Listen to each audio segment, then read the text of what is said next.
All right, what's up, everybody? We're back with more Pokemon XD Hardcore Nuzlocke. So far, so good, although this session might be a little bit tricky because there's an upcoming fight that's going to be pretty tough.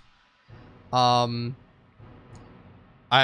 kind of racked my brain over what kind of strategy I was going to do going into it. I came up with something that has a high chance to win, but it's not guaranteed at all, so we'll see how it goes, but we'll just make sure everything looks and sounds good really quick.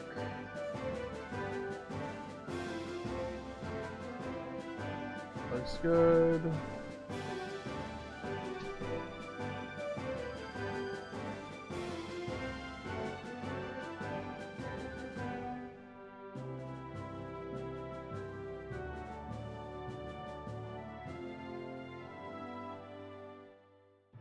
Okay. I'm still not sure. Hold on. 1 second.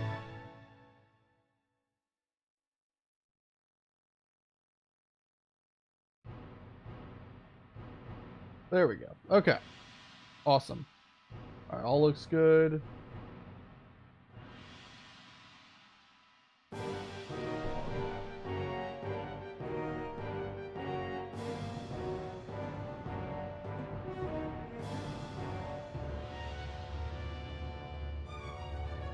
Okay. Alright.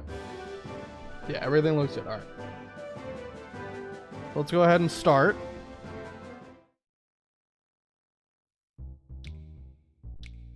Yeah, so what I did after last session, I decided now would be a good time to just give myself like all the berries that are in the game. So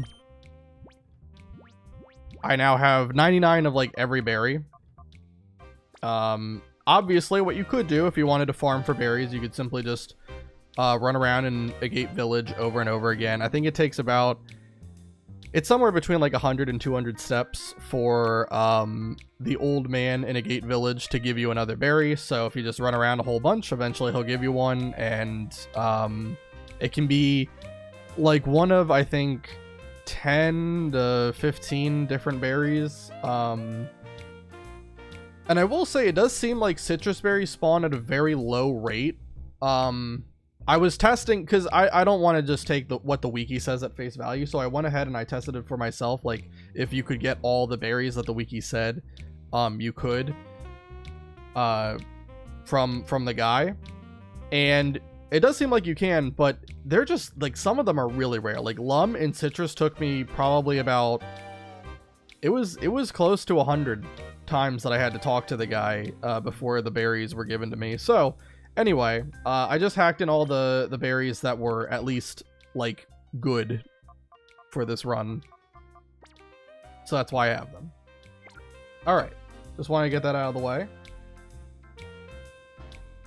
Making sure it looks fine again. Okay, everything looks good. Alright, that's great. Let me also close this.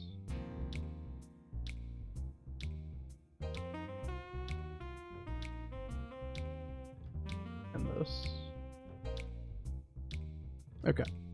Awesome stuff. All right, let's go ahead and... So I think first thing we want to do, we do want to grind up some of the Pokemon that we got last time. We got Hoppip, Voltorb, and Sandshrew last time. I think those are all the new encounters we got. So I want to take the time to level them up. So it's going to take a little bit of time, but we'll get there eventually. It won't be too bad. So let me go grab Sandshrew because I believe it is still in the box.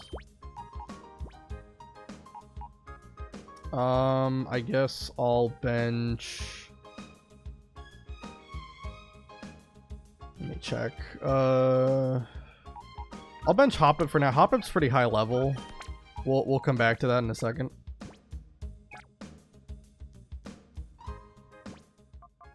So let me update the team.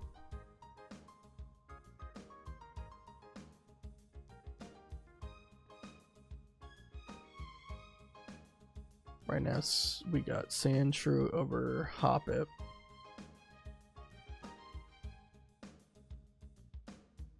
Oh god. Sandshrew.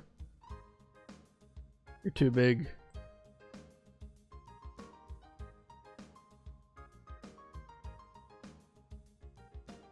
Alright, there we go. Much better. Okay. Yeah, Dragonfire. How you doing? Yeah, Sandshrew was taking over the world right there. Alright, that's good. Okay. I don't know why, whenever I like replace images in OBS, it always like resizes them for some reason. And then I gotta go and like transform it to the dimensions I want. It's very odd. Like sometimes it does it, like sometimes it like replaces it and it's not too far off, but it always changes it somewhat, and I never understand that. Anyway, doesn't matter. So I think we're gonna go to Mount Battle. I said I wasn't really gonna do Mount Battle, and really I'm not gonna do Mount Battle for Poke Coupon grinding, but I am gonna do it because after you beat like every area, you get either an item or TM for each area. So as I progress through the game, there are some items that are pretty good. And I believe Area 1 gives you a Macho Brace, which is pretty good. Like, that's for EV training, but it'll still be nice for now to have. So anyway, keep on your toes. Mount Battle was always so fun. Let's go. Yeah. Mount Battle, like, the first two areas are very easy. But then there's, like, a very odd level spike in Area 3. I think it's, like, almost 10 levels. Maybe even more. I don't know. So I'm not going to do Area 3 because I'm not ready for that one. But Area 1 I can definitely do. Yeah, and I'm going to be changing out my team as we go. I wrote down generally like what effort values I'm going to get from fighting all these trainers. And I'm not really someone who cares to EV train a ton in just a regular hardcore. Now, if this was a deathless run, absolutely I would be min-maxing, but I'm not really going to be doing that here. Just wanted to keep note of what I'm getting so that I can kind of appropriately level up people as it comes. Nightbot is a little bit early today. It's supposed to do that every hour. Give me that message.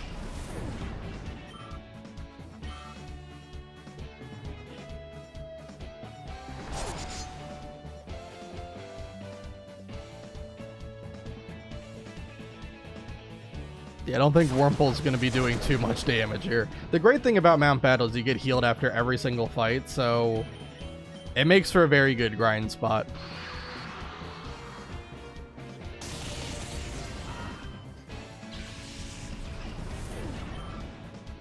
But the experience that we're getting for these first trainers are like, it's next to nothing.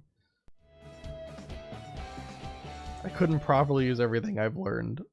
Oh yeah, we already fought this person earlier. Losing twice to the same opponent, I still need much more training. Yeah. We fought like the first 3 people here. Baseball mitt on the left hand, Pokeball on the right, take that.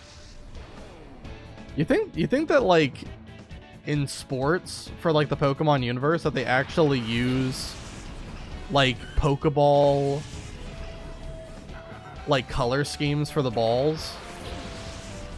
Like, do you think that there's like soccer ball or, you know, football, depending on where you live, like those kind of balls just like in the style of like a Pokemon or Pokeball?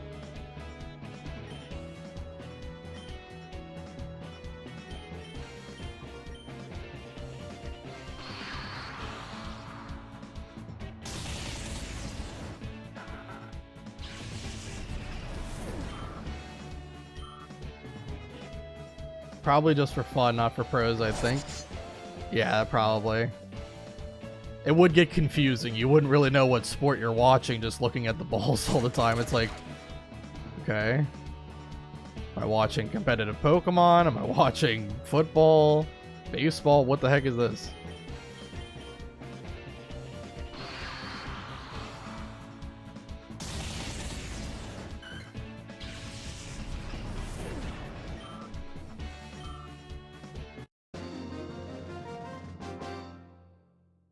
I'm sure over in Japan they have all sorts of merch for like Pokeball inspired things too. You're making me lose confidence. I bet if I could beat you, I'd be able to become an area leader one day. No. Keep dreaming. Keep dreaming. I don't think that you and your 2 Pokemon are gonna really be anything worthwhile.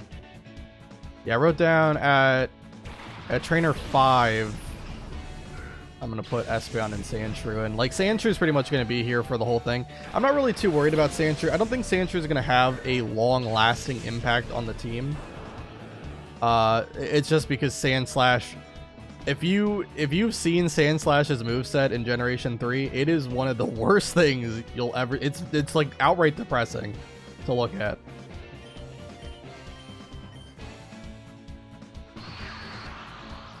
It pretty much gets Slash at, I think Sandshrew learns Slash at 23, which is why Sandshrew evolves at 22. But we're gonna evolve it at 23 so that we get Slash on it. It's literally the best move it's gonna have for a very decent portion of the game, which is just so unfortunate. Yeah, but that's why, because Exel, obviously level cap in the bottom left, if you can see, it's level 23. So when we fight Exel, having Slash versus Scratch, it's a big difference in damage. So yeah, ground type had so few moves in general too. Yeah, it's pretty much just Earthquake or bust, right? You know, I mean magnitude, what is it like? Is it 15% of the time magnitude is either equal to or more powerful than Earthquake, or maybe it's more than that. I can't remember if magnitude 8 is 100 base power or if that's magnitude 9. I can't remember. I know magnitude 10 is 150 base power, but that's only 5% of the time.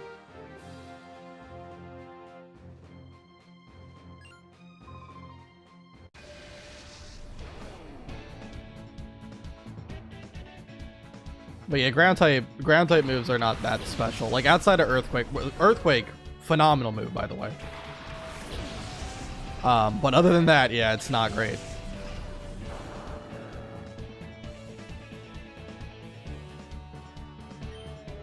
Oh, this guy just has 1 Pokemon? Interesting. Alright, so this next train, this was trainer 4, right? Pretty sure. So the next trainer I gotta swap Voltorb for Espeon.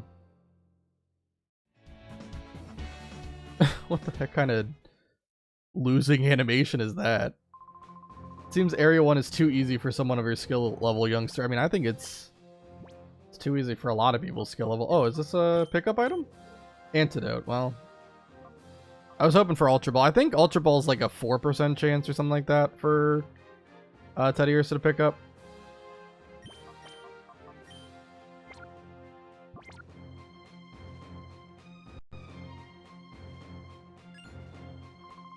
Well, a trainer younger than even my grandchildren. Acting like you can skip areas, yeah, right. I mean, you have, yeah. It's not like skipping a grade or something like that in school. Like, you have to fight these guys.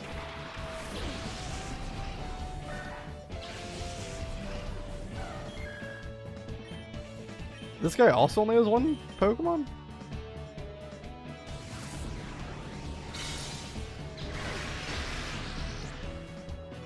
I think the whole reason that I told myself, I have like a list of notes that I wanted to do just so I can make this go a little bit quicker. I think the whole reason I wrote to put Espeon in is just so I could one-shot the Shroomish.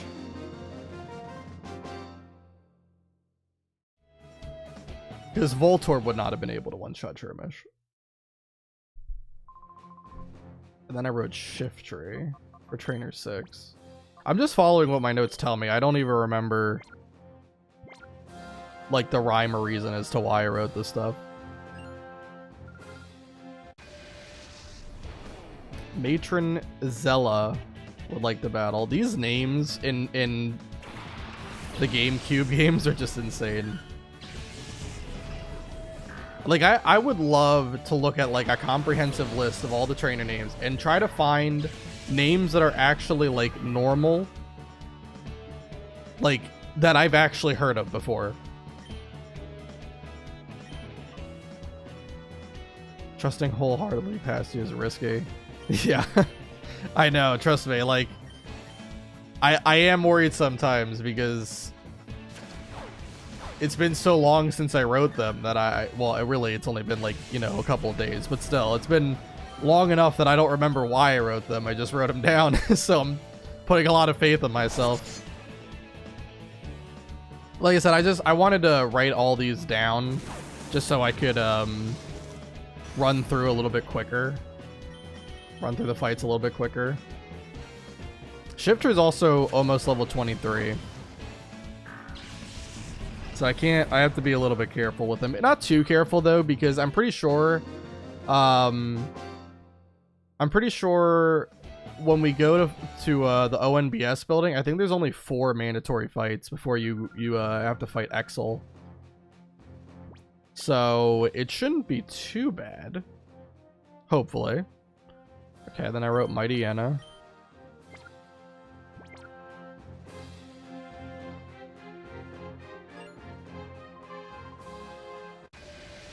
Alright, casual dude Orbit would like to battle.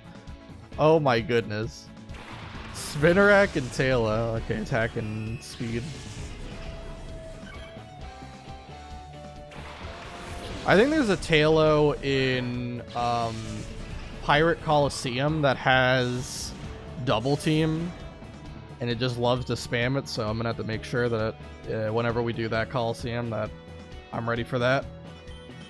That's never fun to have to play around.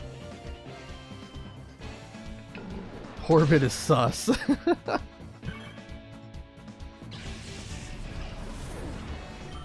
Such a weird name. I don't know what kind of cruelty your parents have to show for them to name you Orbit.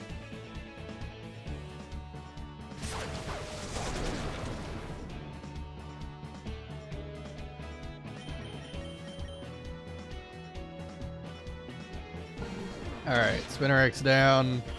None of these fights have been hard at all. But they're actually giving Sandshrew decent experience. Like, he's already level 15. He started at 14.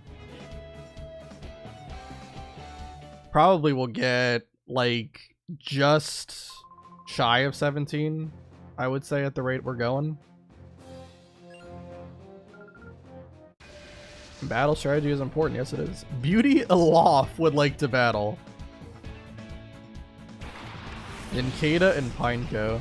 I don't know, would Pineco wouldn't have self-destruct, right? Like, there's no way they would do that to me. But just in case, I'm going to take Pineco out first.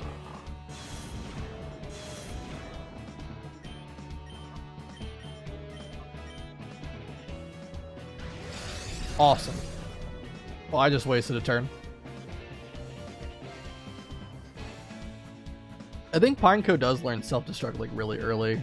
I don't remember what level it is, but I think 12 would be pretty close to it. Surprise twist, yeah.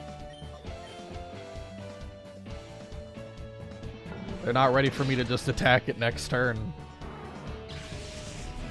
I like Pineco a lot. It's a very cool Pokemon. Especially love Fortress. And there's Surskit. Surskit's a weird Pokemon because it's a water bug type and then it evolves into a bug flying type. Which, I mean, like, biologically it makes sense. But it's still weird.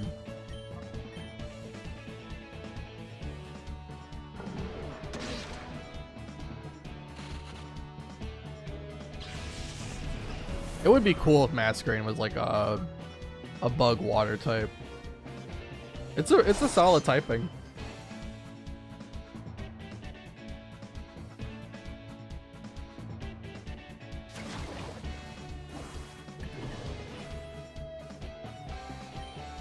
Yeah, this is not the buffed Leech Life, so it does like 2 damage.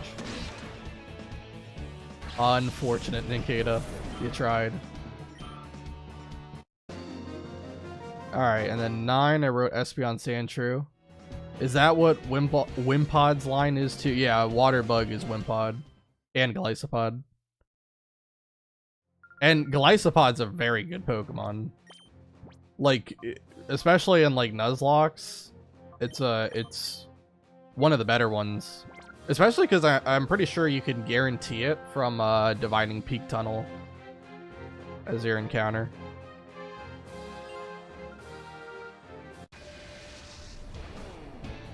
Cool Trainer Dibson would like to battle. These names, I don't know. You could tell me your name's Dibson. I would not assume that you were a girl at all. That does not sound like a girl name at all. It doesn't sound like a name in general at all.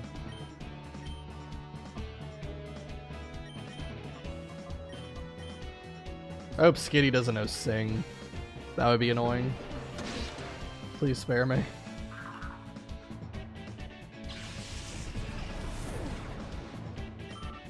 Son of Dib, yeah. They couldn't think of anything else to name it, so they decided to go literal.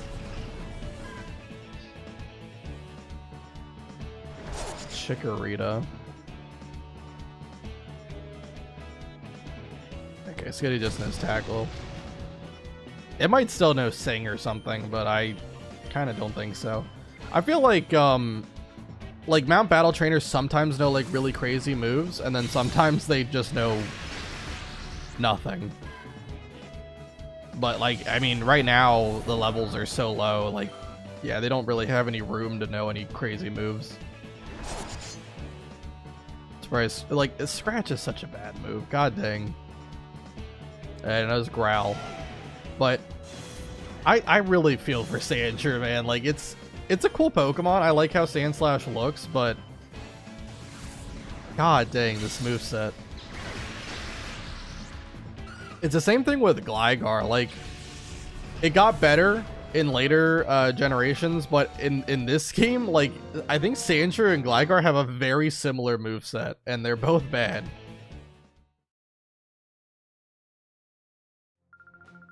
Vander's next. You may coast to an easy win over him, though. Yeah, I kind of have a feeling I will. Wait, I'm supposed to put in Mightyena.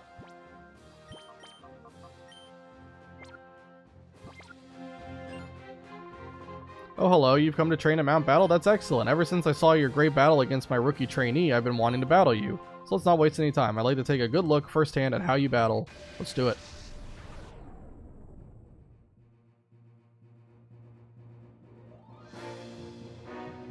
Machop and Zigzagoon. Why did I want to leave with Mightyena again?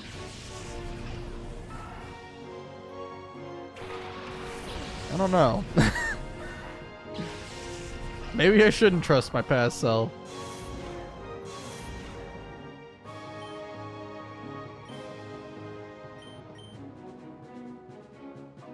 I could use Dig.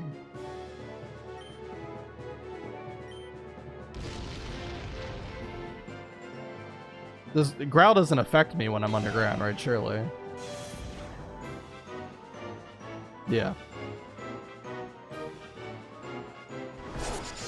Oh my god, Scratch did nothing. How bad is this Sandshrew?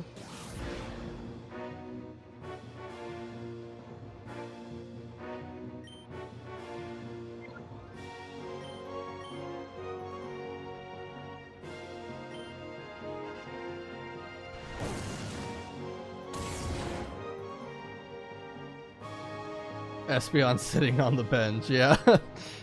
I think the reason why I didn't want to use Espeon is simply because Machop gives attack effort values, and I didn't want that on Espeon. I think that's the only reason, but I don't know why Mightyena was the one that I ended up going for.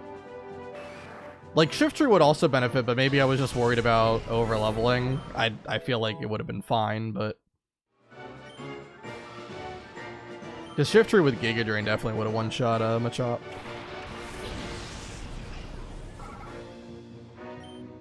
Anyway,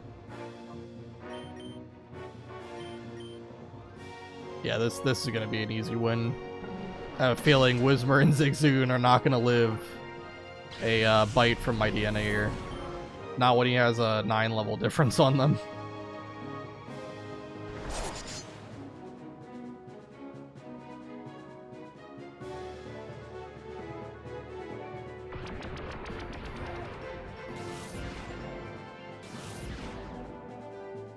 Alright, and Area 1 is done, and we get the Macho Brace, which will be nice.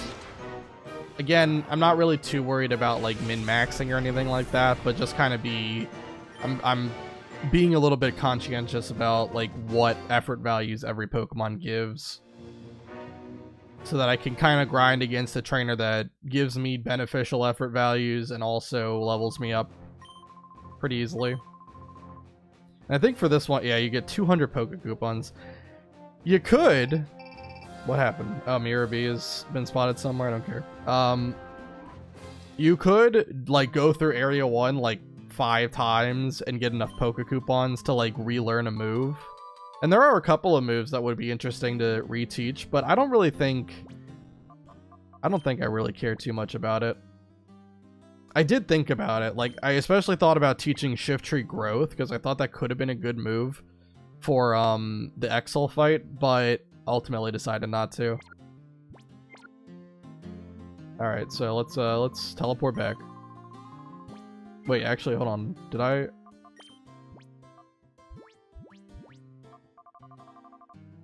Yeah, okay. He gave me the Macho Brace. I already forgot. Okay. Yeah, I would like to teleport back, please. Lagging a little bit here. Okay. Actually, wait, I don't need to heal up. Yeah, they get healed up automatically. Yeah, okay. Well, we got to 16 for Sandshrew. That's not bad. Yeah, I think for now what we're gonna do, we're gonna kind of take the time to just level up everybody that needs it. And then we'll go do the ONBS building. I'll keep Shift Tree in the bench because it's pretty high level for now. Let me save really quick and then I'll update the team list. Shift Tree. Swap you out for Hoppit. See, like that time it didn't make it larger than life like what it did with Sandshrew, but it's still not the correct ratio. 1 second. There we go. Now it's good. Now it's art. Okay.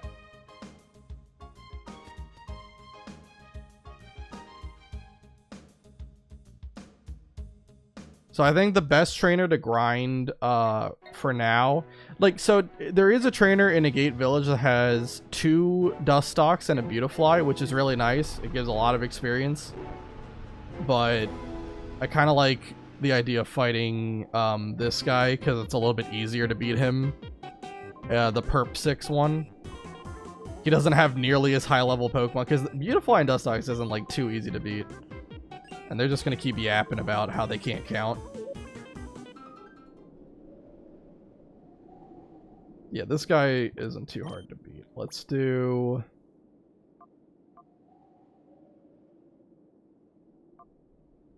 I think we can just roll with these guys for now. I do want to have Hoppip go in there at some point just so we can get some... Maybe I'll lead with Hoppip and then swap out of Hoppip.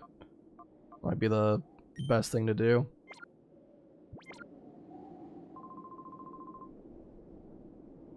Okay. Cypher Peon Perp 6.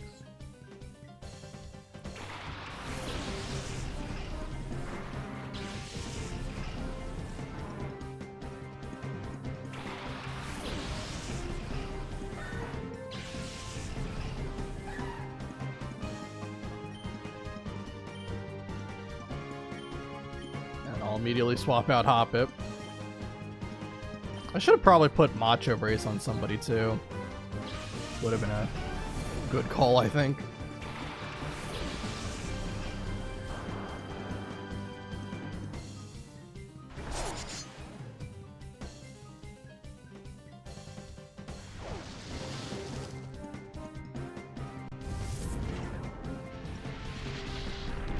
Thankfully, there's a healing station, like, right inside the building.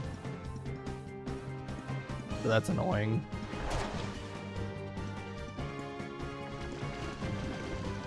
Alright, let's go Scratch Grimer, Spark Grimer. I don't know if Spark will kill. Probably be close, but I don't think it's going to. No, it did. Awesome.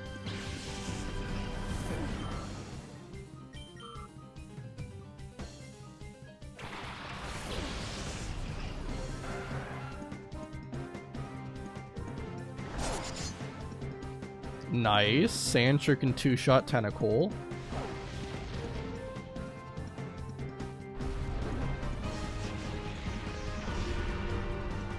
Thankfully, I cannot be double poisoned.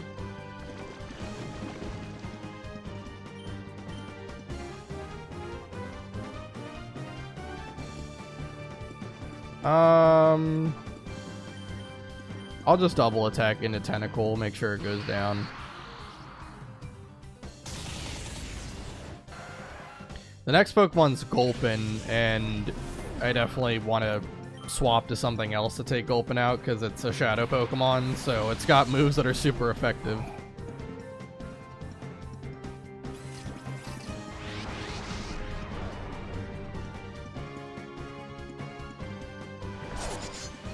Sandshrew probably could take a hit, but I'm just going to be extra careful. I don't want to, like, overestimate and then, like, I get unlucky crit or something and die.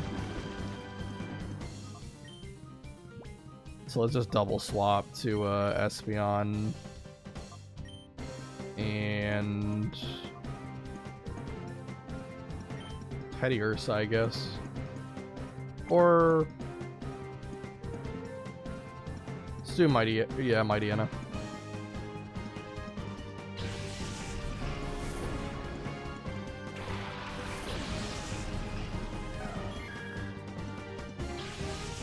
All of the Pokemon on Perp 6 team gives, like, defensive-oriented effort values. So, like, I think Gulpin and Grimer give HP, Coughing's physical defense, and Tentacle is special defense.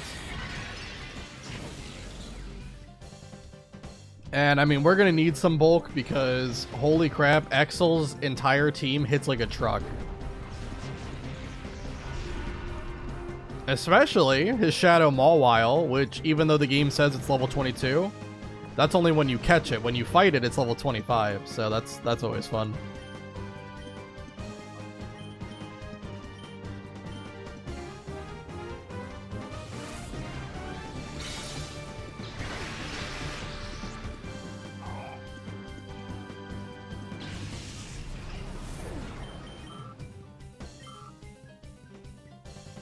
And does Mightyena kill with Bite Ear? Are all shadows like that or just some? Just some. Usually the ones that are carried by boss trainers or for like certain segments of the game, they have upwards of a +3 level advantage when used by the AI. That's why all the shadow Pokemon, they have like for example that Gulpin, it said 17 plus because it's 17 when you catch it. But the plus means like when used by a trainer, it can be higher level. The Gulpin, I don't think has a level advantage. I think it is straight up level 17. But like Lavrina's Delcatty is 18 when you catch it, but it's 21 when you fight it. Exel's Mawile's 22 when you catch it, 25 when you fight it. Yeah, it varies though, and it's very weird. I don't know why they felt the need to do that.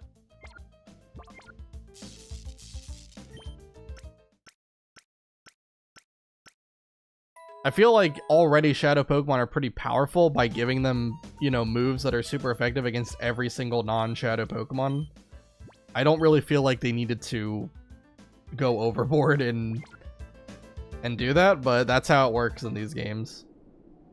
And I only know that because of speedrunners.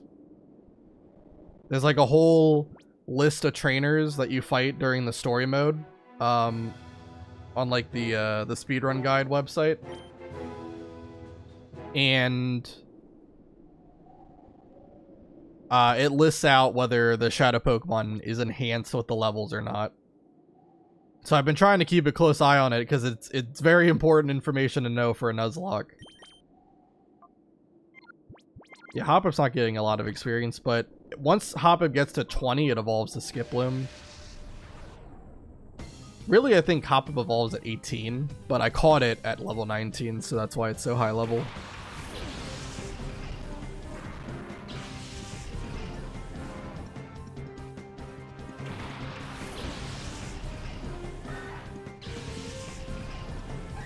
But yeah, it's very weird how they implemented the shadow Pokemon.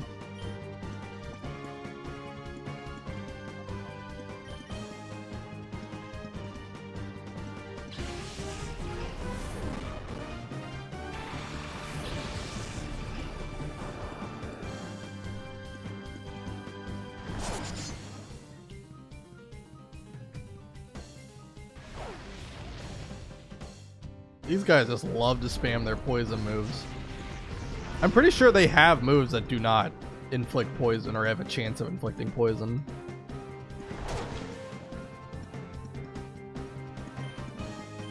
But I also think that, like, all of these trainers have, like, random AI, so they just, like, they select moves, they select targets at random. There's no rhyme or reason. They don't have built-in logic like a lot of the other, the big-name trainers that will fight eventually.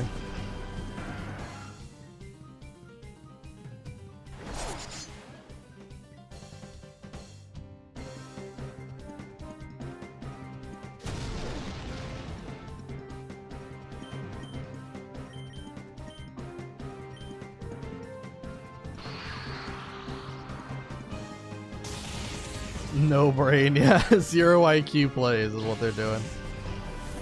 I wish every trainer didn't have a brain, but unfortunately, I have a feeling now. I'm not gonna like write any of my Pokemon into the grave already, but I do have a feeling that Exol is a very tough fight, and there absolutely could be a death. It would not surprise me if it happened. I'm hoping it doesn't. I'm hoping it doesn't. But it's just a very, very tough fight.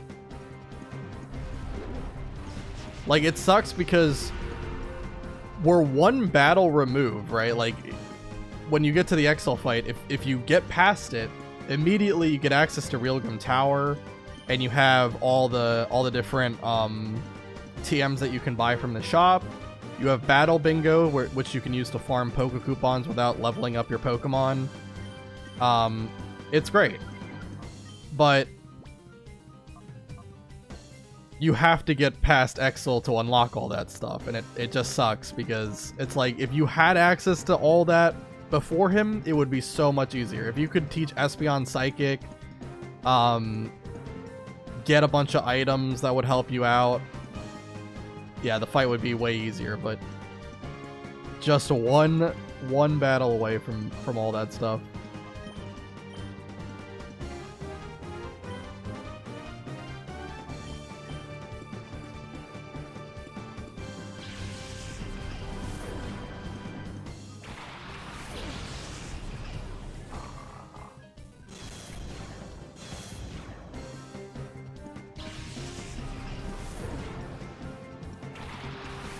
But it's okay, we'll get past him. I don't think I'm gonna wipe to Exel or anything. I don't think it's that hard of a fight, but we are going to probably be risking some critical hits,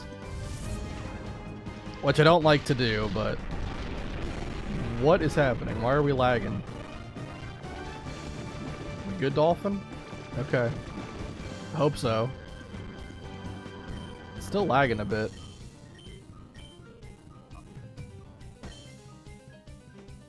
I don't know why. It just started randomly. It looks like it's better now.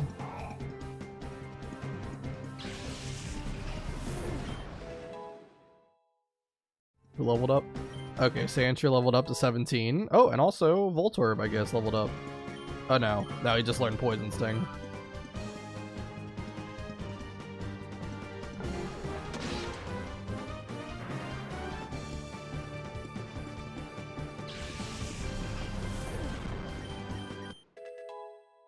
Okay, now somebody leveled up. Okay, Voltorb leveled up there. Okay, great. So Voltorb's 20, Sandshrew 17. I think I probably want to get everybody at least to 20. I think that's the end goal. And then we'll go do the ONBS. I don't care. Unless it's a shadow poke, or not a shadow Pokemon, a shiny Pokemon, I don't really need to go there. And I kind of have a feeling it's not going to be a shiny Pokemon. But you never know. 1 in 8,192 chance.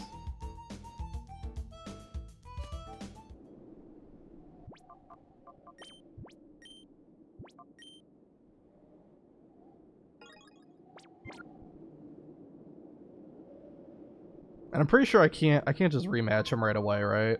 Yeah. I have to go to the overworld, right?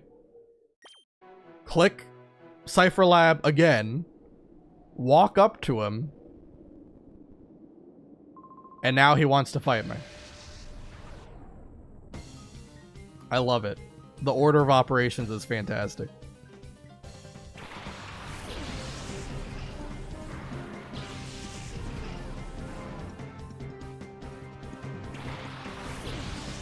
I don't really understand why like they made rematching trainers like that. It's very odd. For a lot of them, it's literally just leave the area and immediately come back.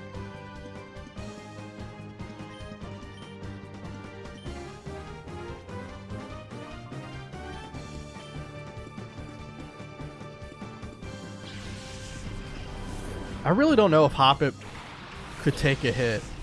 I feel like it could. How much does it do to like Voltorb? What, Smog or something? Of course, the time I wanted to use Smog, it goes for Poison Gas. Great.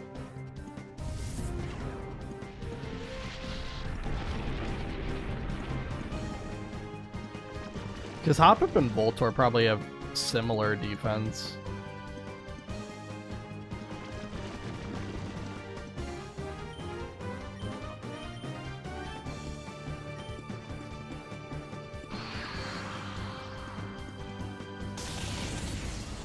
Grimer's down. Tentacle comes in.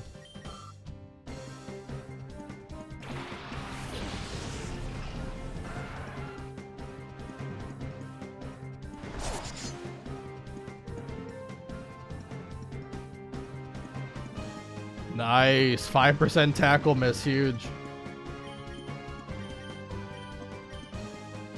Now, if we can just get that kind of luck for like the rest of the run, I would very much appreciate it. Thank you.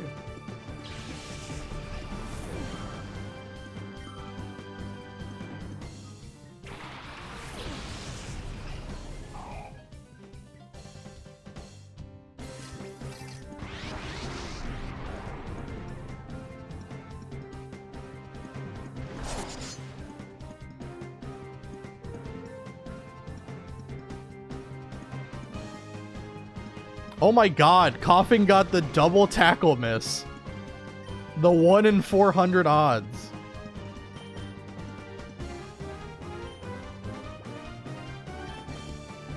Tragic.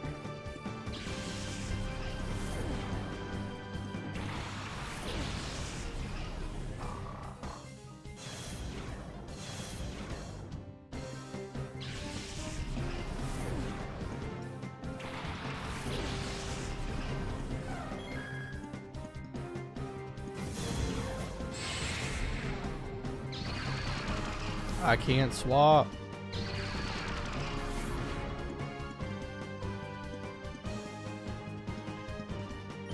Poor Coughing. Just absolutely has been able to do nothing. Accuracy does not work for Coughing in this battle. That's crazy. I don't think I've seen that kind of bad luck in a while. Oh, it's good luck for me. It's bad luck for the AI.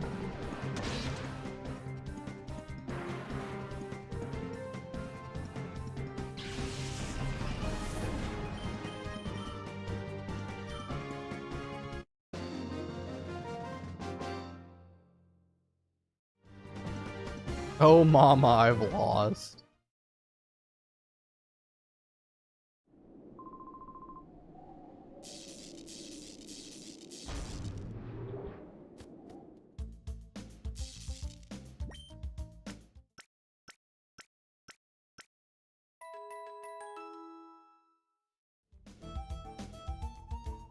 Alright, let's see.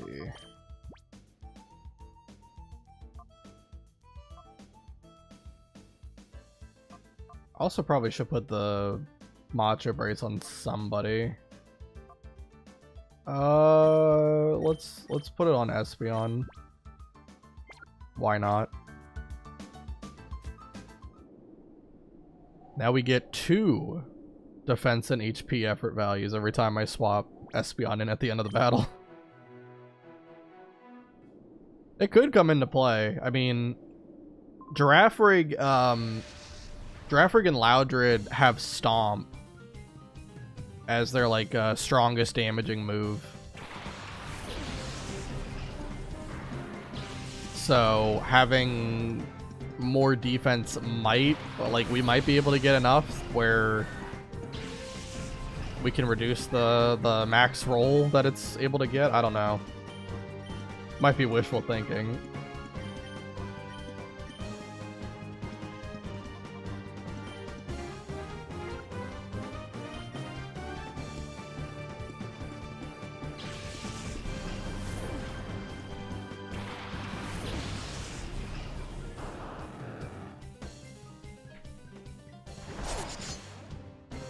Nice crit. I might be able to take it out with just like a regular scratch. I could go for Spark on Coughing now. But I think it's fine. The way we've been playing, I think, is okay.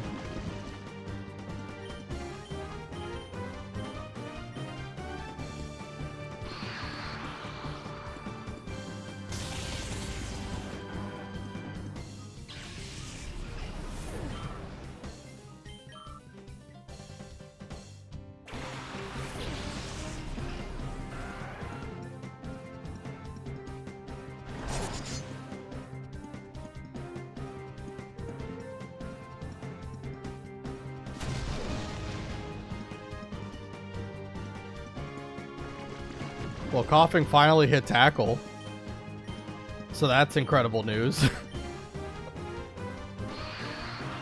Coughing actually can get decent luck. Who knew?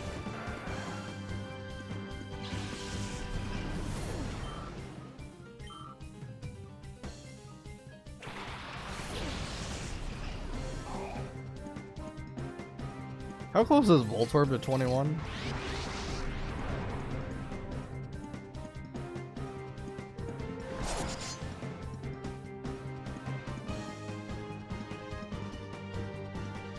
Everyone has to take a turn so I can see. Oh, okay, it's not even halfway. Okay, we're good.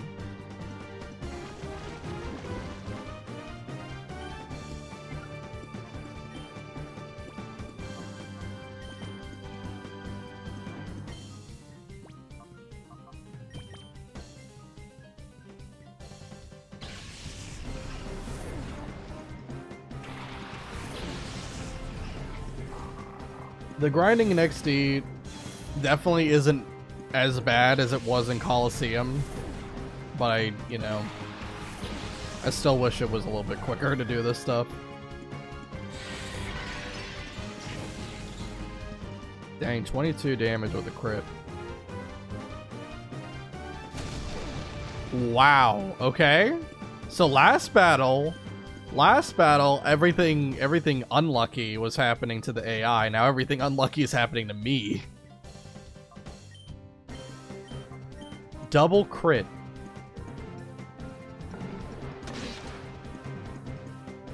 But you know what that means? That's a 1 in 256 chance, so surely I won't see another battle like that for another 256 battles. Right?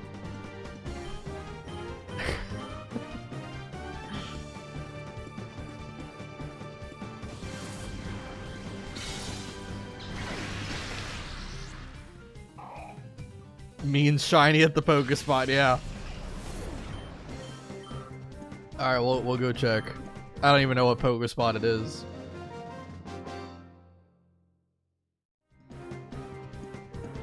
We need to know. Is the prophecy gonna get fulfilled?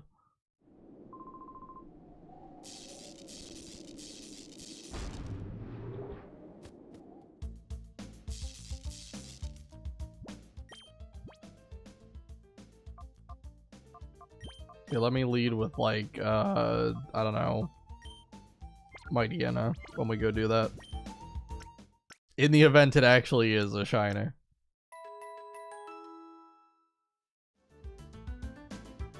Alright, 1 in 8,192 chance.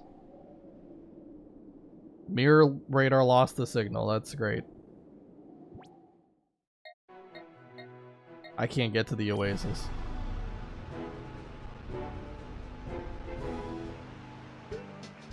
It's not oasis, so I guess it's gonna be the rock Pokespot. I guess I don't have any snacks over at the cave. I only could get Voltorb from there. What? I got scammed?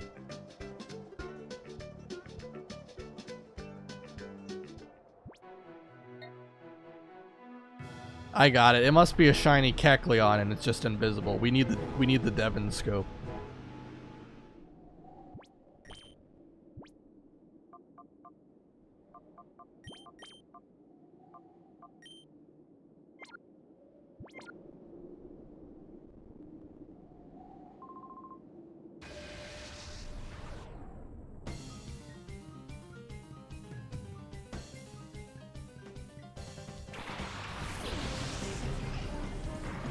Coughing and Grimer. Once again. It'd be cool if the trainers could have shiny Pokemon. Okay, what is Hoppip's defense? Let me check this. 25 is actually pretty respectable.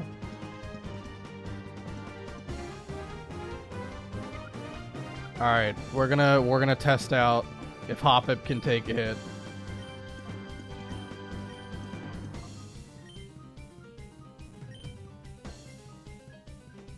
Okay, immediately missed Sleep Powder first try. Great. Love to see it.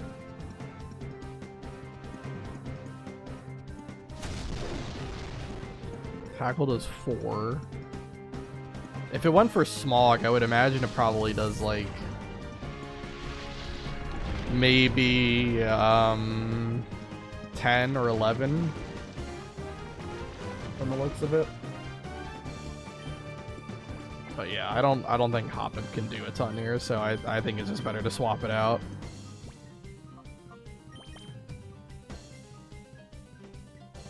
I need it to evolve into Skiploom.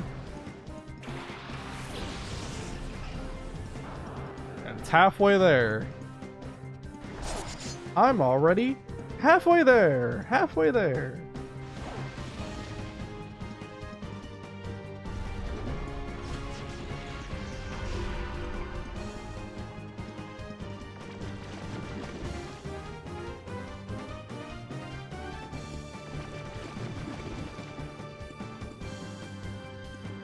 Also, I didn't see your message, gaming, but trying to fix your copy of Pokemon Blue right now.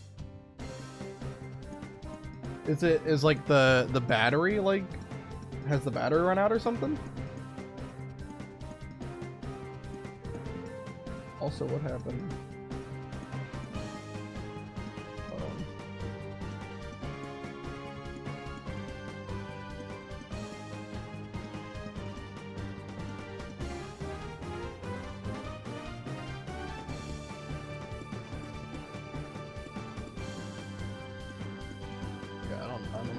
Here, hold on. Alright, there we go. Okay. Look fine? I think so. Okay.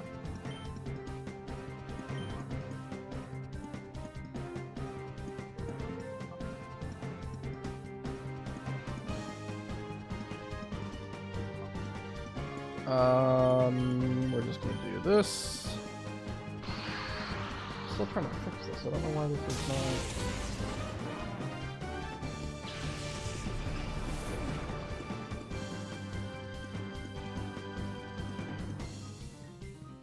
For some reason, like the YouTube chat wasn't like showing up. Like I have chat like here, and I can see Twitch fine.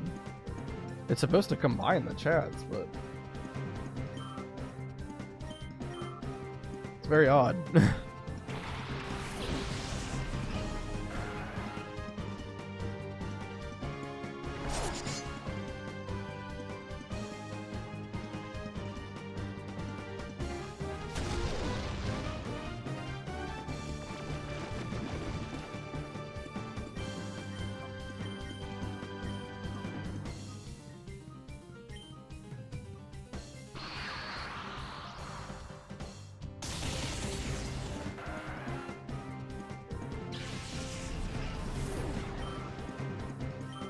Almost level 18 for Sand, true.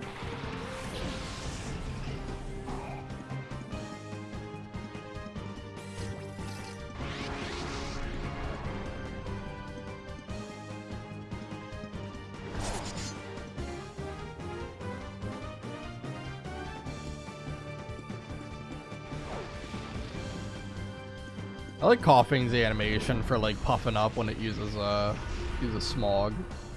That's 3 damage with smog to Voltorb? That's crazy.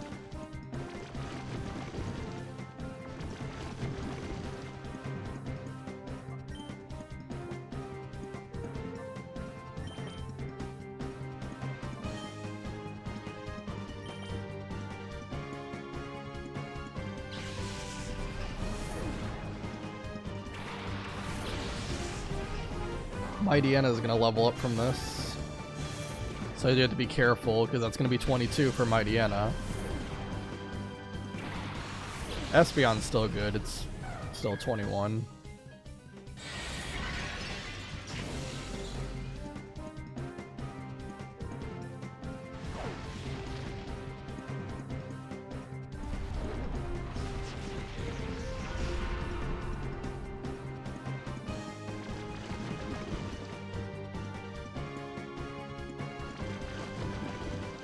All of my Pokemon are just getting poisoned left and right from this fight. Criminal.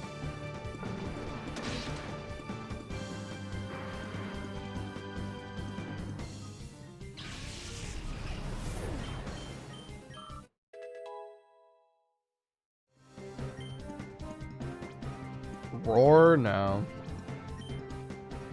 I don't think Roar would ever come into play. In single battles, it might be useful, but in doubles only, yeah, Roar is not great.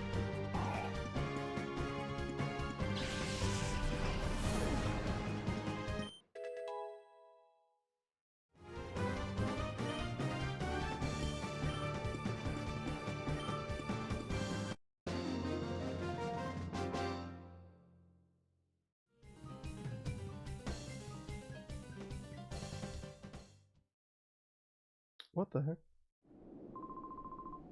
How in the world? Okay, there we go. That's better. How much health does everybody have? 23? Yeah, we're good.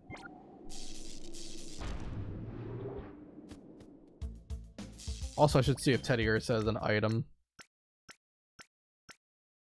I keep forgetting, like, pickup... Like, it's only 10% per battle, but pickup could have some decent items. Unfortunately, Teddiursa did not find anything.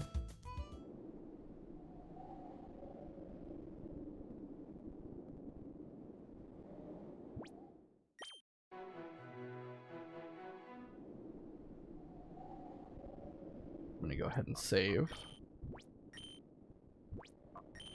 And my emulator is gonna lag again.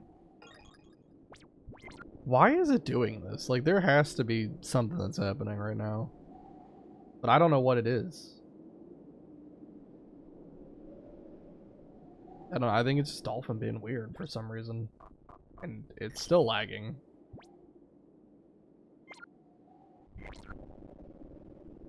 Like, look at this. What is happening right now? Am I, like, I don't know.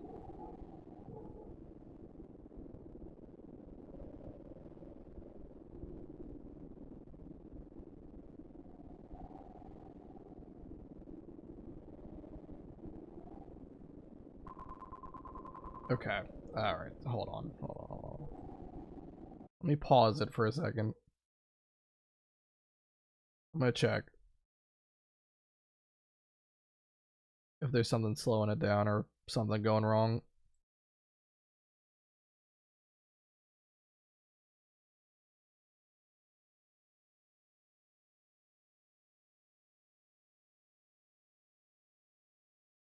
Okay, what in the world is this?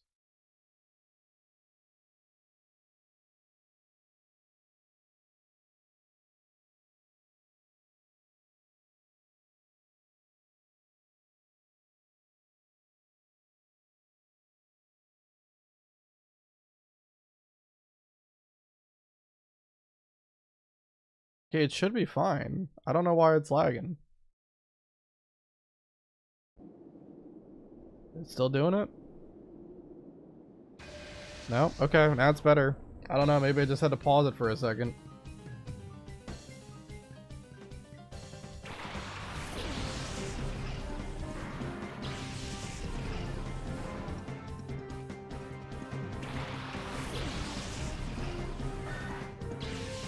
I think Hoppip is probably about like 3 battles away, maybe.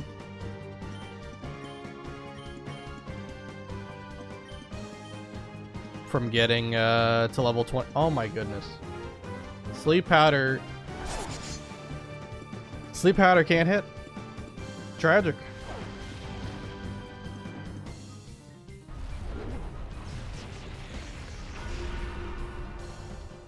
Yeah, Smog does nothing. 7 damage. But it can poison, which is annoying.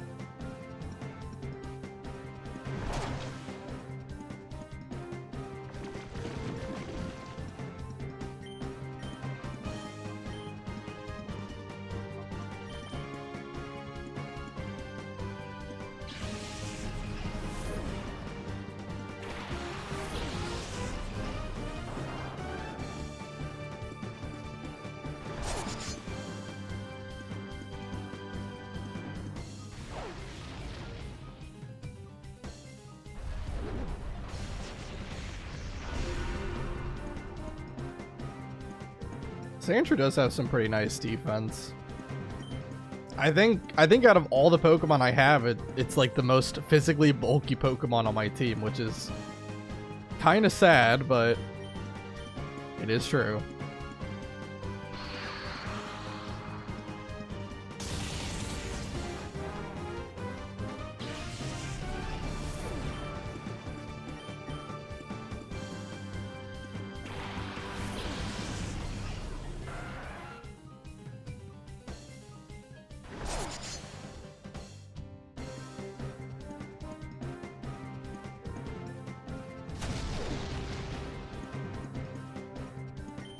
Also make sure I save the game after this fight too.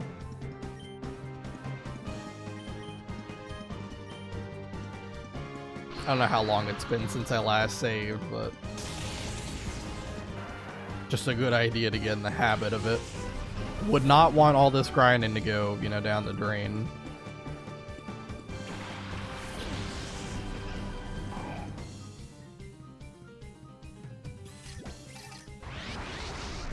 I love how my character has to remind themselves every single time that Gulpin is in fact a shadow Pokemon.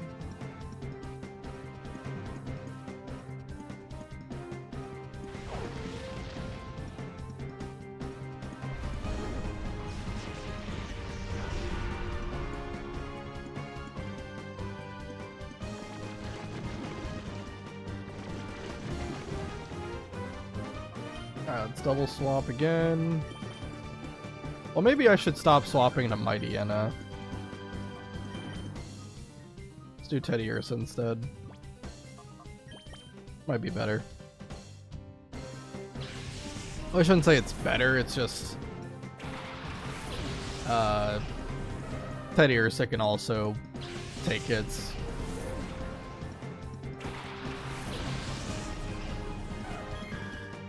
For an unevolved Pokemon, Teddy Ursa is actually pretty solid. But imagine how much better it will be when it gets to Ursaring. That's just going to be a phenomenal Pokemon.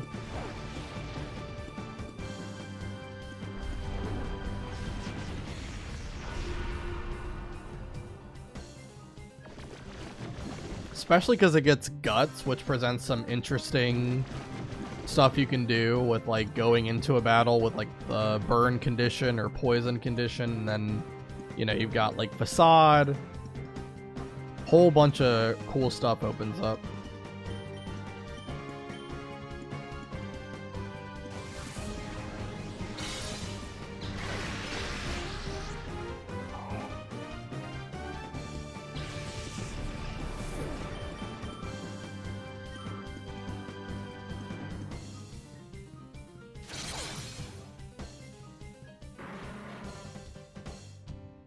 Alright, so that's good. So return can kill coughing. I mean, I'm not too surprised. It's a 10 level advantage, but...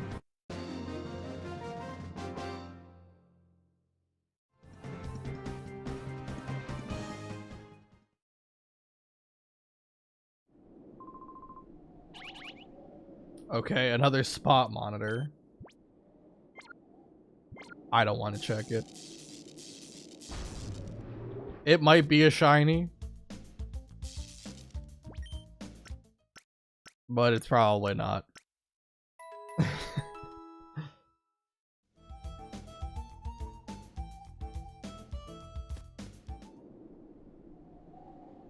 Even if it was a shiny, I don't know if I would actually, like, invoke shiny claws or not. It would depend on what Pokemon we're talking about here.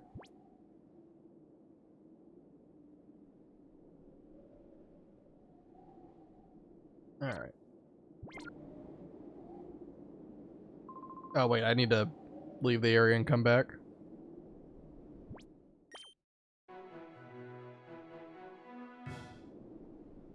Very weird that you have to do that.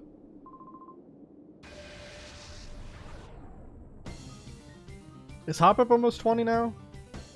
Is it one more? Two more?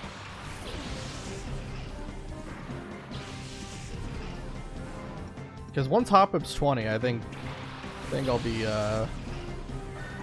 fine to just go to the ONBS building now. I just want Hop-It or Skiploom so that I can have Sleep Powder, because that's a very helpful tool for catching Pokemon.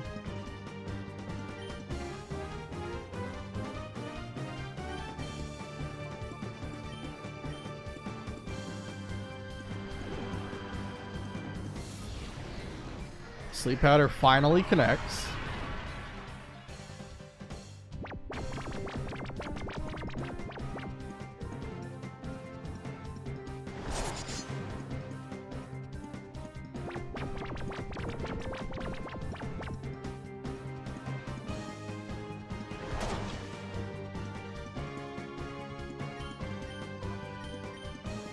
Also, let me move Sleep Powder here. I'll put Leech Seed here when we eventually learn it.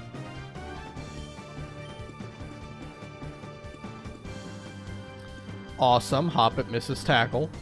It's like obligatory. Hop-It has to miss something at least once per battle. It's a legal requirement.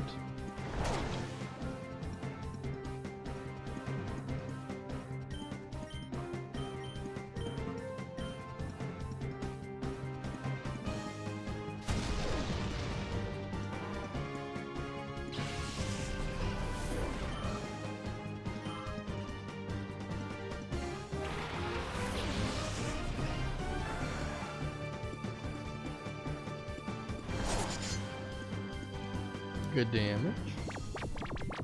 I think Hop-Up's Tackle should be able to take the tentacle out.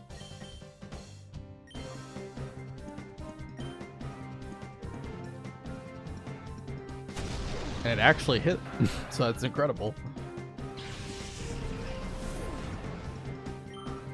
Alright, that's gonna be level 20, and Hop-It will then evolve into Skiploom. It's also gonna learn Leech Seed.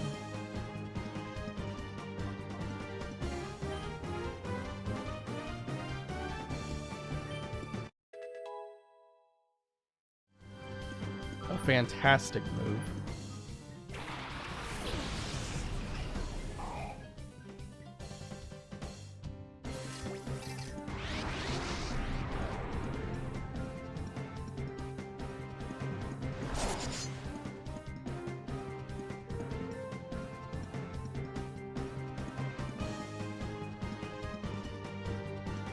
Coughing finally wakes up. Can't wake up. Alright. So yeah, now that we're gonna get Skiploom, I think I'm fine to take a break from grinding for a little while just so we can go clear out the ONBS building. Outside of course, Exel, we're not gonna do that fight just yet. I want to make sure I'm going in fully prepared, properly leveled and everything. So we will get that done.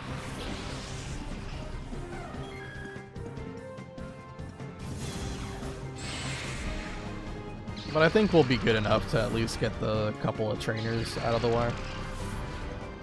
And our encounter should be Makuhita for the ONBS building.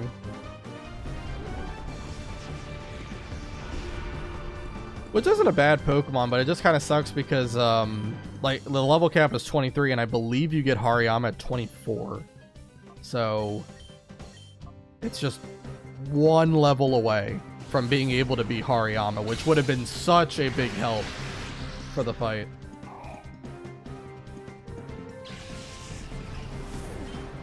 Like, outside of Giraffe Rig, like, it matches up pretty well against all the Pokemon.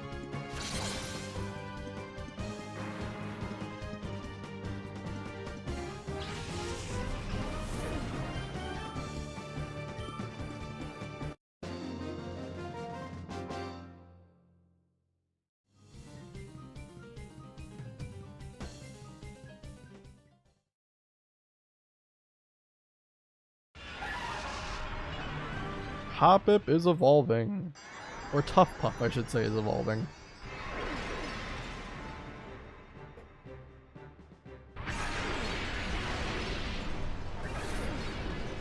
Alright.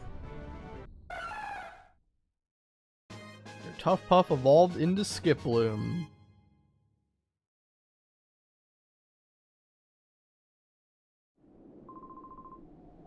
And it gets so much more bulk now. It's incredible. Yeah, it's so weird seeing Skiploom have less special defense than physical defense. It's all because of the nature it got. That's okay though.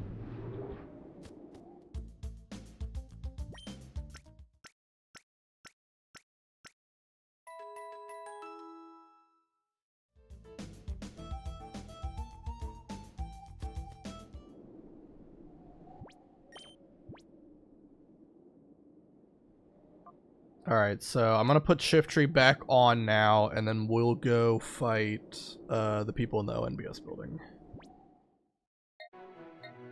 So we gotta go to Pirate Town. And there should be a PC box, like, in the Coliseum area.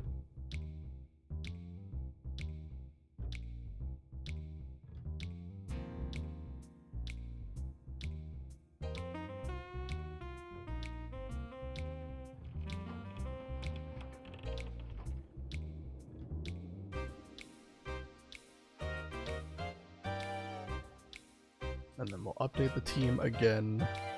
Oh yeah, I also have to update that Hoppip evolved into Skiploom. 1 second. Well, let me do that really quick.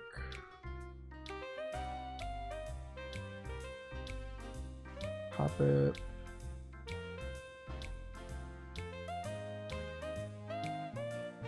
With Skiploom.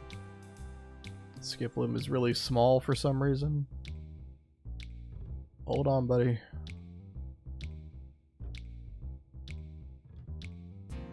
Oops. There we go. Much better.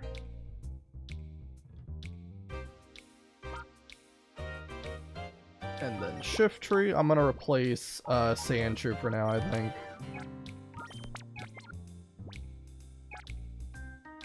So let me update that too.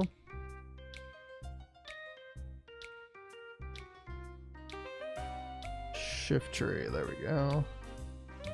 Shiftry is also really small for some reason.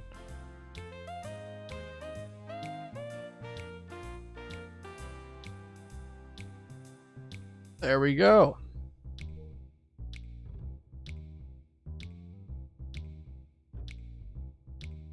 Okay.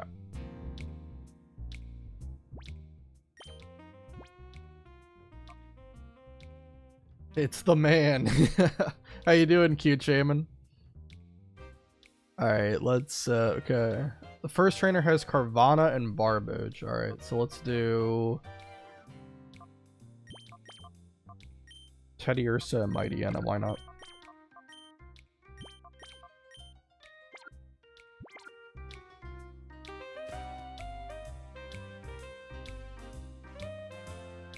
We're about to save the news station from the terrorists, yeah.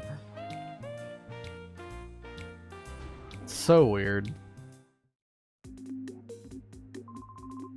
There's bad trouble. A bunch of shady characters snuck in and took Meg, the receptionist, hostage. Oops. Trying to save the game. Alright, let's do it. And like I said, I think our encounter is guaranteed to be Makuhita. I don't think you can avoid the trainer in the elevator. Pretty sure it's impossible. I might also, really quick, just put all the berries on everybody. And if you weren't there when I was explaining it, the reason I have all these berries is simply because you can just talk to the guy in a gate village after every like 100 to 200 steps and he'll give you a berry. So you could just farm it forever. I figured to save time, I'm just gonna give myself all the berries.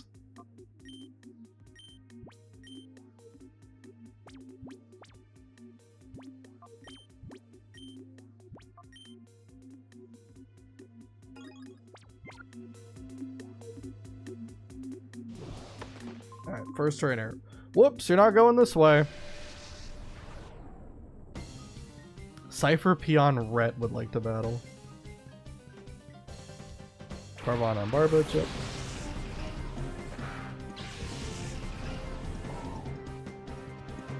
And I don't think either of them like have any strong moves or anything like that.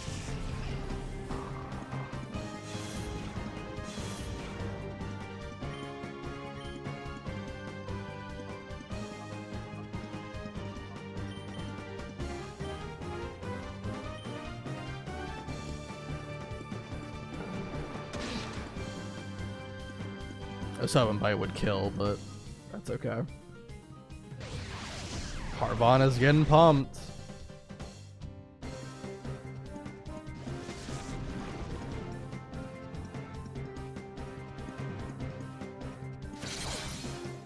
And it's dead.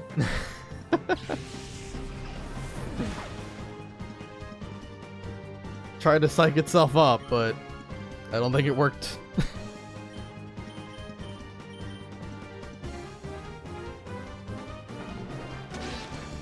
Alright, second trainer is the one that's gonna have the Shadow Makuhita. It's Kecleon, Surskit, and Makuhita. Okay. So let's do...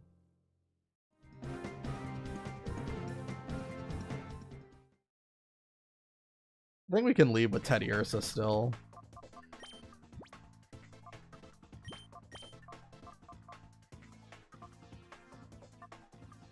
I think we'll go Skiploom for the lead.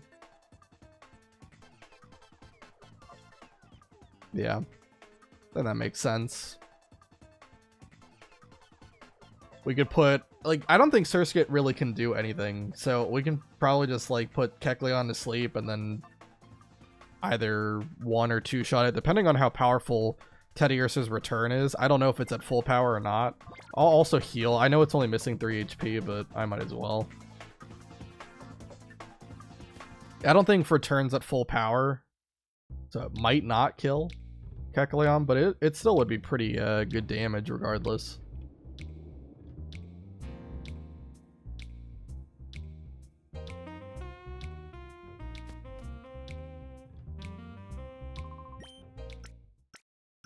I really don't get why they couldn't program return to show its actual current power. I don't know, there's a lot of like hidden values in this game, right? You know, you have the IVs, EVs are all hidden from you, friendship values hidden. It's very odd, I don't get it. The only thing that they actually tell you is natures, that's it.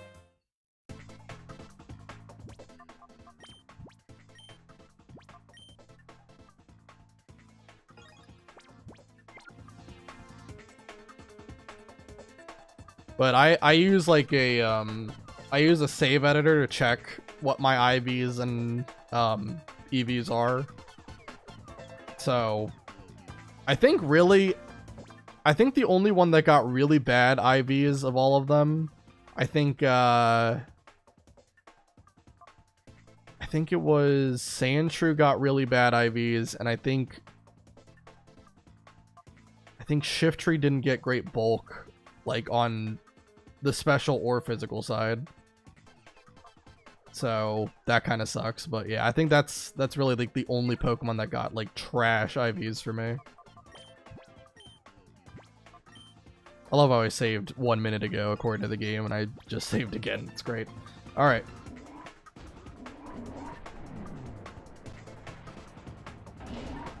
Oh no, there's a guy behind me. You look mystified. You don't know how I managed to be on the elevator with you, do you? I'll tell you what I did. I braced myself flat up against the ceiling. It takes a lot of strength. Not bad, huh? I demand your respect, and now we battle. That's crazy. Man camped the elevator, waiting for me to come in the hopes that I didn't look up. Because all I would have had to do is just like look up, and it's like the SpongeBob meme where Patrick's trying to catch SpongeBob as a jellyfish.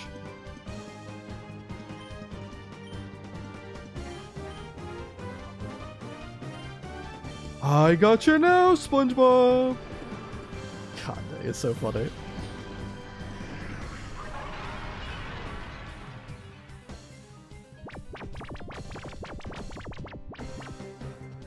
A bubble. How much damage is this doing? 3 to Teddy Ursa. 1 to Skiploom. Incredible damage. I never knew Kecleon is actually a tanky Pokemon. On the special side. Physical side, not so much, but special side, yeah. Yeah, return must be not even close to full base power. It should have done way more.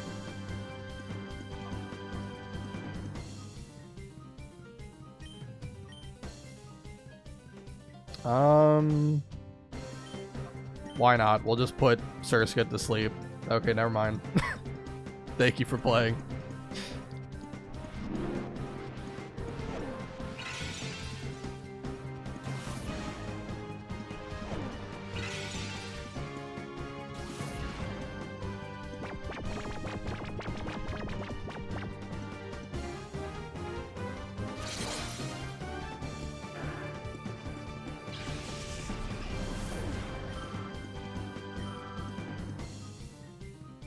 And here he is, Shadow Makuhita. And I believe it says he's level 18. But in reality, why this is a mechanic, I don't know. But this Shadow Makuhita is actually at level 21 when you're fighting it. Only 18 when you catch it.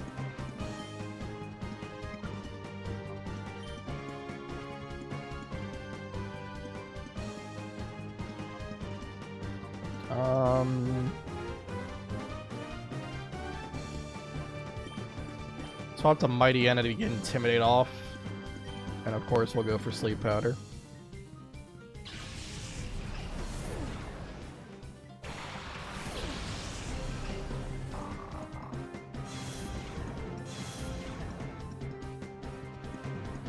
Nice. Actually hit Sleep Powder, that's big.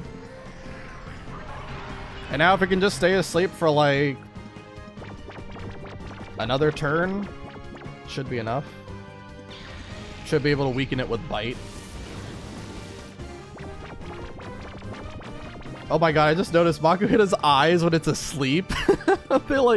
they basically like flip the image. It's funny.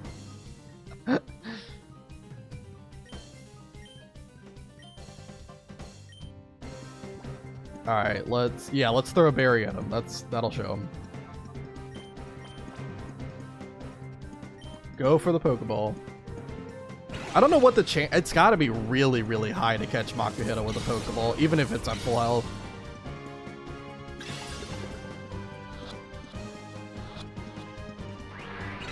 Yeah, it's not gonna work, though. It's okay. We'll bite it. Should do pretty good damage.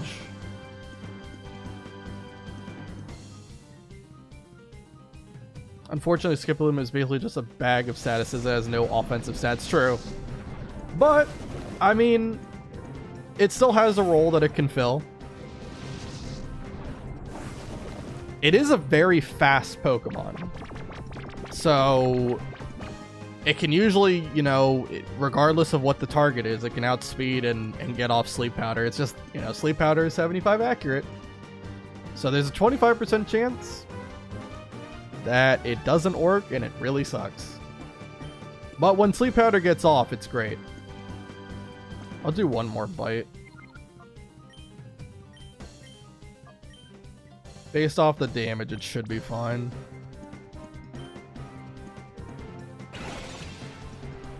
And I don't think Maku, like, even with a Shadow move, I don't think it would do too much to either of these guys.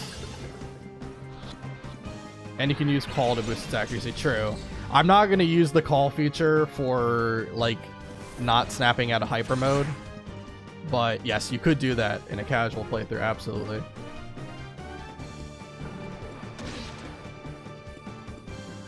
Stay asleep, please. Nope.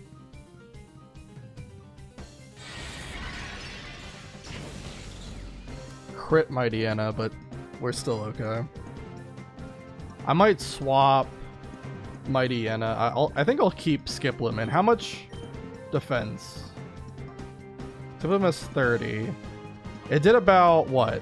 30 damage? It did 30 damage with a crit. I don't think Mightyena had taken any damage prior. So probably to Skiploom, it's more like 37-ish with a crit. I think it would be okay to keep Skiploom in.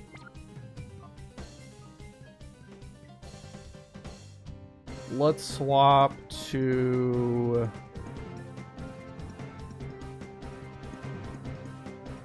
I think I'll swap to Shift Tree.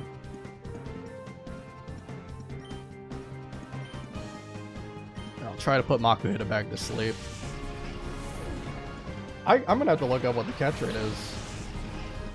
I thought for sure Makuhita would have a very high catch rate. And we missed Sleep Powder. Unfortunate.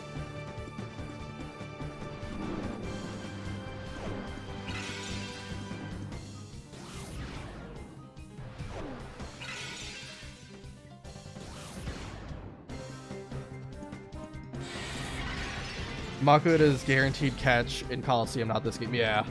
If only it was. Let's see. Makuhita. Well, okay.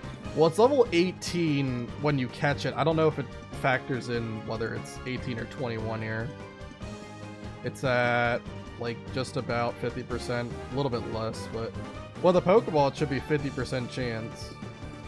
What if it's asleep? If it's asleep, it is a 99.994% chance of capture. Okay, well then, when it was at, like, 100%, what was the chance there? It was 50% when it was asleep at 100%. So yeah, that's pretty unlucky. Alright, well I definitely want to try to get Sleep Powder off. I'll throw a Pokeball. If we catch it, great. If we don't, then I have Sleep Powder to fall back on.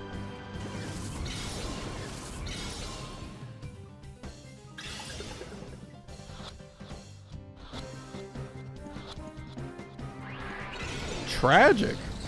50% chance. I've failed 3 coin flips in a row.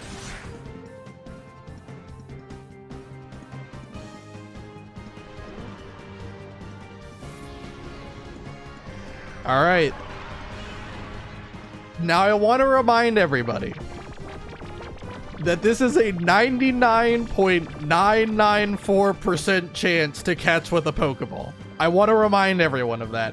In the off chance that we hit the 0.006% chance.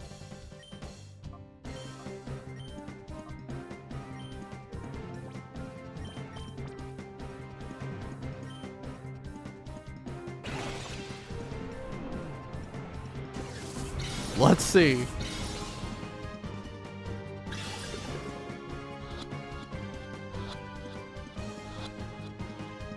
Okay, we got it. Right. Okay. I know deep down there were a couple of people who were hoping that I would actually not catch it there so that they could all laugh.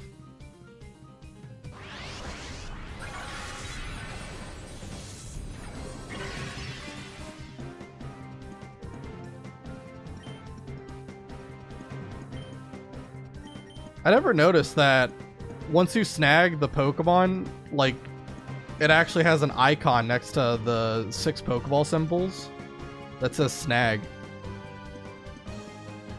It's kind of cool. I never noticed that before.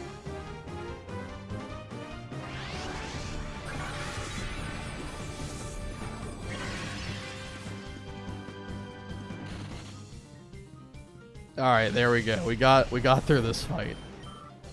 A bit unlucky, but really never was in danger of, you know, losing a Pokemon or something. They're pretty good. Makuhita was sent to the storage system. I'll have to check him out later. For now, I'm gonna definitely go heal up. I didn't take too much damage, but I don't want Mighty Anna to be at half health. It's very valuable with Intimidate. But just for the next trainer, it looks like Spinarak, Beautifly, Dustox, and Vulpix. Kind of like the idea of bringing these two.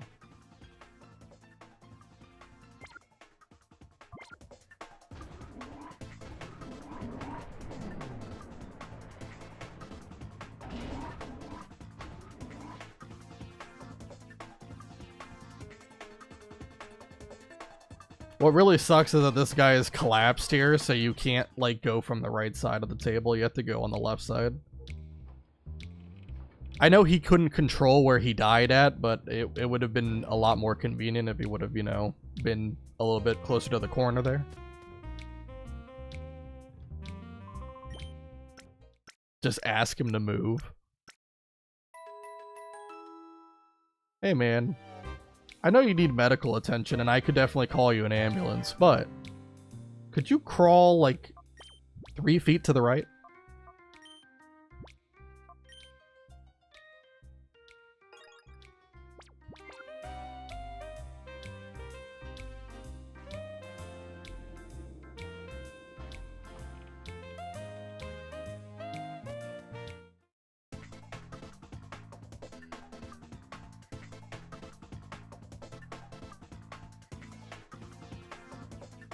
Alright, next trainer. Imagine if Dakim was their bodyguard instead. He would have punched Cypher out, yeah. Like, Dakim in a Pokemon battle? Not a problem. Dakim in a real life battle? Game over. You just die. Alright, yeah, so we're gonna leave with these two. I think that's fine.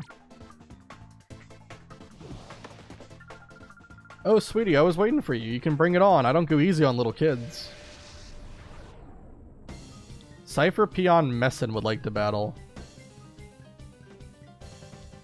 Yeah, Spinarak and Beautifly. Alright, so yeah, Voltorb probably doesn't one-shot Beautifly here. It'd be very crazy if it did. But it still does a lot of damage. And we can definitely one-shot the Spinarak. I don't think Beautifly has much to hit with. I think it has, like, Gust and, Absorb. Dakin probably wasn't too into Cypher. He just works in whatever job lets him feel macho, yeah.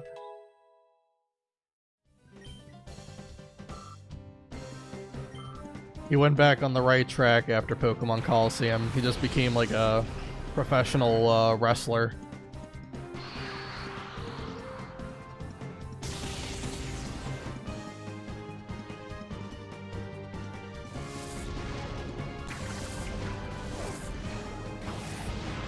Okay, 10 damage isn't that bad. Alright, and I think we'll be able to take out both of them this turn. And I'll just leave the Shadow Vulpix as the only other Pokemon. And like I said, okay, Dustox didn't die, never mind. Like I said, every new area, we only get one encounter. It's the first catchable Pokemon we come across. And so, ONBS, we don't have any more encounters here. So, we're just going to kill Vulpix. I very much apologize if Vulpix is your favorite Pokemon. The only way we will be using Vulpix is if, whenever Mirror B shows up in Pirate Coliseum, or in, what's the other place? Realgam Coliseum. Mirror B is the only way to get an encounter from those two locations, and he has a random Shadow Pokemon that you did not catch. So, it's still possible that you can get Vulpix.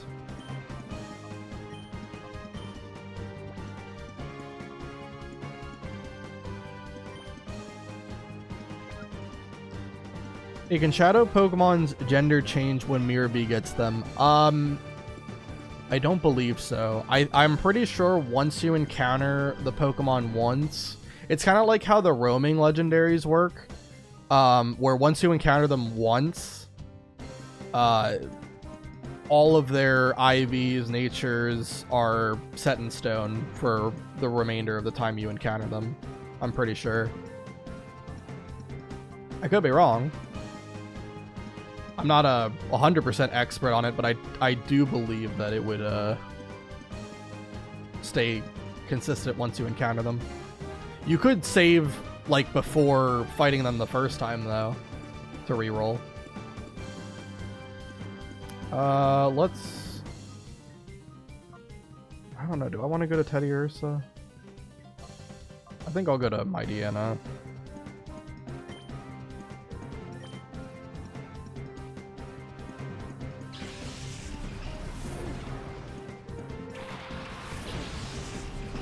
Voltorb should take out Dustox here.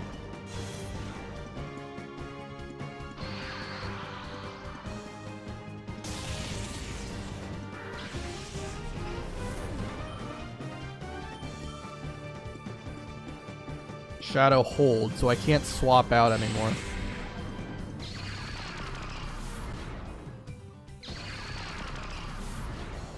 I don't think it's going to be a problem. I'm pretty sure Vulpix only knows Shadow Wave, which is it's a spread move, so it can't, it's only going to have half base power whenever it hits. Honestly, Mirror Coat might be the best move to go for, which is kind of surprising. Unironically, it actually might be. Let's just Bite do. Shadow Wave, right? Oh, it flinched. Okay, well, that's... Mirror Coat does nothing now, alright. Never mind, I thought we were actually going to get some use out of Mirror Coat for once, but no. Nice crit. Vulpix is down.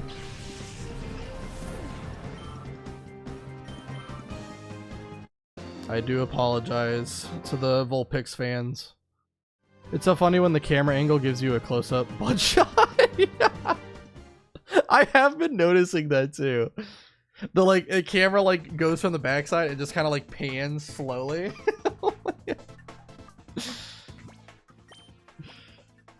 God dang.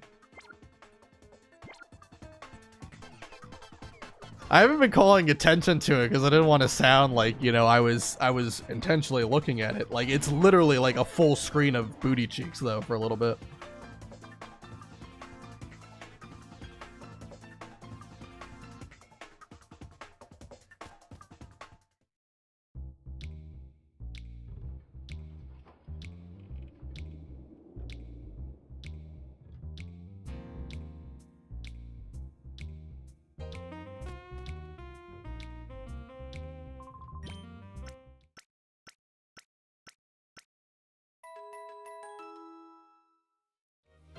Alright, healing up. Next trainer is Sneasel, Yanma, Mischievous, and Duskull for the Shadow Pokemon.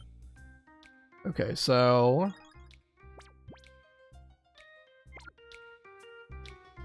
I think Mightyena makes a lot of sense. I think Voltorb also would be okay for that too. Voltorb doesn't have soundproof, right? It has static. Yeah. Because I think Sneasel knows Screech, which could be annoying, but I think it'd be okay. We can always just swap Voltorb out if I need to. Double save again. My favorite thing to do.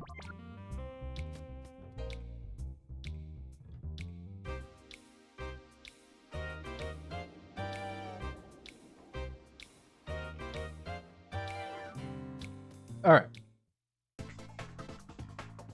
And I think Shadow Duskull is like a very weak Pokemon. It pretty much cannot do like any damage. I think it also has Shadow Wave, and I'm pretty sure Duskull's special attack is trash. I know there's a healing station like on this floor, but do I have to fight someone before or after the healing I could have... Okay, I didn't have to go all the way back then. Tragic. I thought it might have been before, but I was wrong. I could have healed. Didn't have to run all the way back. Alright, Sneasel and Yanma. I think Yanma will die to Spark.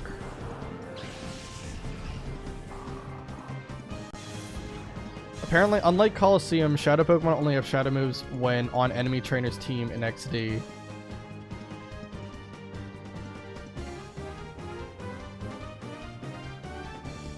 Wait, what? You mean like they only have Shadow moves, like they don't have Shadow moves when you catch them? Because they do. Unless you're talking about something else.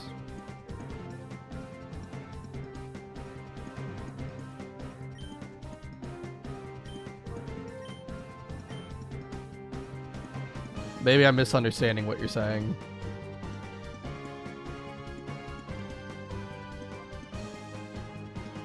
What's the other Pokemon? Misdreavus?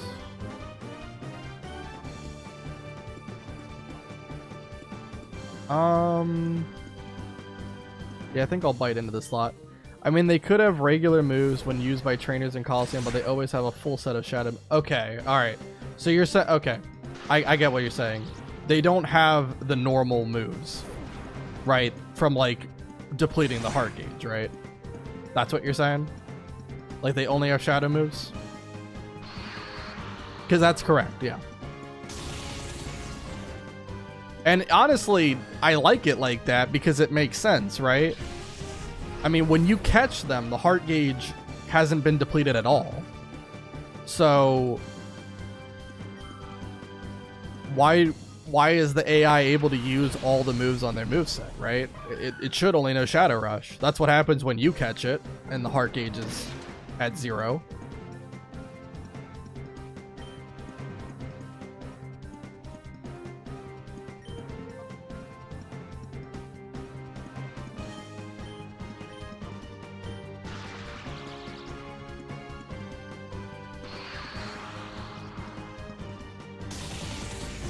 Oh, I thought Spark would kill.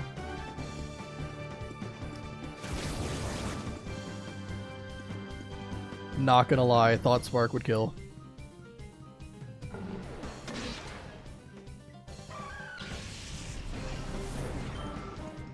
Almost level 22 for Volt. Almost level 23 for Mightyena. I do have to be careful about that.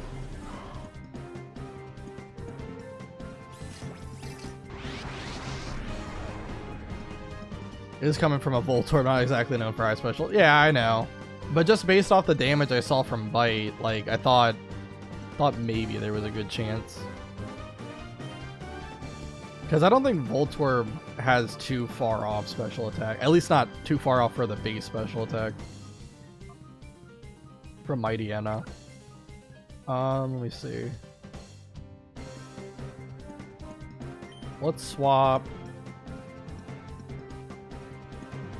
Sneasel and Duskull. I'll go Espeon.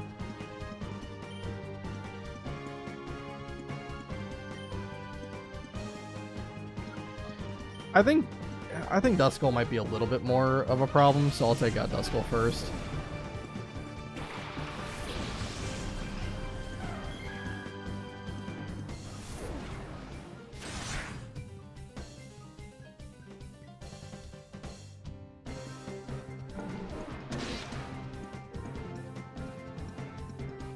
Flinch would be great. Okay, we can't swap until we kill Duskull, but that's literally going to be the next turn that we kill him.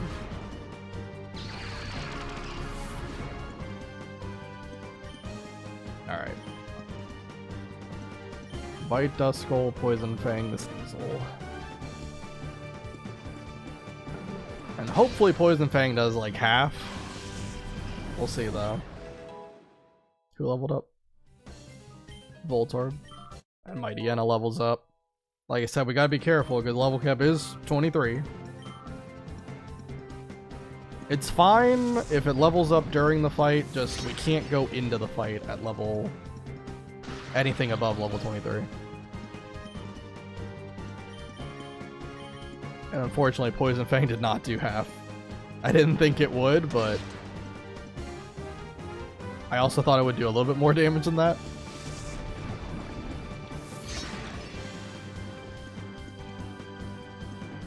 Reflect? I didn't even know Sneasel learned Reflect. That's crazy.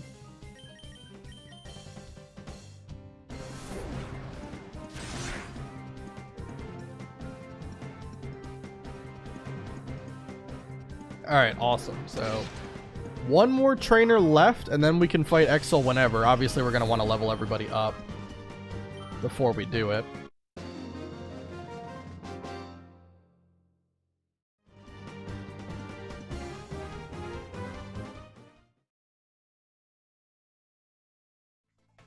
Alright, let's heal.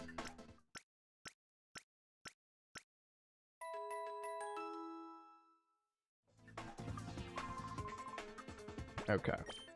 And then, let's see. So the next trainer is Kadabra, Flaffy, Vigoroth, and Shadow Ralts.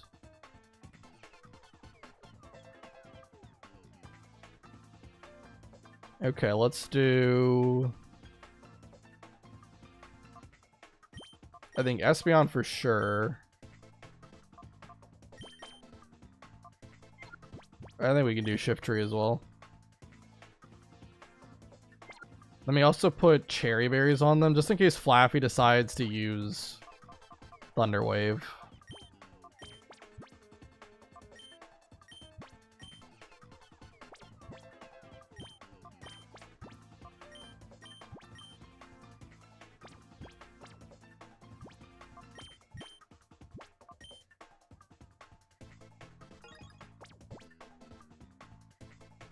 Stop.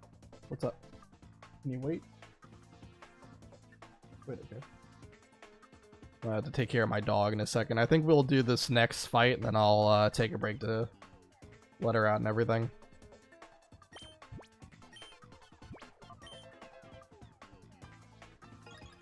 Alright, so just one more fight to go. And then we'll have to start the grinding again, unfortunately. Oh, Michael. These guys suddenly came here and they were really mean. I tried to make them stop, but... Okay. Also, hold on, wait. For Espeon, how... It is kind of close to a level up. Because what I want to do the Coliseum... like,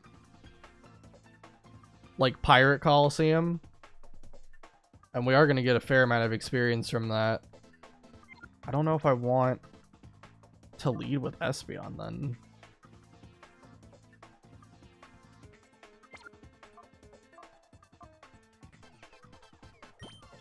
Because I'm going to need Espeon for the Coliseum. I might lead with Mightyena to take out the Kadabra and then just immediately swap out of it.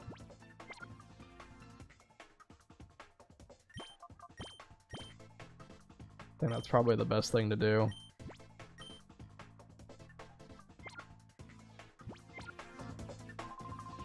Hold it, I can't let you get past here.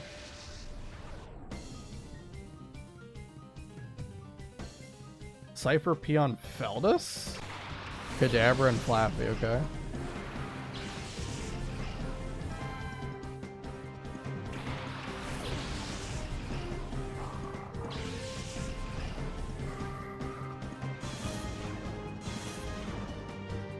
These are pretty high level Pokemon, honestly.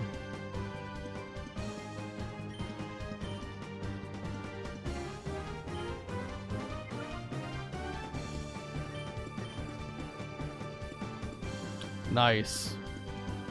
Psychic move on a dark type Pokemon. Huge brain.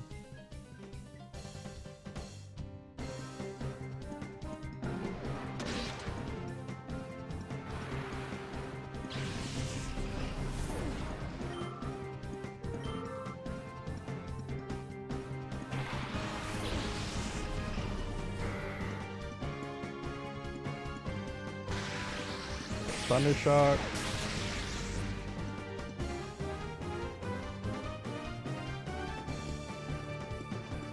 I don't know. Would Vigoroth be that scary of a Pokemon to fight?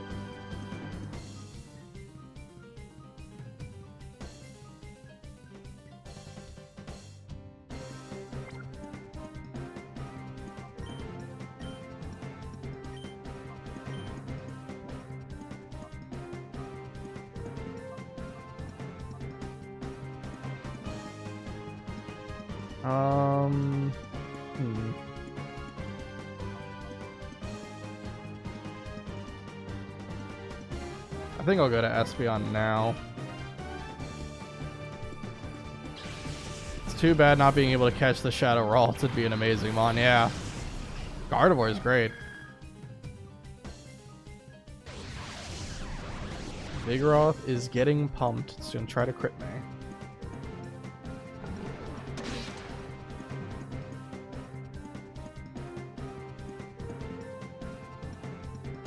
Based off the damage from Bite, we should kill with Confusion here.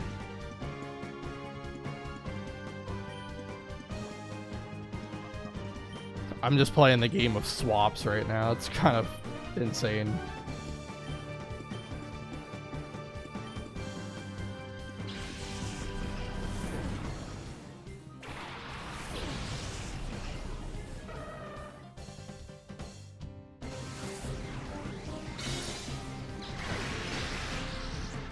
Oh my god.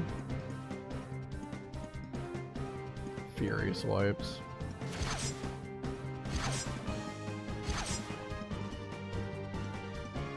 Rude.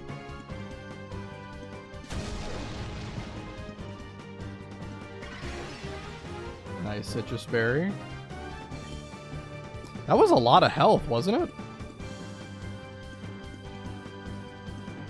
Was that? Wait a minute. Wait a minute. Did Citrus Berries heal 30 HP in Gen 3? I thought that was Gen 2. Well, I learned something today, if that's true.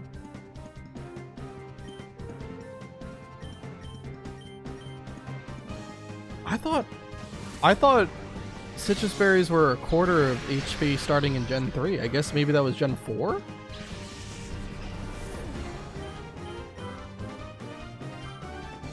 I'll have to look at the items after the battle.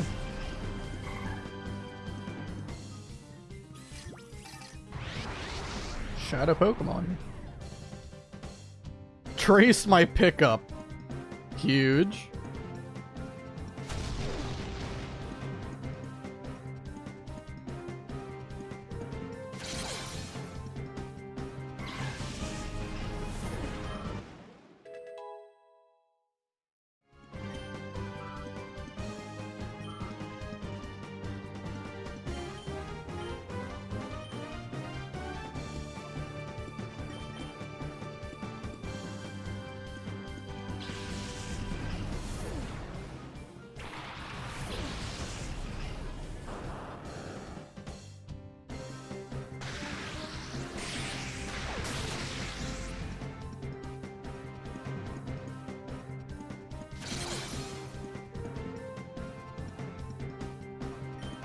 I'm just swapping to all of my Pokemon for this fight.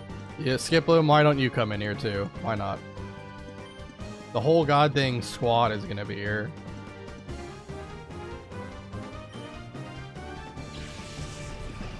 Why not? Let's split experience across the whole party.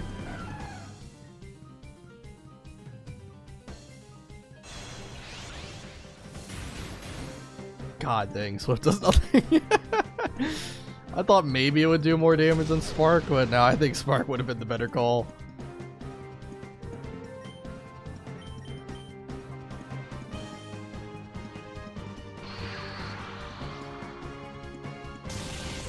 It's about the same. But we get the paralysis, even though Flappy's probably just gonna die to the next hit. Who knew Flaffy would be like the greatest wall in the game?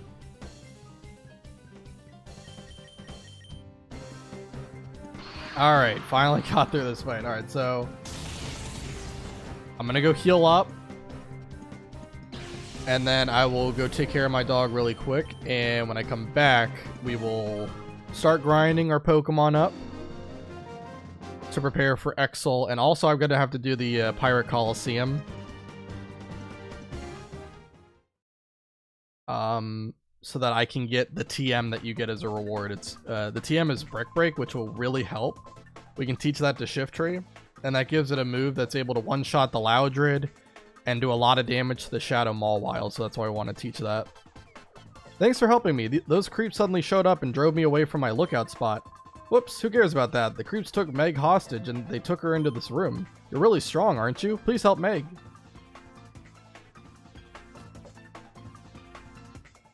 Alright, let's heal. I will save the game. And then I'll be back in about, like probably 10 minutes thereabout.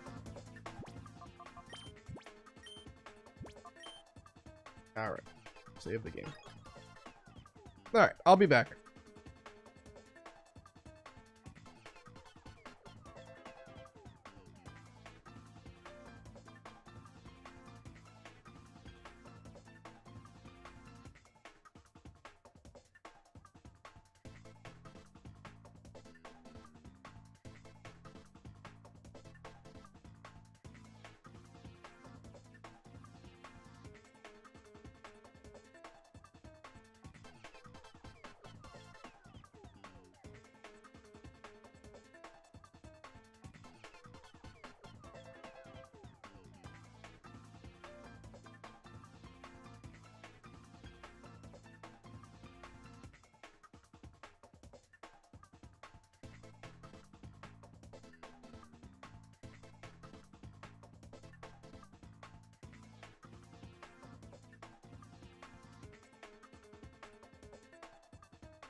Alrighty.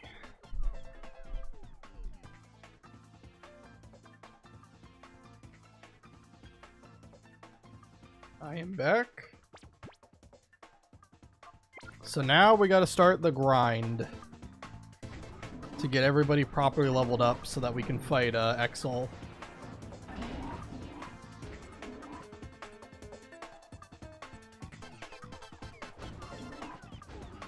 I'll have to look up, I was gonna look it up once I came back, if citrus berries heal 30 HP, because I thought that it was a quarter of their health in this generation. Nope, it is 30 HP. Fair enough. For now, I don't have to put anybody, or put an item on anyone.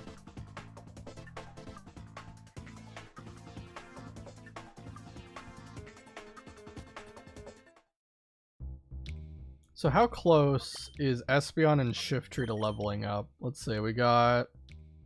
Shiftry needs 87 more to level up to 23. How much until it gets to 24? How much leeway do I have here?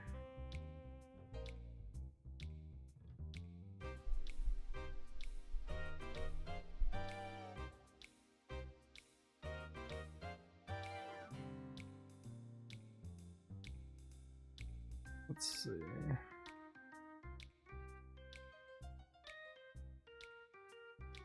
$23 to $24. Actually, quite a bit. Needs 1,383 to level up. Because I think Shiftry's in the medium slow experience tier.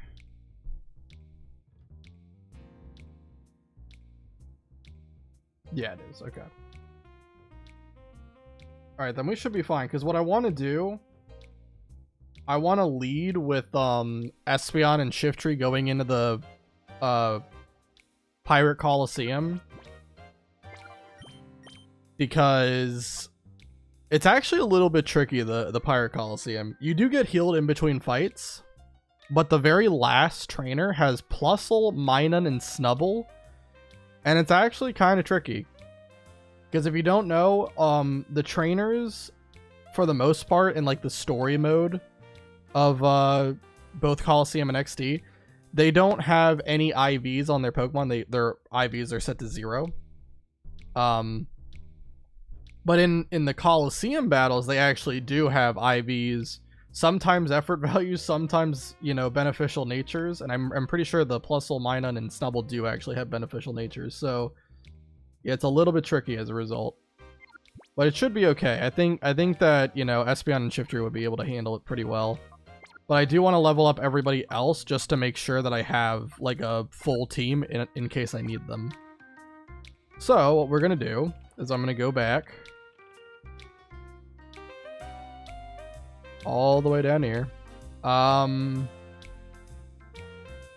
definitely think that, like, the one trainer, Perp 6 in Cypher Lab is like the best to grind against for like EV training your Pokemon, but it also takes a really long time.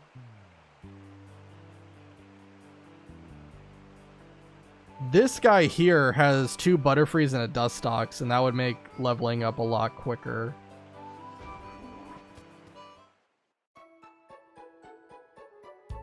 Or wait, no, I mean... No, it's 2 Dustox and a Butterfree. I don't know if I said... Or, a Beautifly, sorry. Sorry. 2 Dustox and a Beautifly.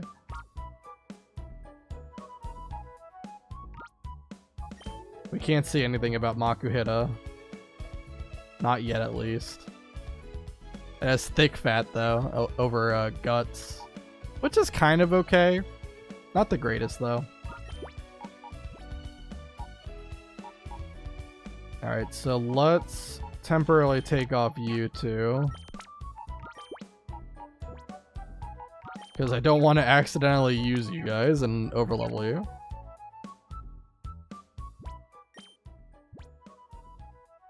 Alright, let's go with,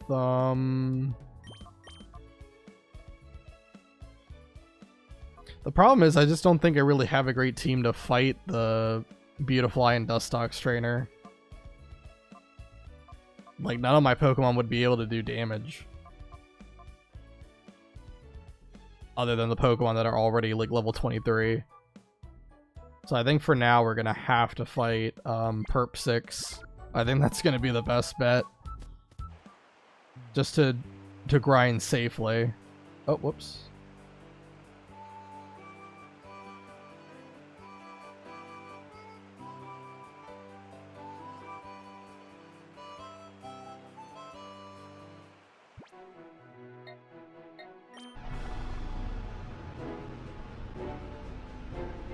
Alright, Decipher Lab we go. Hey Doctor, how you doing?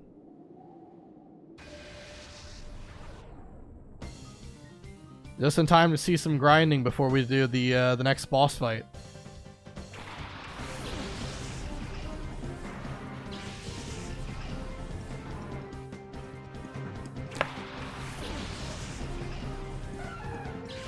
Oh, you got a Switch too? Nice. Are you enjoying it? What kind of games are you playing on it?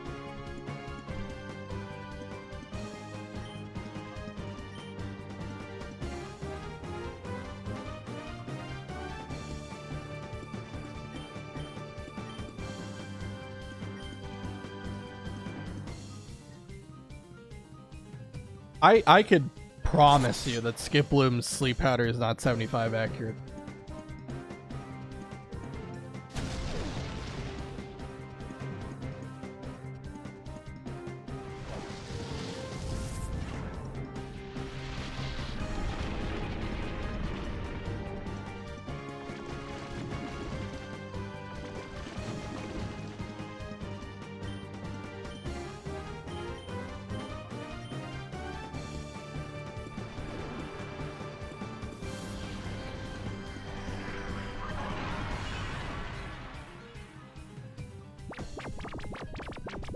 Alright. I think Grimer's a 3-shot with Scratch, so that's not too bad.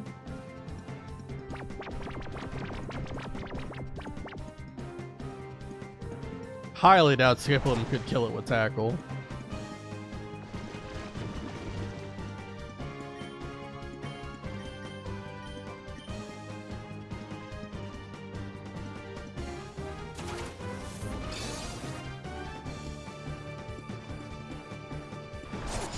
Alright, Grimer's down.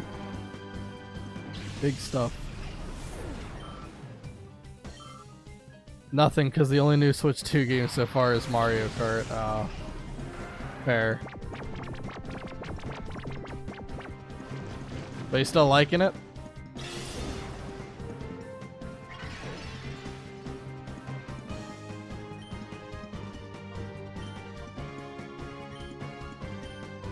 I'm gonna have to swap out Sandshrew.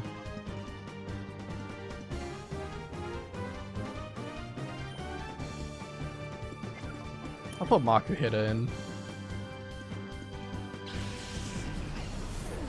Still loving it for the 10 minutes a day I can play. I know. That's good. Yeah, I've heard good things about it for the most part. I've also heard funny things, you know. Some weird drama with everything.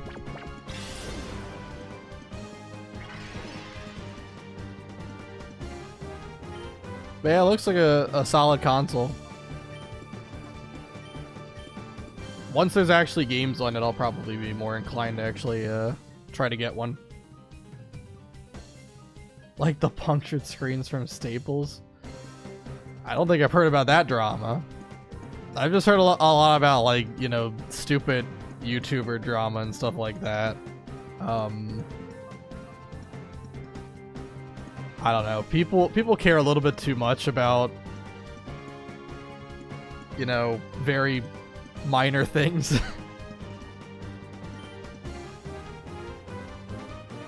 It's like, you know, if you want to Switch 2, go for it. If you don't want to Switch 2, go for it, you know? It's that kind of stuff.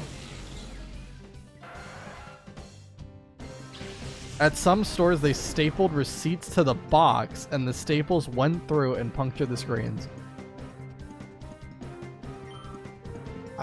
I don't even know. I don't even know how you messed that up. That's crazy. I can't imagine the average working class American family actually has the finances for the Switch 2. It's just stupid nerds buying it. Yeah, I mean, again, like, nothing wrong with not getting the console. Nothing wrong with getting the console, right? To each their own.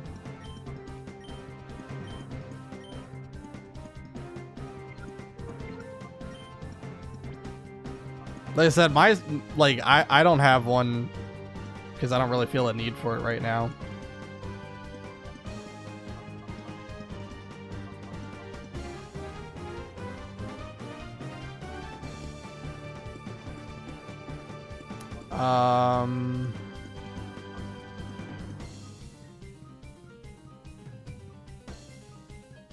Yeah, I think I'll swap. Well, nah, I'll stay in. Shadow Pokemon are resistant to shadow moves.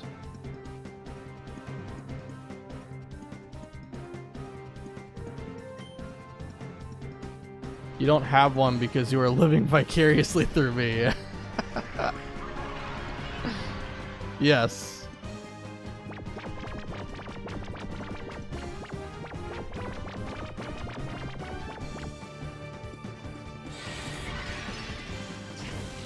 Yeah, like Mario Kart is a I've played like a couple of the Mario Kart games. I'm not like a huge fan of the Mario Kart stuff, but I still like kart racers in general. My favorite kart racer is Crash Team Racing. I really like that one. But if that's really the only game they have, yeah, then I guess more games have to come out to really make anybody want to get it for like the new library of games. Right now I think like the Switch is fine.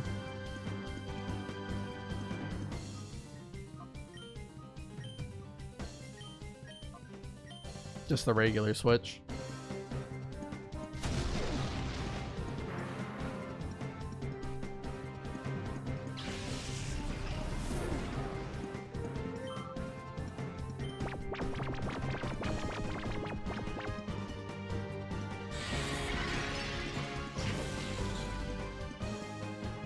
God dang. 1 damage.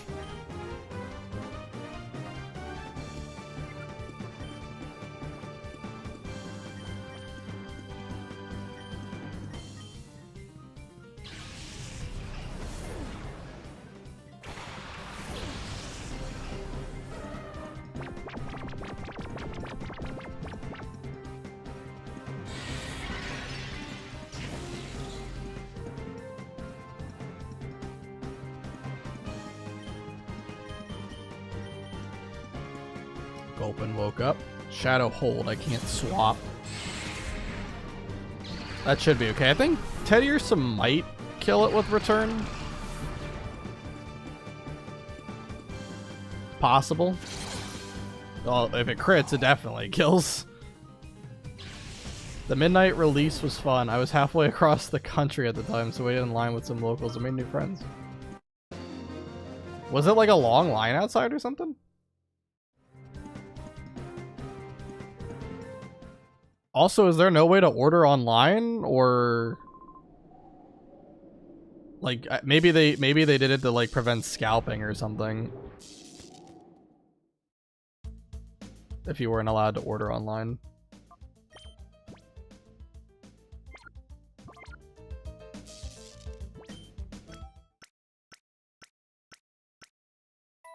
Because I know scalping has been a massive problem for like everything.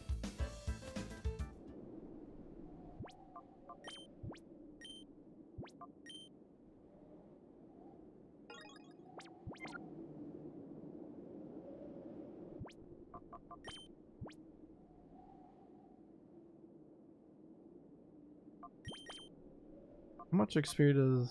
Okay. Sand Shrew is almost level 19. Pre-orders were all messed up. So many were concerned they would sell out at the midnight release and take forever to restock. Pre-orders sold out within 5 seconds. Almost certainly all scalper. Yeah. It's crazy. There needs to be something. I don't really know fully what needs to be done. But there has to be something that they can do. Cause it's just getting ridiculous. Like everything is getting scalped. Ticket prices, consoles, trading cards. God dang. It's a wild.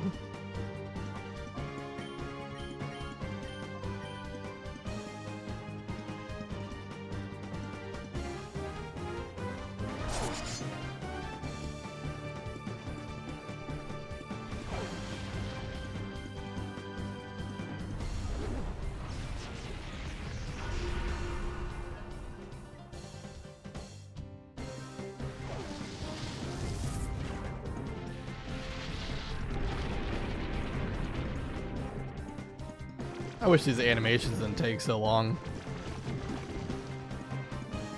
There's just too much boasting about the Switch 2 happening and a toxic economy with people struggling to pay bills.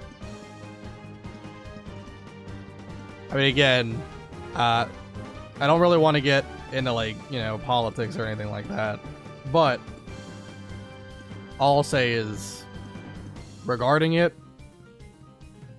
people are able to spend money however they want, right? And people are able to not spend money however they want.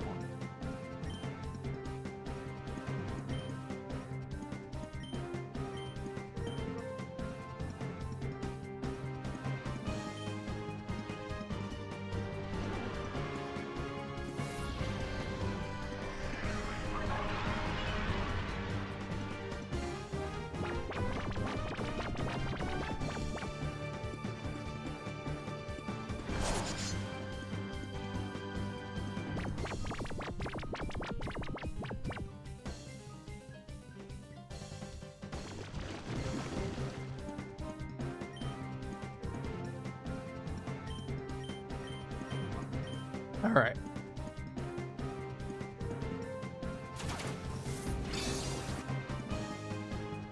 Should get to level 19 with Sand Shrew and level 21 with Skip Lumiere.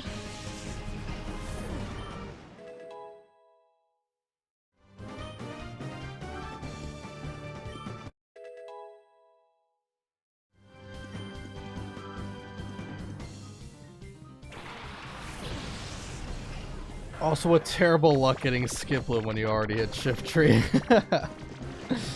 Yeah, I mean, well, to be fair, the Oasis Pokespot really just doesn't have... Oh, shit, I forgot about this. It's just variated. Or wait, no, that was Leech Seed. My bad. Okay. The Oasis Pokespot kind of is lame. Like, the 3 Pokemon you have are Hoppip, Phanpy, and Surskit. Phanpy is not terrible, but I got Sandshrew, so that would have been kind of bad to get. And then Surskit. Masquerain does have Intimidate, which, you know, fair enough. And I think you also can trade Surskit for something. Can you trade up with Surskit? Yeah, I don't... What do you get from the trade, though? I don't remember. If it's something worthwhile, then maybe, but... I think I'm gonna swap Skip them out.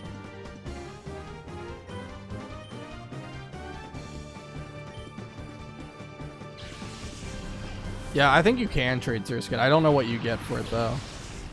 Maybe it's Metatite? Metatite's also kind of a weird one, too, because it's like... You already have... Well, I already have Espeon. And I already have, Makuhita now. So basically... I got a Psychic and I got a Fighting type. The value is kind of a lot lower.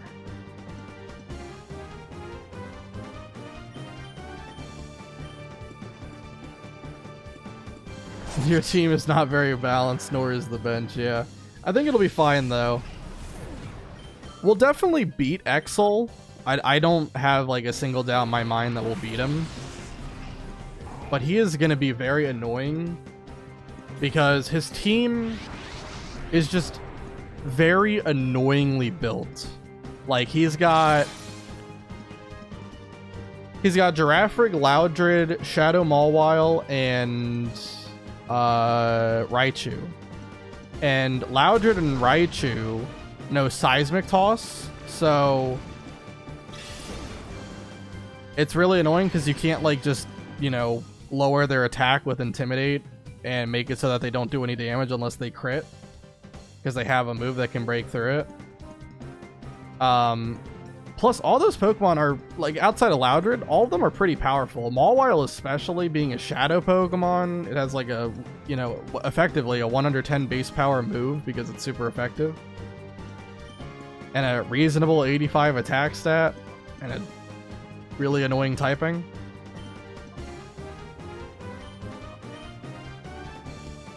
Yeah, it's gonna be annoying when we get there. Define fine, yeah. So what I anticipate is this. The strategy that I came up with. If it really depends on if Mawile has Intimidate or not. Right? So if Mawile has Intimidate, it could be bad. It could be bad because the main strategy I'm planning on using, I'm going to go to Pirate Coliseum and I'm going to do the first set, which will give me Brick Break. And I'm going to teach that to Shiftry. Because Shiftry has a pretty good attack stat, you know, 100 base attack, which is really nice. And so with Brick Break, I should be able to one-shot Loudred. And if Mawile doesn't have Intimidate, big thing, if it doesn't have Intimidate, 2 shots Mawile. Should, like, unless this is, like, top percentage Mawile that has, like, a plus defense nature, it should 2-shot Mawile, guaranteed. But if it has Intimidate, then Brick Break's a 3-shot, and now you're talking about risking a couple of crits. I think there's a chance that you risk crits regardless, but yeah, you'd be risking probably a lot more if it has Intimidate. So it's really just gonna kind of be dependent on that, but I don't think we're going to wipe to that fight. We might lose a Pokemon. It's absolutely possible. I hope we don't, though.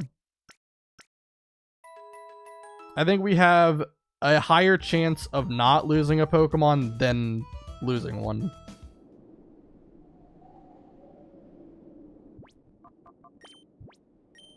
But it's just that, a chance. It's not guaranteed, unfortunately.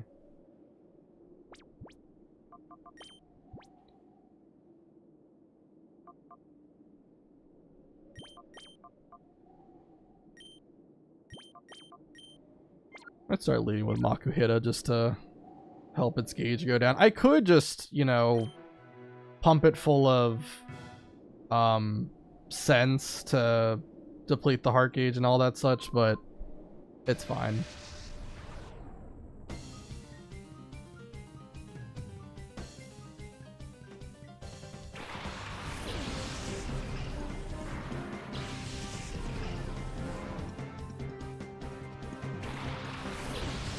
But yeah, I'm hoping we can get to the fight today. I don't know. We'll see. Because I do still have a fair amount of grinding to do. Like, what I need is Sandshrew to get to 23, especially because Sandshrew actually would have a pretty decent roll. It evolves to Sandslash at 22, but we're going to not let it evolve at 22. We're going to wait 1 extra level because then it can learn Slash at 23.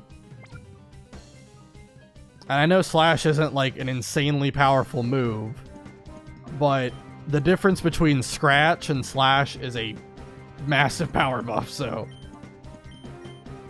I'll take it. Why are you grinding on these low-level guys instead of in the Coliseum? In the Coliseum, it's not a great place to grind.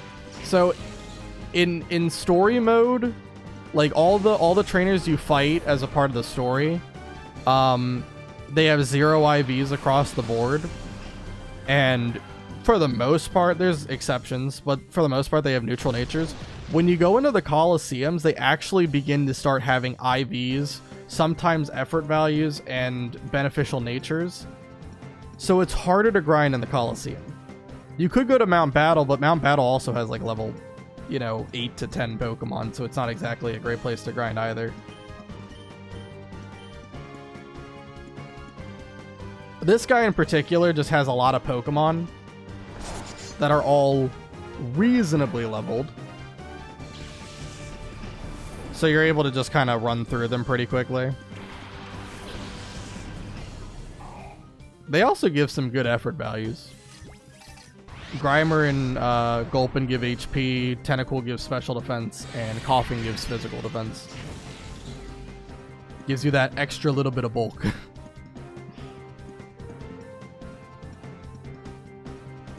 Like, the best trainer to grind against, though, like, if we're just talking about, like, from a level perspective, absolute best trainer to go for is the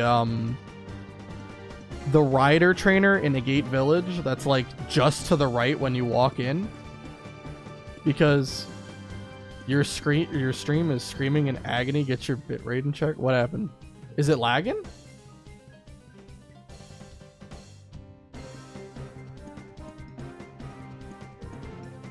Is it lagging or something? I'm not noticing anything right now.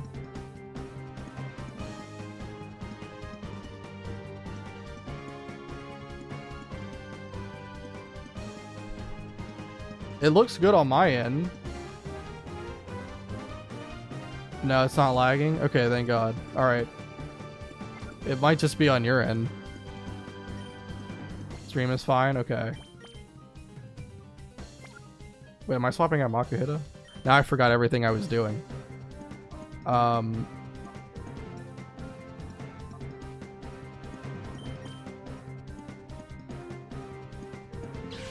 what was I saying? Oh yeah, the rider trainer in Agate Village, he has 2 Dustox and a Beautifly, and he gives a lot of experience if you fight him. The problem is that he's not like an easy trainer to beat.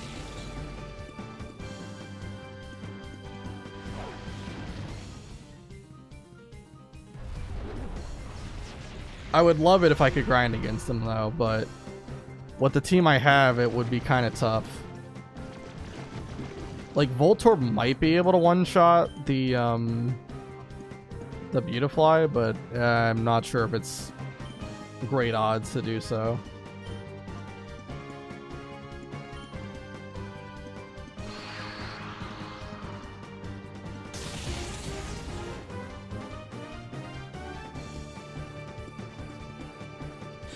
Gulpin outspeeds Teddy Ursa.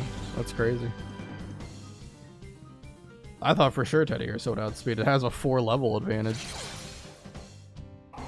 Alright.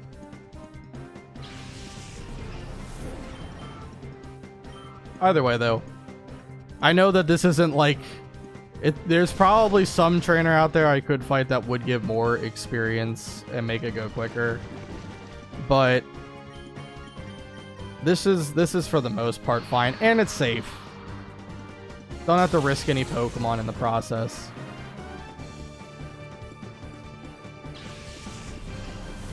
So...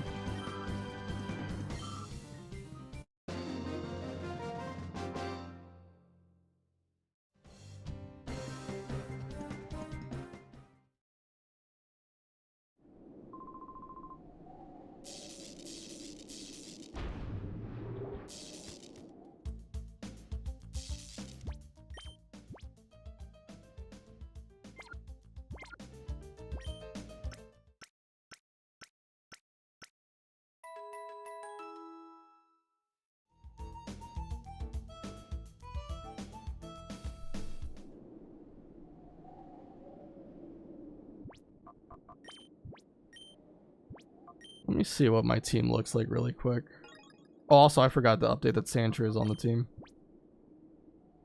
And Makuhita, for that matter. But I benched Espeon and Shiftry.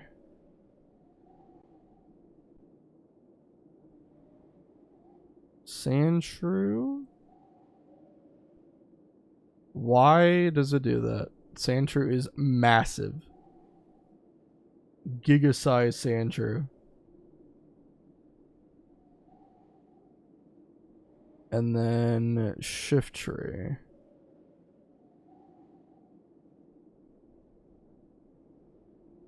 Oops, that's not what I wanted to do. Swap it out for Makuhita.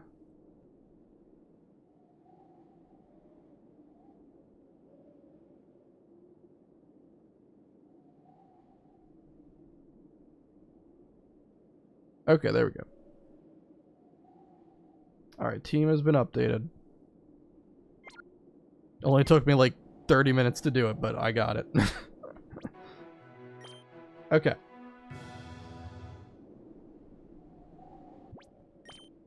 Yeah, like, I feel like I probably could beat that trainer with the 2 Dustox and Beautifly, but especially like Voltorb is like gonna level up soon, so as soon as he levels up, then it's gonna be a lot harder to win against him. So I just think for now, this is like as safe as I can get while still being able to grind. I know it's not great, but it's what we're gonna have to do for now.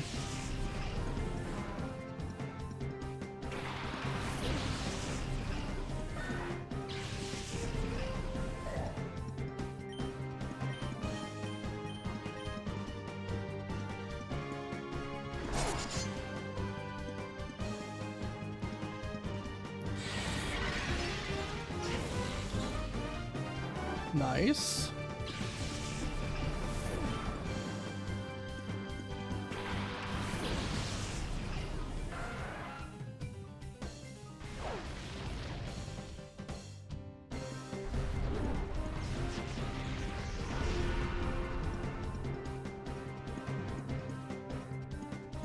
Also, I think I missed that message, but Makuhita looks like it's perpetually late on child support.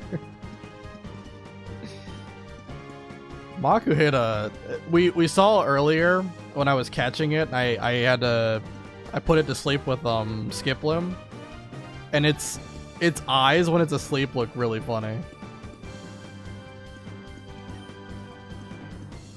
They had to do something to signify that it was asleep.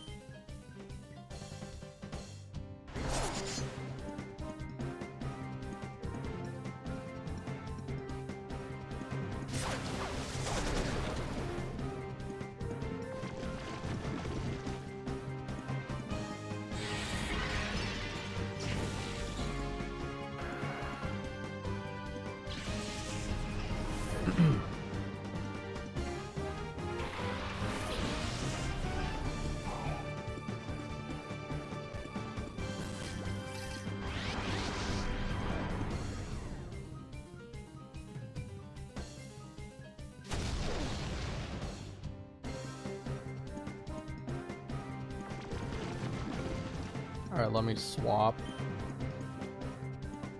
Swap the Teddiursa.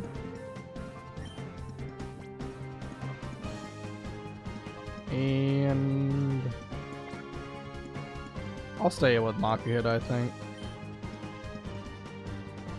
No, I'll stay in with Makuhita.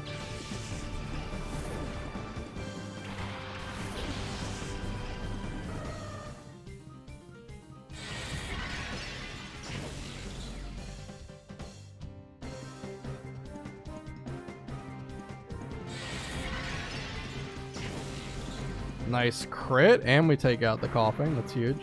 I don't think a non-crit would have killed coughing. Maybe I'm wrong.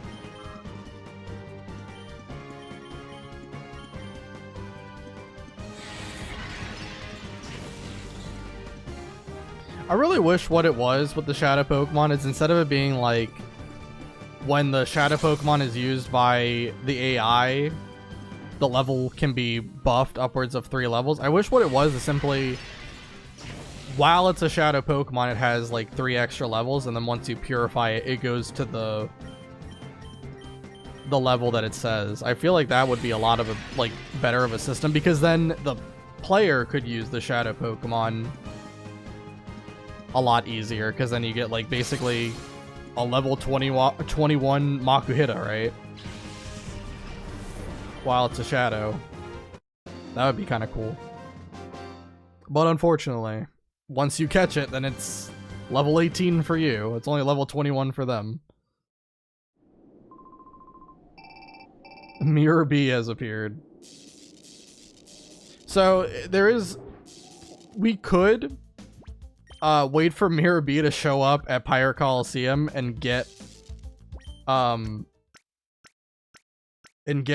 random shadow Pokemon as our encounter there, because that's the only way you can get an encounter at Pirate Coliseum or Realgam Coliseum is if Mirror B shows up. But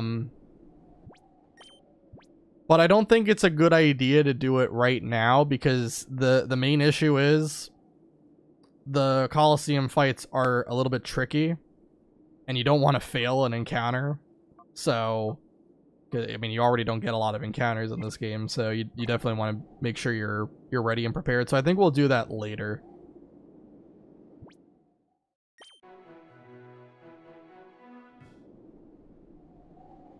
Like, sometime after we fight Exel.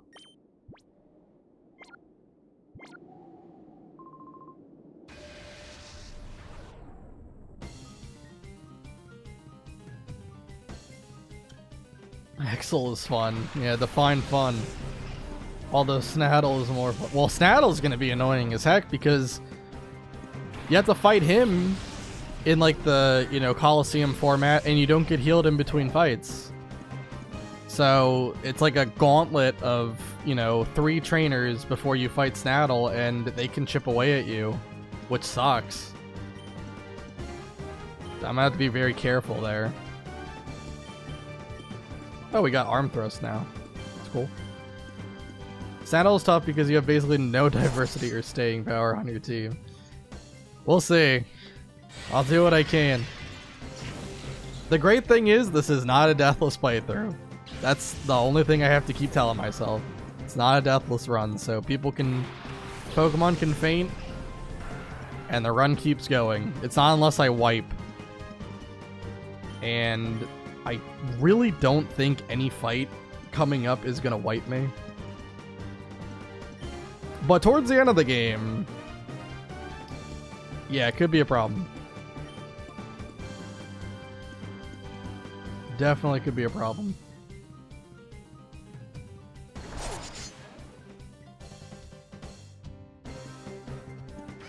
Safeguard.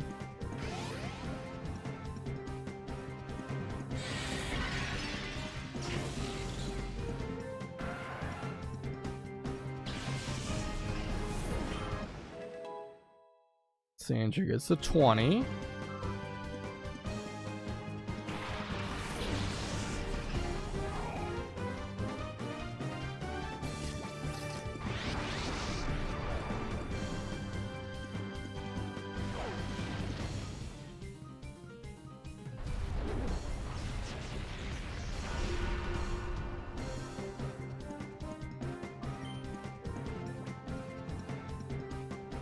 All right.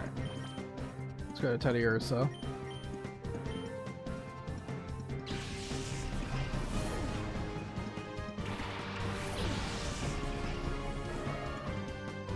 I think Snaddle has what, like,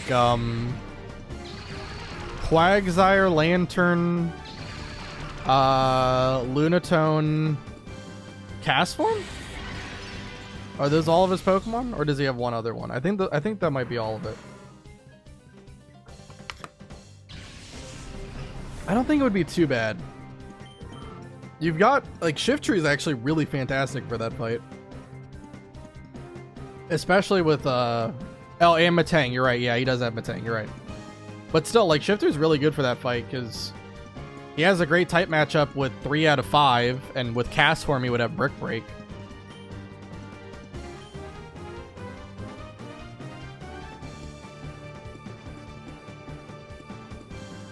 Although I do think Quagsire knows Ice Punch. I don't think it's too big of a deal, but it is something to note.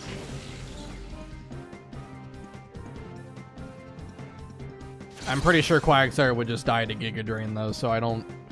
It's kind of a non-issue. Like, Shiftry definitely outspeeds.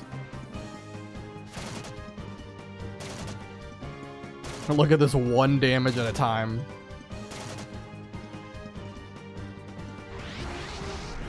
And we went into reverse mode.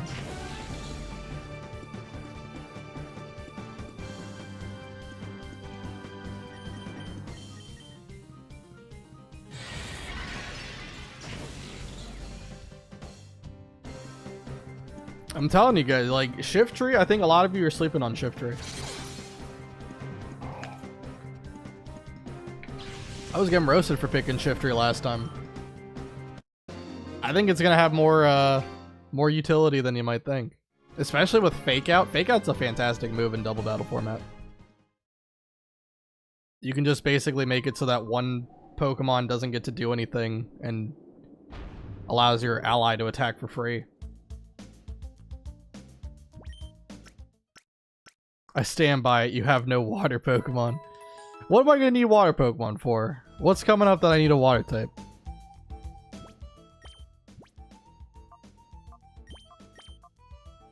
I'll get a water type at some point. Don't you worry. I might just start leading with Teddiursa. I feel like this will go faster if I just do that.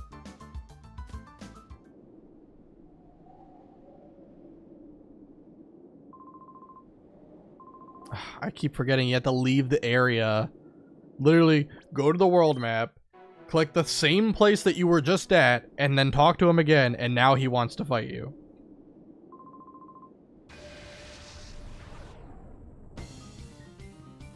But for now, it should be okay with not having water Pokemon. Make like a tree and get the heck out of here.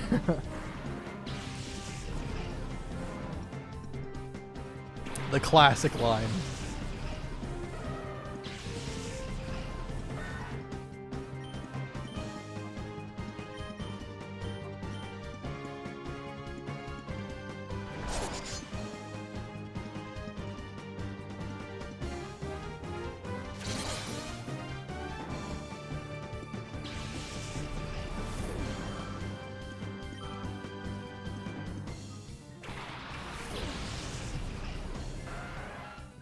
I really wish that I had a better move on Sandshrew than freaking Scratch. Such an unfortunate move pool for Sandshrew.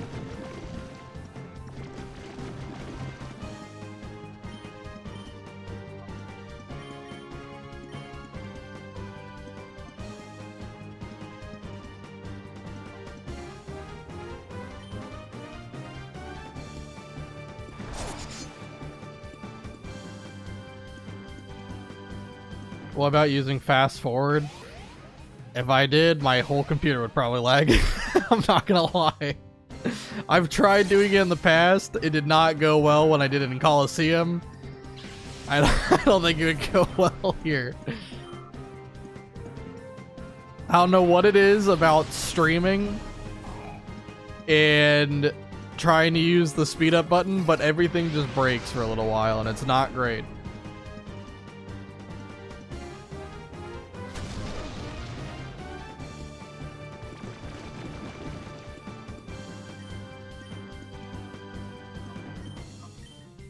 I definitely need to get a better computer, but we'll see when I can do that.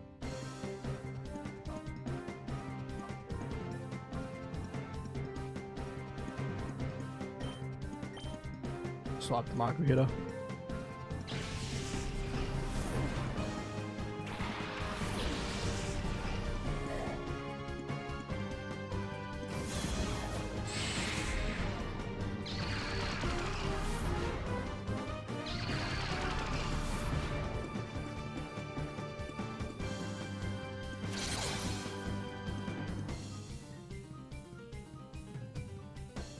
I wonder if Return is close to full power yet.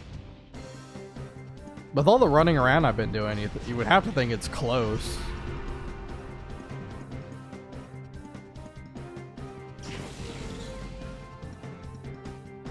I friggin' hate reverse mode so much.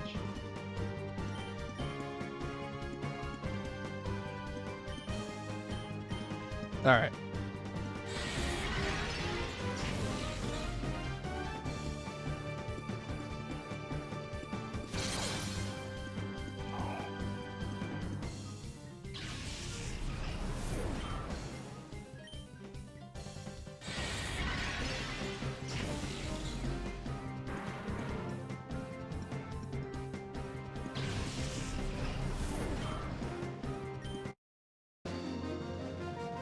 Alright, you know what? I'll humor you. I'll see if I can fight the one trainer that has the 2 Dustox and Beautifly. I want to see how bad or good that goes. I have to make sure that my team is prepared in case I need to send in somebody. How close is Mighty Anna to getting to 24?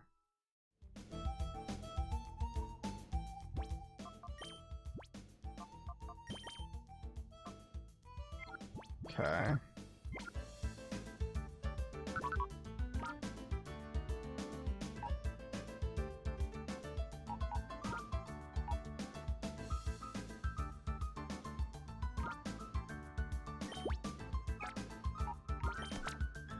I'll bring Espeon just in case things go bad. They might. Alright, let's save. And then let me update the team.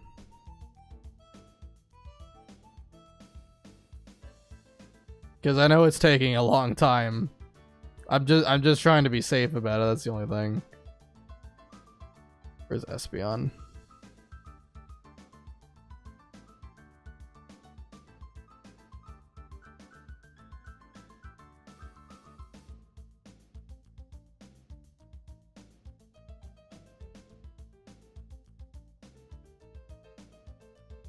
If you aren't safe, we will do a run back and get you something better than Shiftry. Yeah, I'm not gonna wipe doing this.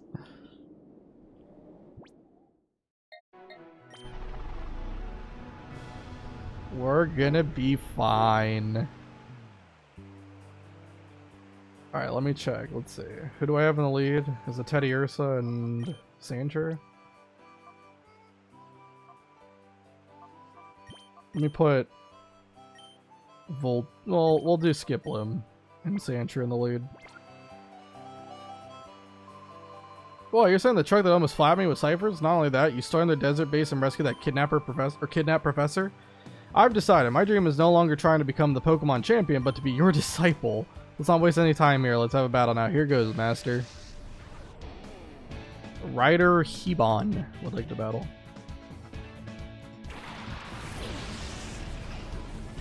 A pretty crazy power spike at this point in the game to have 3 Pokemon that are fully evolved. Good morning, how's the game going? It's going pretty good. Just in time to see if I can beat this trainer or not, because everyone was not liking how long the grind was taking.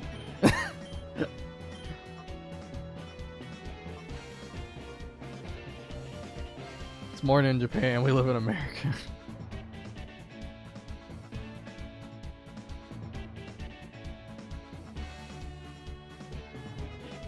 Yeah, we got the Skiploom guy. Yeah, I think I want to take Beautifly first. Beautifly's a little bit more scary than Dustox, I would say. It's morning in Finland as well.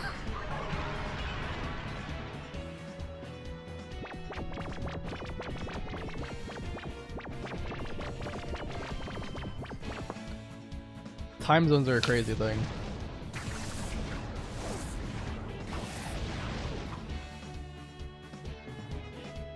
Yeah, see, Gust does 12 with Dustox. Like, Beautifly would do more damage. Like, I don't know. Like, I don't think you can really do Skiploom here.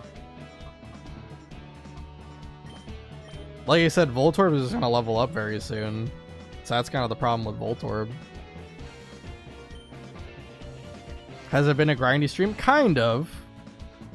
I mean, I cleared out the ONBS building. So I at least got that story progression done. We're just like, we're right where Exel the fight with him begins. But I'm just trying to get everybody to 23 going into it. And I also need to do the Pirate Coliseum thing so that I can get Brick Break for Shift Tree. Voltor might be able to take out Beautifly at that range, so I'll just start attacking the Dustox. It's summer in Finland, so it's always morning. Crazy.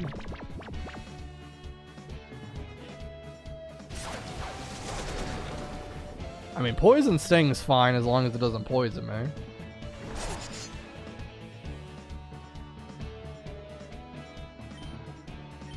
Alright, Spark Beautifly, that should kill it. I'd be stunned if Spark didn't kill her.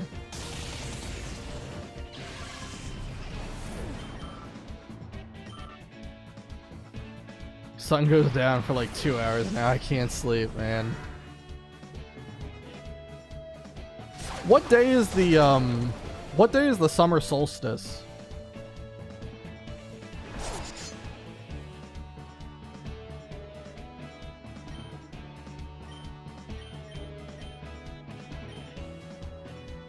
June 21st or 22nd, depending on the year. Okay. So we're not even at the longest day yet.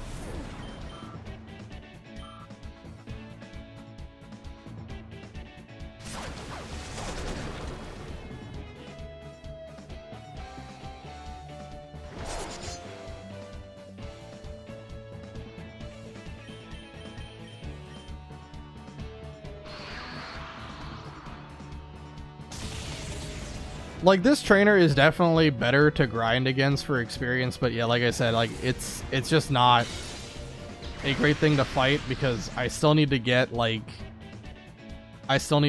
Skip Bloom up. It would be okay for like Sandshrew Voltorb, I suppose, but again, Voltorb, once it gets to 23, then that's kind of a problem.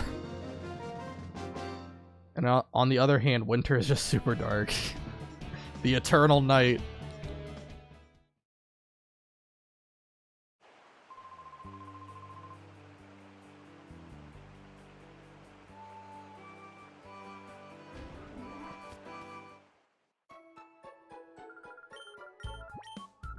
The night of long nights, Oof.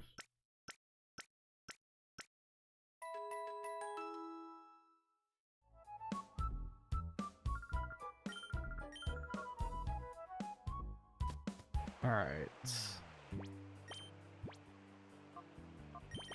So, Sandshrews 21. I have to remember, please do not let me forget, okay? When you see Sandshrew about to level up to 22, I need someone to tell me to spam the B button. Someone's gotta tell me. Because knowing me, I'll probably forget. And then Sandshrew will evolve into Sandslash. And I will cry, because I won't be able to get Slash before the level 23 cap. We don't want it to evolve. We don't want it to evolve until 23. Because Sandshrew learns Slash at 23. Sandslash does not learn Slash at 23.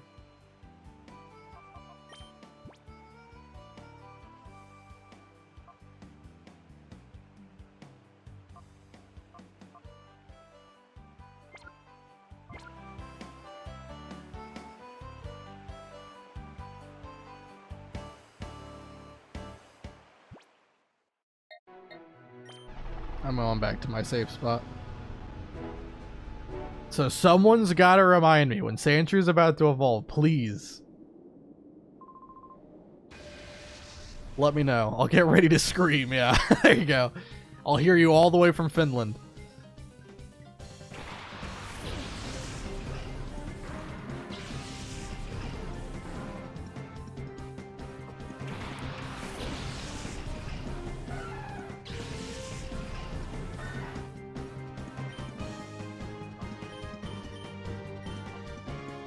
The weakest of eeks, yeah. I'll just be like, wait a minute. Is that the signal?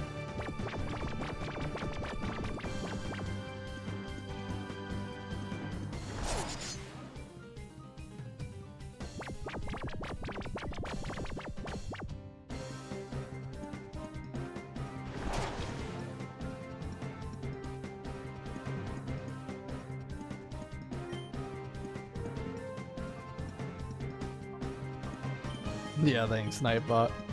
Always appreciate Nightbot. Nightbot's probably going to tell me to get good in a second, too. I have it set to, like, every couple of hours, tell me to save.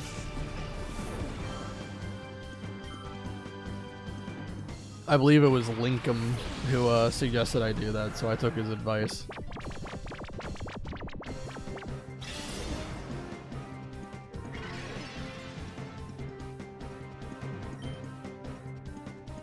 Kill it before it goes all Skynet on us. No, Nightbot's here to help. For the most part. Unless it starts pissing me off.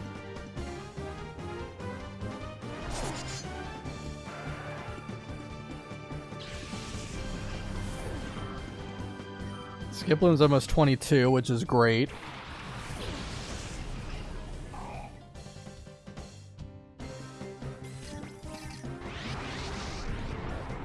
Nightbot wouldn't do that. No, of course not. Friendly friend. Hopping misses tackle, huge.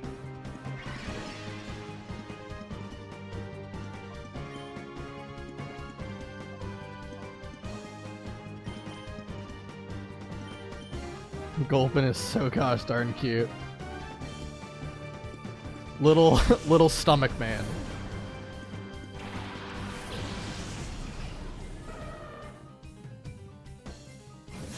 Look at him. He's gonna open his mouth real wide.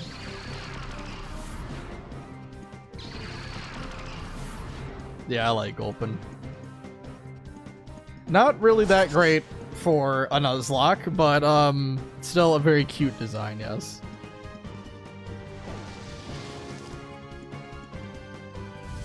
It's unfortunate, but there's a lot of Pokemon that, you know, have cool designs, but they're not that great for Nuzlocking.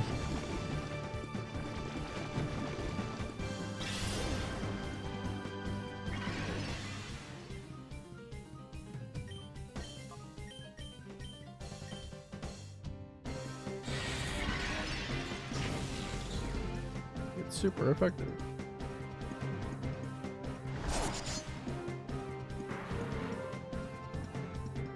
Oh, also I should check if Teddy Ursa picked up an item or not. Level 22 for Teddy Ursa.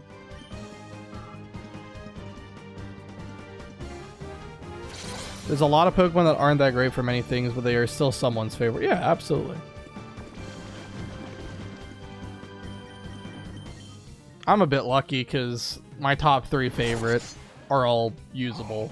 Gligar is not usable in Generation 2 or 3, but Gen 4 onwards, it's very good.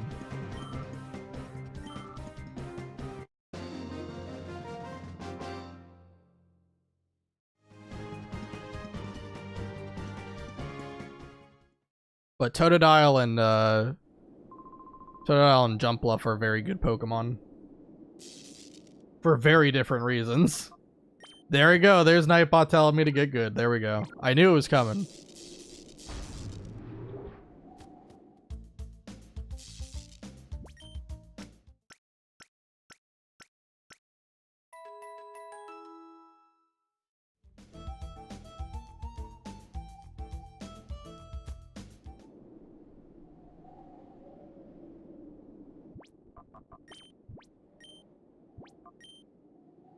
I will save the game.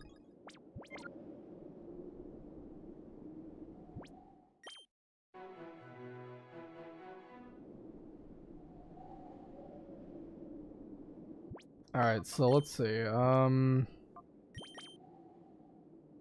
Because I really, like, I want to do the Coliseum, but I really want Sandshrew to get to 23. I don't know if maybe the best thing I should do... Maybe I'll get Skiploom to 22, and then I'll just take everybody off the team. We will have a team of only Sandshrew. It'll be hype. And I'll go through, like, Mount Battle or something and just, like, do the first couple of trainers over and over again. That should be something that Sandshrew can handle, even with its terrible moveset.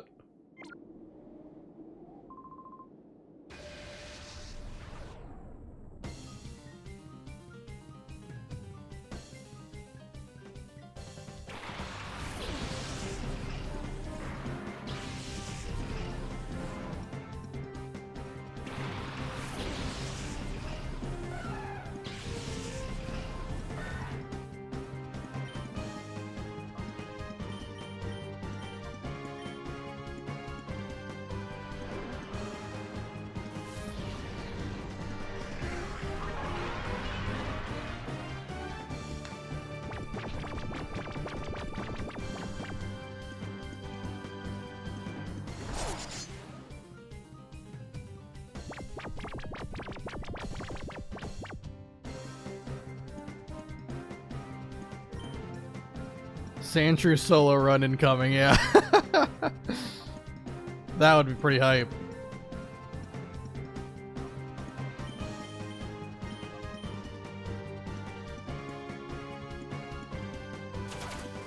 Can you beat Pokemon XD with only a Sandshrew? I'm gonna tell you something right now. I hate those videos, by the way. Those videos of like people going like, can you beat this Pokemon game with only this Pokemon? The answer, spoiler alert, yes. Yes. You can beat any game with any Pokemon. If you just spam items the whole time, yes, you can win. With level 100 Pokemon, yes. Easy. You could win. The answer is yes. Spoiler alert. You don't need to play through the game.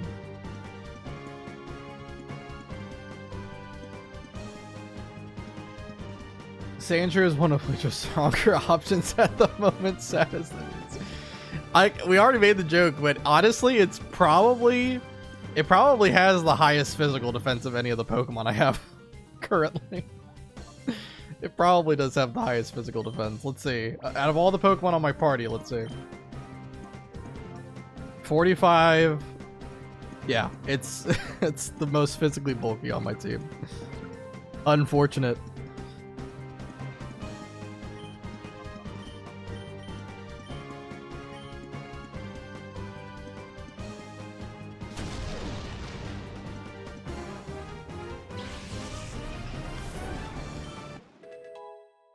I think I saw one that was sort of intense. They were playing through Heart Gold Soul Silver with just one Magikarp. Magikarp is a little bit interesting. Now, with Magikarp, again, if we're hacking in Magikarp as the starter, so it starts at level 5, I would assume, right? And we're not doing like breeding or anything, so it only knows Splash. The way that you'd have to do it in the early game, you would have to exhaust all 40 PP of Splash, so that only can use Struggle. And then you'd have to farm using Struggle, which is hilarious, but it's definitely possible. And once you get to 15 and you learn Tackle, there you go. You're good.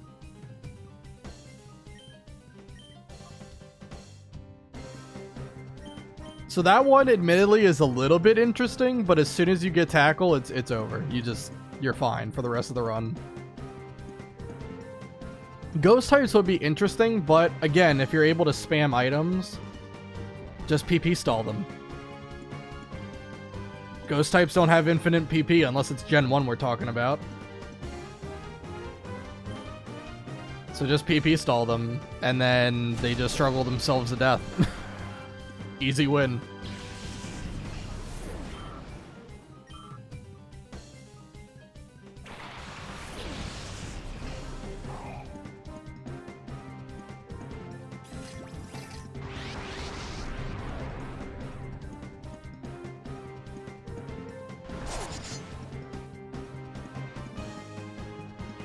Do not do anything with Ghost PP.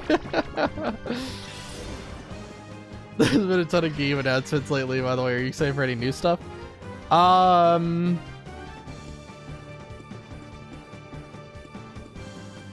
don't know if there's anything new coming up.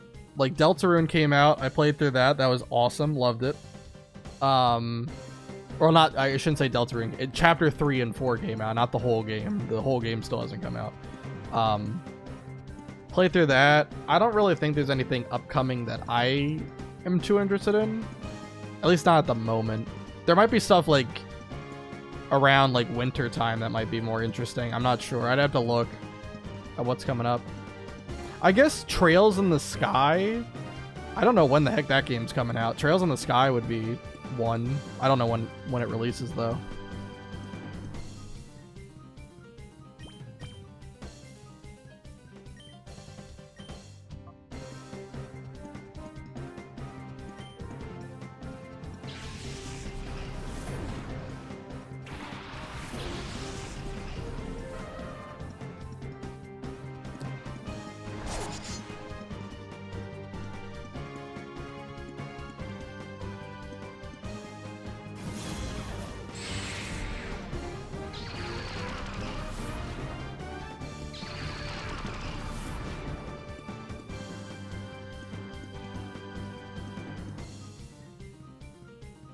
Alright, so after this fight, we'll go to Mount Battle. I'll take off everyone on the team. And we will do Mount Battle training with the Sandshrew solo run. It'll be funny. I have to be careful not to go too far, though, because I do think there's a Shroomish somewhere. And that would not be great for Mr. Sandshrew to go for. Or Mrs. Sandshrew, sorry. Apologies.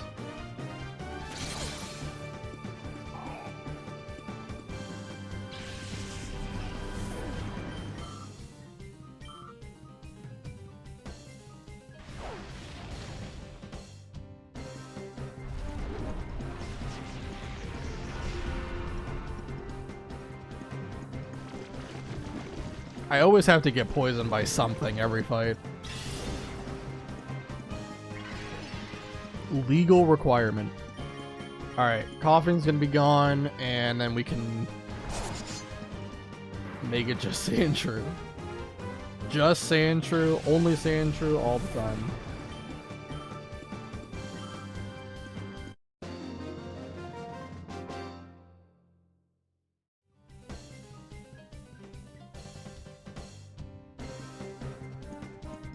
Can only be here for a couple minutes without I'd say hi. How are you doing, Lincoln?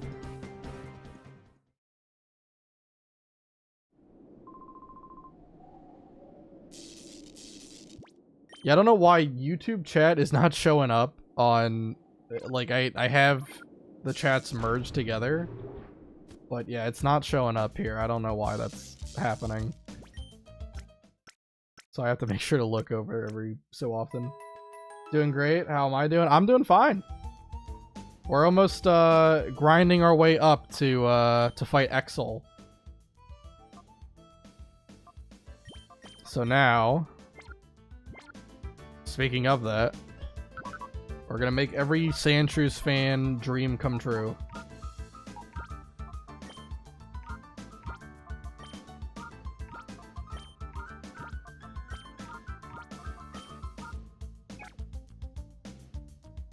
Let me update the team.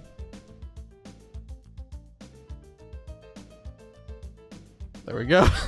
There's the team.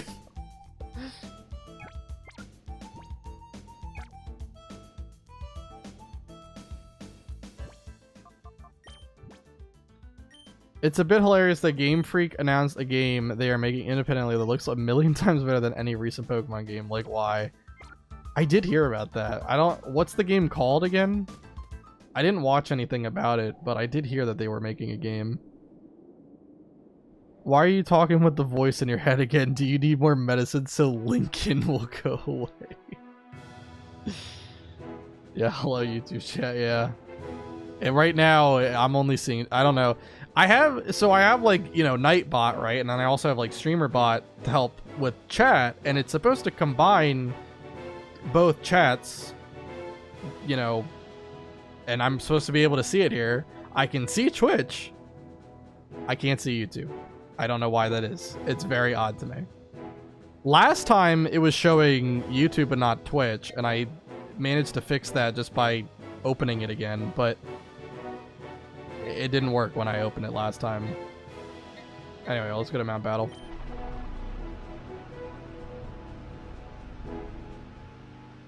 Exactly what I thought, Doc, but I was trying to be nice. You guys are making fun of me.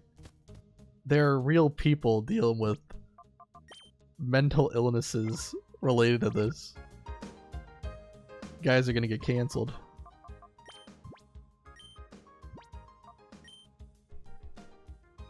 Face it, you lack my diagnostic skills. Alright, let me check really quick what the first couple of areas on Mount Battle offer really quick. You can see YouTube because you're reading my messages. Well, I see them because I'm looking over here. Like, I have YouTube chat open by itself just to check on the stream, right? But it's very odd. Repeat after me. I am talking to myself. Oh my head, god dang. The first step to getting over a problem is admitting you have one. God dang, no. But yeah, I'm looking over here, and so that's why I'm able to read it. But I'm just saying, like, it's not in like the main area that I'm reading chat from. Me and mental, or wait, hold on.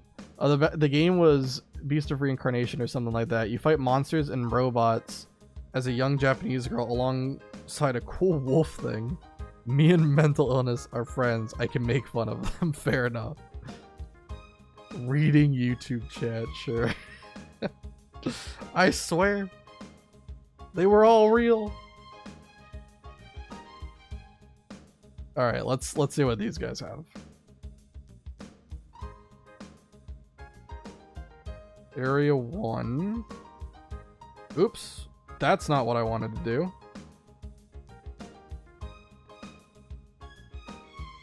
Alright, let's see. We've got... Yeah, I don't really think any of these are too hard. Until the 5th trainer. The 5th trainer has Shroomish, so we can't go to Trainer 5.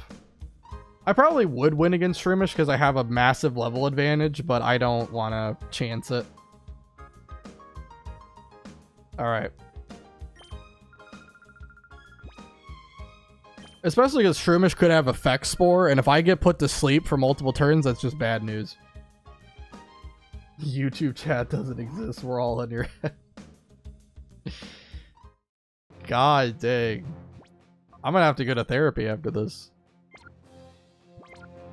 Wait, does Sandshrew have an item? No, it doesn't. Just to even further give it survivability. Okay, little armadillo girl, you can do it. I don't know what happened. I think I might have accidentally toggled something on my headset. Because the game got really loud all of a sudden. So I had to turn it down. Yes, we absolutely recommend all psychotic patients go to therapy. God dang. It's so weird playing XD with one Pokemon.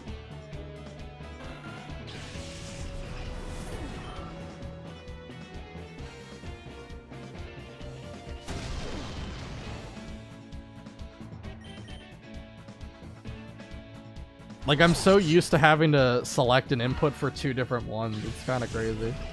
Been shiny hunting on Pokemon Violet recently. So much easier on Switch 2. Yeah, I heard that it actually runs so much better.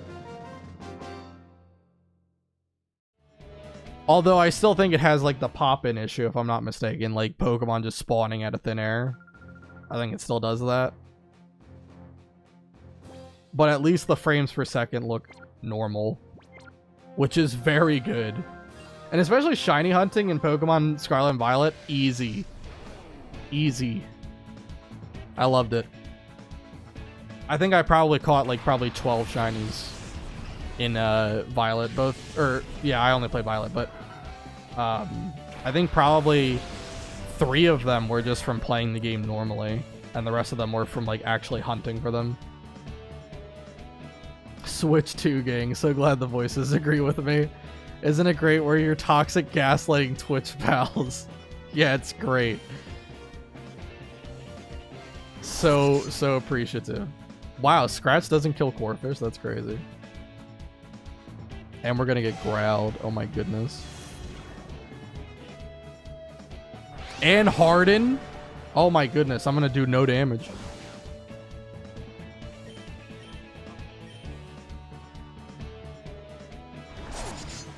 Oh my goodness.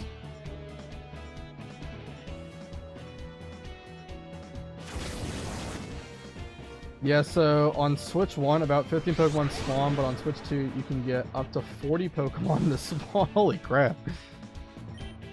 That might make it a little bit tricky to actually run into the Pokemon you're looking for that's shiny. Oops. That's not what I wanted to do. Okay, what is going on? Hold on. Okay, it's fixed. Alright, we're good.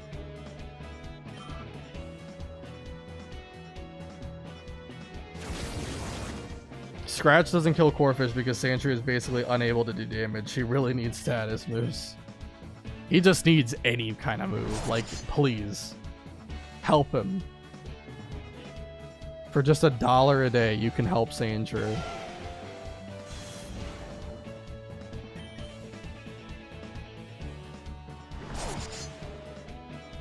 Oh my goodness. I might as well just fight Trainer 1 over and over again, because Trainer 2 is unbelievable. Holy crap, I cannot beat Swablu. Of all Pokemon, I cannot beat Swablu. I swear to God, if Scratch doesn't do enough damage here to kill. Thank God. All I can say.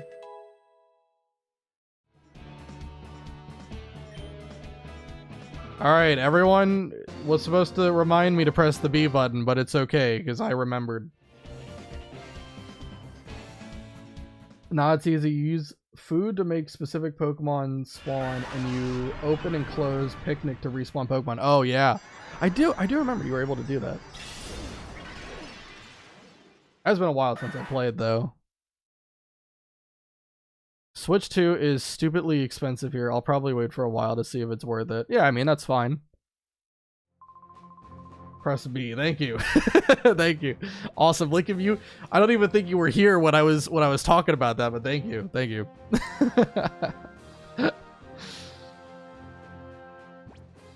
All right. So what? The next trainer is Doduo and Spoink. That should be. Well, actually, Spoink has Psywave, doesn't it?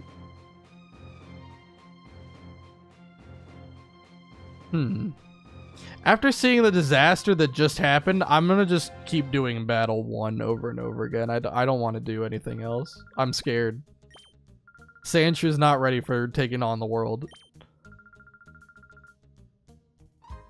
Glad you remembered, yeah. Been using my Switch 2 GameCube controller. My Switch 2, I love it. Yeah, you talked about that. That's pretty cool. I actually got to see one as well, because I looked it up after you talked about it. Looks really cool. Is it the one that's purple? Disaster.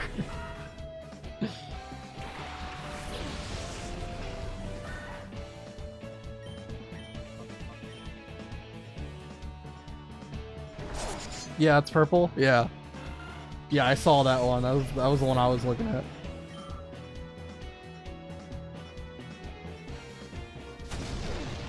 The GameCube controllers that I have are like, they're, I think from GameStop a while back. I don't remember when I got them. So they're just like basic white, controller shells. They don't look very good. But, I mean, they work, so. That's all you need.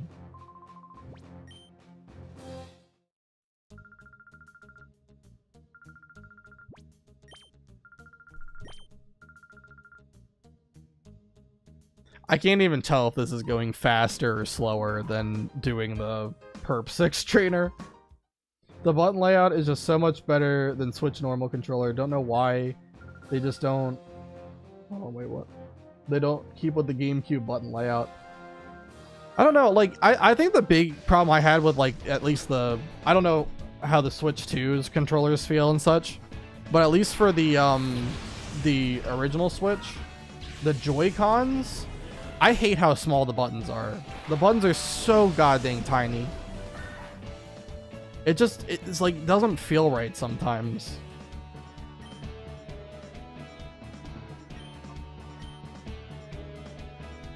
Like, I know there was like Pro controllers for the Switch as well. I never had one. I just used the Joy-Cons. But I really did not like how small the buttons were. Buttons are bigger, but still kind of small. That's fair. Yeah, I mean, I think everything with the Switch 2 is bigger. Like, the screen's bigger. I think the Joy-Cons themselves are bigger, and I guess the buttons are too. Now, on the GameCube controller, that A button is massive, yeah. I always liked that. Whenever you played, like, Mario Party, and you had, like, the Mash A minigames... Okay, hold on. Just asking a question here for everybody. In your family, or in your friend group, are you the one who can mash the fastest? that you can win like every Mario Party like mashing minigame? Are you the one who can do it? Or are you the one who cannot beat somebody that you know? Because I'm the one who can beat everybody with button mashing games, and I freaking love it when the button's big. Because I just feel like I'm going into hyperspeed. The 2 stands for 2 sizes larger. Joy-Cons were fine for games like Animal Crossing, whatever, that weren't too intense. Yeah, for sure. I mean, like, I never like had too much of an issue with them, but yeah, it was just like my big critique with the controller feel. I win Mario Party through psychological manipulation, not A-button manipulation. Fair enough.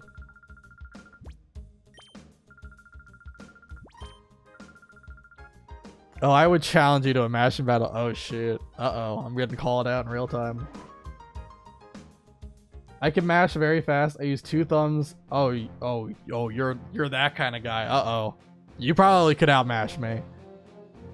I use 2 thumbs and can go that fast. My thumbs look like they're going in and out of existence. Oh shoot. You might be able to actually outmash me.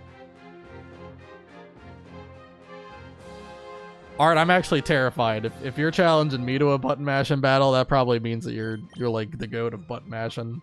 You're like that one dude who like did like the 8-finger strat. I don't know if you like it. I saw that video a long time ago. Like he literally, I don't know how the heck he does it. He has 8 fingers on the A button, right? And he literally like moves all of his fingers like back to back to back to back to back. And I think he has the world record for how many button presses a second. Like it's crazy, or a minute or whatever, however they time it. It's crazy. I don't know how the heck you do that. That's like a forbidden technique. Lincoln is on another level. It sounds like it, yeah. Should have a button mashing tourney, yeah. It's just gonna be where I get absolutely blasted by my chat. Or by the voices in my head, depending on who you ask. I'm not good like that. It's just a lot of fun, yeah. Nah, I would get upstaged. I'm sure you guys can outmash me. But at least in my friend group, whenever we play Mario Party, you know, during the one night a year where everyone decides they hate themselves and wants to get absolutely tortured in Mario Party, where, you know, someone just rolls 2s and 1s the whole game and can never do anything. Yeah, during that day, every button mash and minigame I win. Every single one. Now, as for all the other ones, no. And probably the big thing that I could never win, luck-based games. Luck-based games, I am absolutely horrible at. Cut from the team in Mario Party 8 is my nemesis. I think I have won that as like 1 time my whole life. And I'm convinced it was because it was glitch. I win Mario Party only through communism. You get Bowser Revolution. Goodness gracious. Yeah. I actually want to do a challenge run for, so me and a couple of friends, we've done some challenge runs of Mario Party in the past where it's been like you give like the master mode AI 5 stars as a handicap, and then you try to win a game, like a 10-turn game where you can't steal any of the stars that the AI has. It's a very tough challenge, but we've done it for like all the Mario Party games. It's really fun. I would love to do something similar to that, but just have it be single player, and then I'll lose my mind over that. That'd be horrible though. I don't know if I'd be able to do it. If you have Mario Party, you should stream it one day and maybe we all join in. Oh god. Oh no. You guys are all gonna gang up on me though. Like I'm gonna get like 3 stars and all of you are gonna just get enough coins to freaking rob all my god dang stars. You're gonna wait until last turn and then you're gonna land on chance time and then you're gonna time it. You're gonna time it so that you hit the star swap and then you can time me so that I lose all my stars at the very end. That's what you guys are gonna do. No, we'd be nice. Ah, no. No. I'm absolutely losing everything. Like, your whole goal is going to be to make me in last place. But it would be funny. It would be totally funny.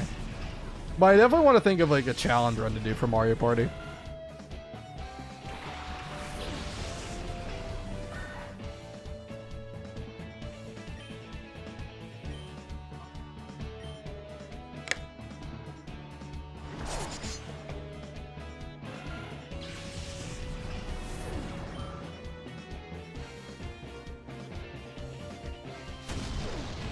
Mario Party can ruin a bit. It can.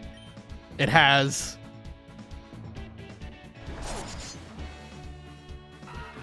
It's always funny, yeah.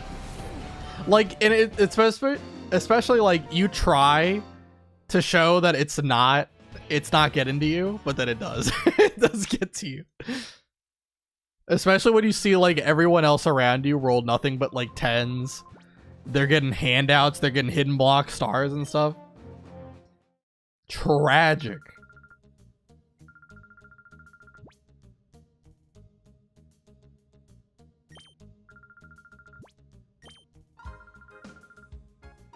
God dang, that would be hilarious though. That is definitely a stream idea down the road. I think I'm gonna have to make sure that I have a much better computer though to do all that.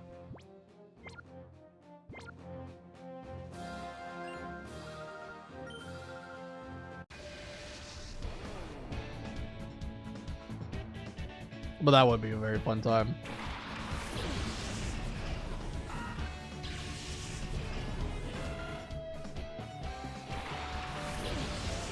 Anyway, Sandshrew is over halfway there to 23. Once it's 23, that's great. Then I'll be ready to take on the Pirate Coliseum. And Pirate Coliseum, don't sleep on it. It actually is a tough thing to do. Like, you get healed in between fights, but if you don't know, they actually have IVs. It's not 0 IVs like every other trainer in XD. And sometimes they have EVs, although I don't think anything in Pirate Coliseum have effort values. I think it's just Realgum Tower and Ore Coliseum, like those ones. I like how they keep saying that they lost twice to the same opponent, and I've beaten them like probably 15 times at this point.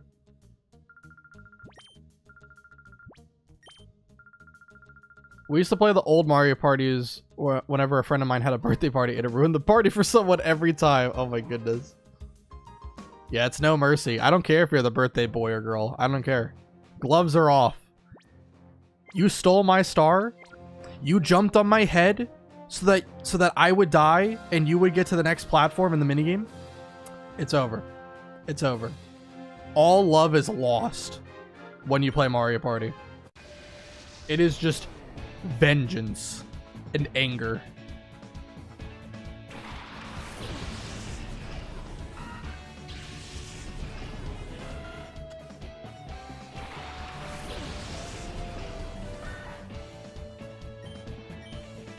Absolute brutality, yeah.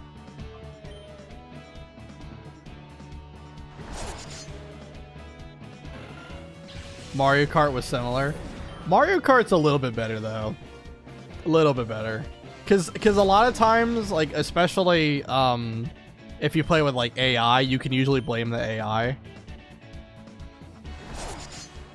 But Mario Party, there's no one to blame but your own friends. I haven't played such a long time. What, Mario Kart or Mario Party? Or both?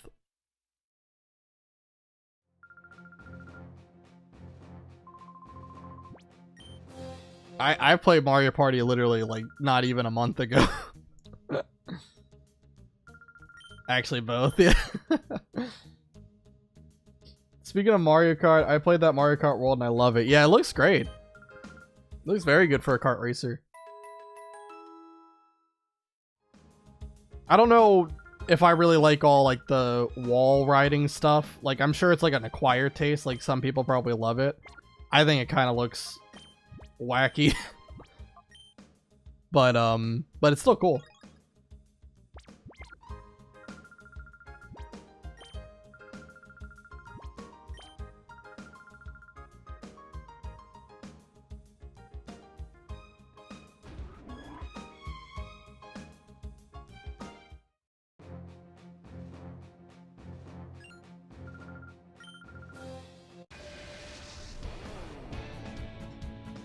Alright, we should get to 23 with Sandshrew on this battle, I think. And now that I said it out loud, I will be 1 experience point away from leveling up.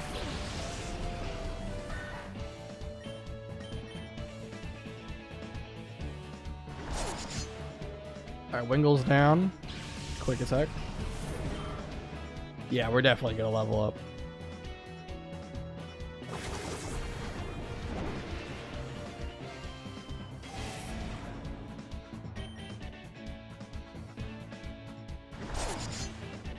Alright, oh, Wormhole lived. Wait, 1 more turn.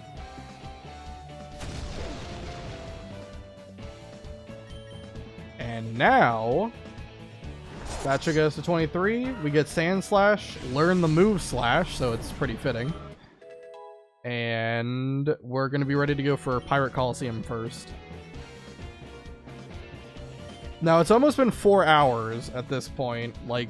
By the time I beat the Coliseum, it's going to be 4 hours. So we'll kind of see where we're at once we beat the Coliseum. We'll see where we're at after the Coliseum, and we'll figure out if I go to Exile or not. I think I probably can do Exile. But it's definitely going to have to be the last thing I do tonight. Sandshrew is evolving to Sandslash. Was only going to be here for a few minutes, but I'm hooked and I'm staying. Well, it's not going to be too much longer, so... But yeah, it's been fun. It's a great conversation we're having.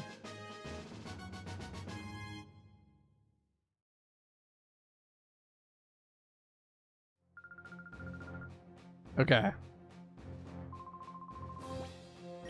So let's update the team. Sandshrew has now evolved into Sandslash.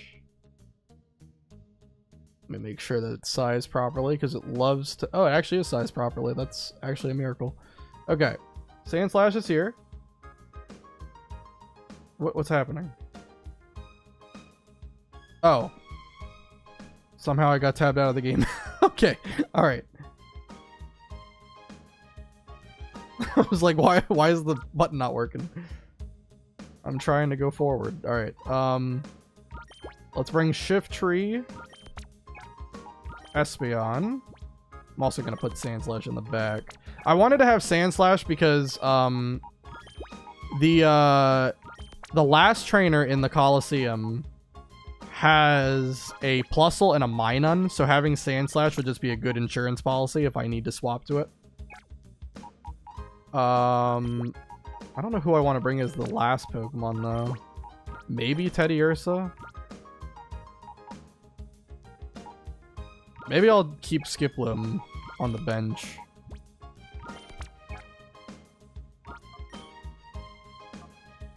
Mightyana's kind of close to leveling up, but it might be okay to bring.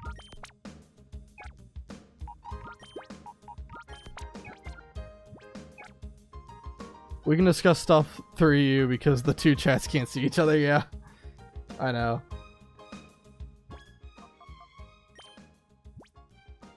Like, I wanted... So, I was toying around with having, like, you know, like, chat be on the screen for the stream. The problem is it looked bad. I didn't like how it looked. Like, it kind of... It didn't blend in well with either the game or the background, so I'm gonna have to keep seeing if I can do something about that. Are you gonna use Makuhita at all? When the level cap raises, yes. The unfortunate thing is, it's super sad. Makuhita evolves at level 24, and the level cap is 23. So that's the big problem. I don't want to risk Makuhita because Makuhita is a really good Pokemon. So I think I have more value going with these guys right now. Yeah, so that's kind of where we're at. And Espeon and Shiftry are very close to leveling up to 23, and of course level cap 23, so you can't go past 23 until you start the battle with Exel. If I level up during the fight, perfectly fine. Not a big deal. I don't have to heal. I don't know why I'm here. Also, I need to add everybody back. Hold on. So, Skiploom's not on the team. I think everything else is correct. Skiploom is Shiftry. Shiftry is massive. Gargantuan.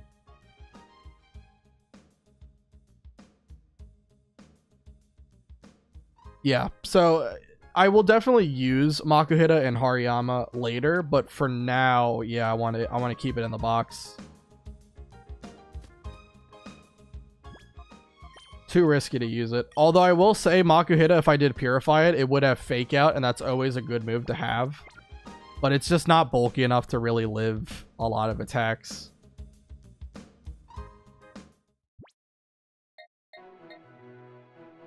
Alright, so let's go Pirate Town.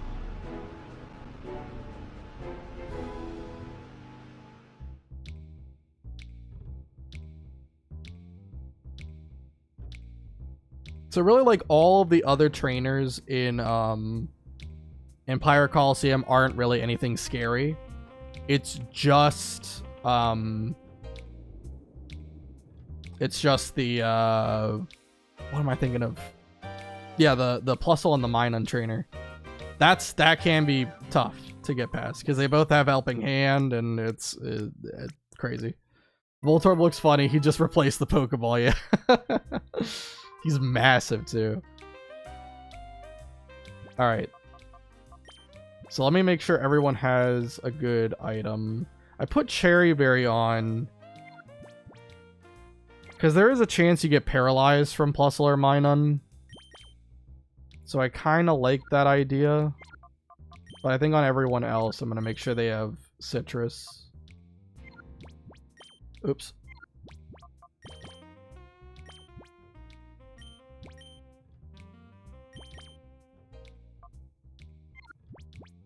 Oops. Trying to put an item on you. Yeah, okay. Everyone else has Citrus, yeah. Alright, so we should be good here. I'm hoping it doesn't go too bad. Hoping it doesn't go that bad.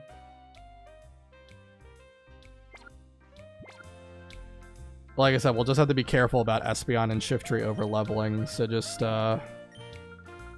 know, play it safe. Try to swap them out and just use them for the Plusle and Minun fight.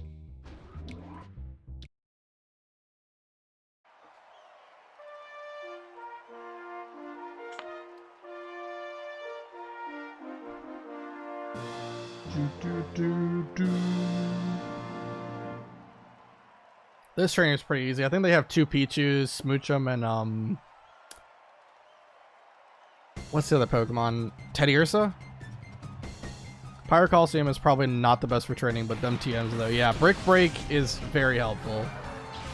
They lead with the most problematic Pokemon first, okay.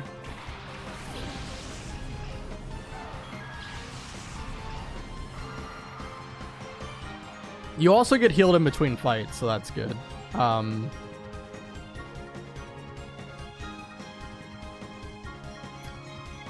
Let's see really quick. What do I have?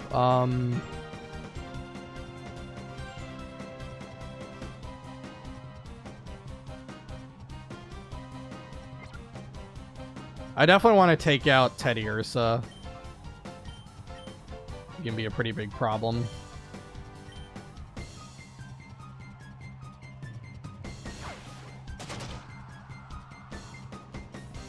I like how the crowd is cheering in the background too.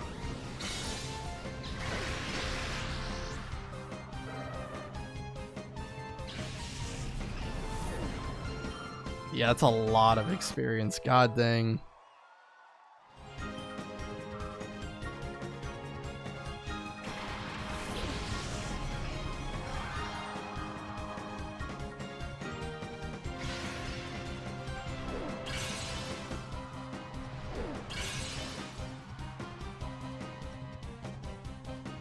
Hold on, let me see. I wrote down something.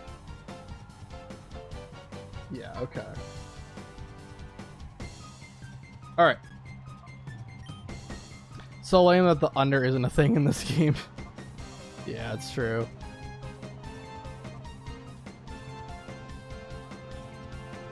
Let's go to Teddy Ursa and Voltorb.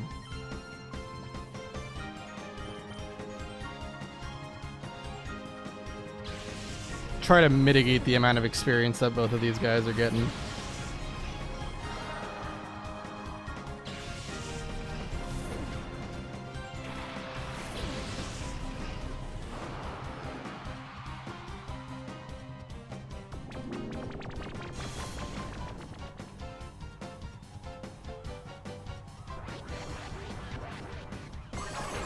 Mitigate is the latest white ass scandal, really?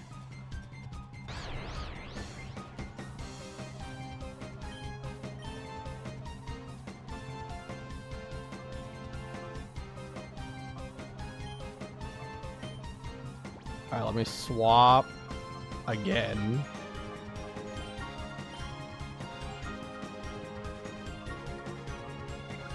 I might just go to Mighty Anna. And we're not going to get too much more experience from this. We also get Intimidate off for whatever that's worth.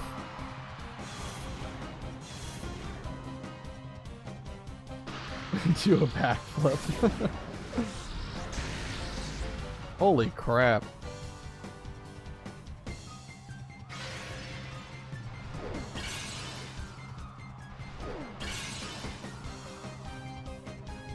Alright, return should take out someone. Smoochum's down.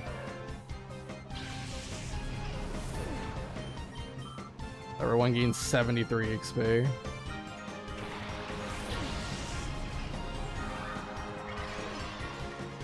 Oh my god, Teddy Ursa already used up its citrus berry. That's tragic.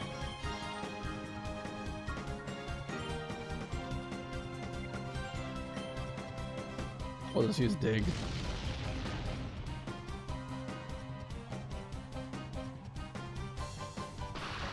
Oh my goodness. I'm getting trolled by these goddamn Pichus. It's a harebrained scheme about the president trying to reduce reliance on fossil fuels by developing fart-powered cars. Yeah, it's double Pichu. They're trolling the heck out of me too. Oh my goodness, both my Pokemon are paralyzed. Please. Please, Teddy Ursa. Please. Just hit it. Thank you. Alright, we're good. We're good. Holy crap. That was insane. Rough first battle. Not looking great, but it's okay. We'll rebound. We got this.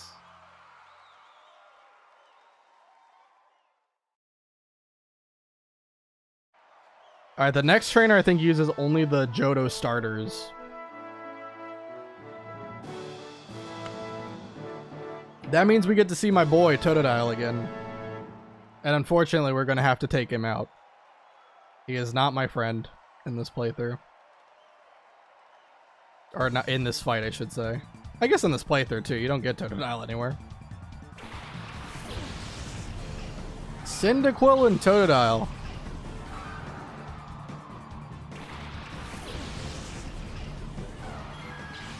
The two fan favorite Pokemon.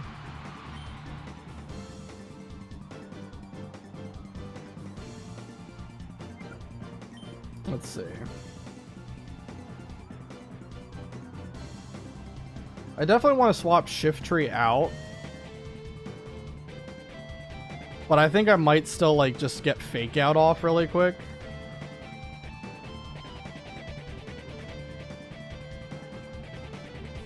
I'm wondering if confusion will kill a Totodile.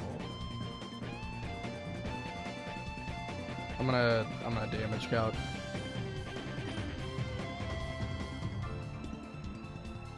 Let's not be stupid here. Totodile always looks like a happy lad. Yeah.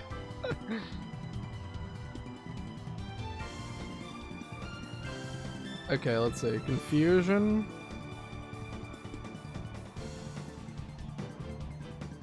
Against a Totodile.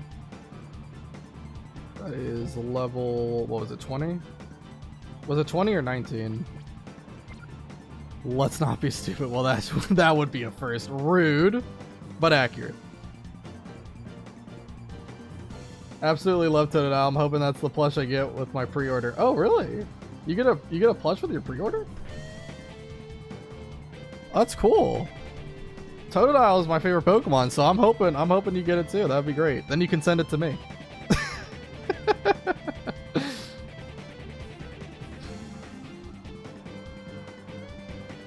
Alright, let's see. Totodile. Nah, confusion doesn't kill. 70.5% min roll. Let me look at with Shift Tree using Fake Out.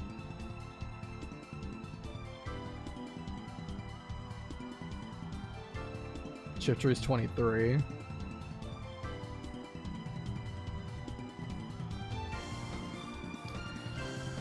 It's a pretty decent chance that Fake Out plus Confusion scores a kill.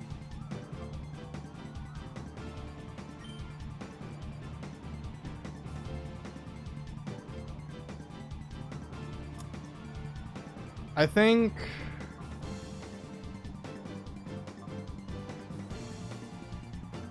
I'll just Tail Whip with Espeon, and then we'll Fake Out the Totodile. Cyndaquil might Ember Shift Tree, but that's not really too big of a deal, because pretty sure Shift Tree's got decent special defense, right? Surely.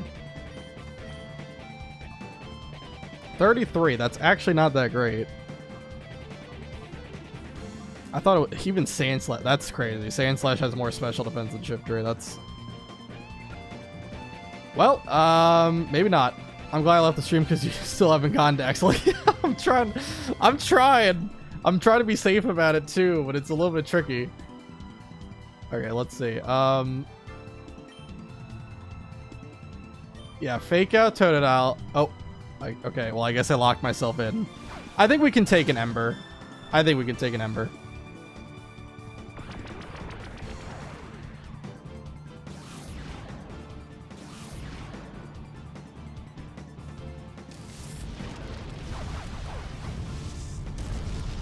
Yeah, easily. And now we can just swap out Shift Tree.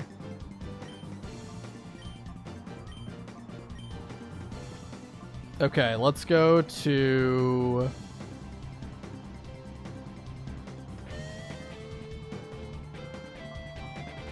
I think I'll go to Sand Slash. How close is Sand Slash to a level up? We're good. Yeah, let's go Sand Slash.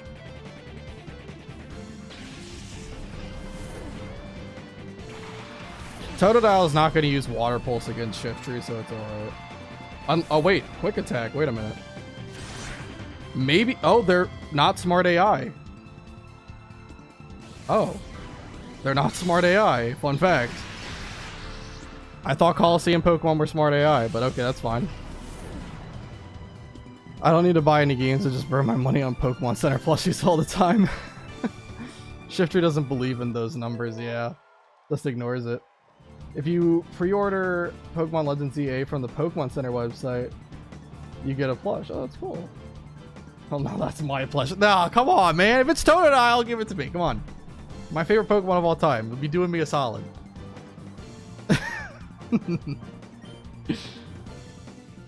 First Art tells me they're not going to give me their Totodile plushes, and now you? God dang it. What does it take to get a Totodile plush? I have to buy it? What? Excuse me?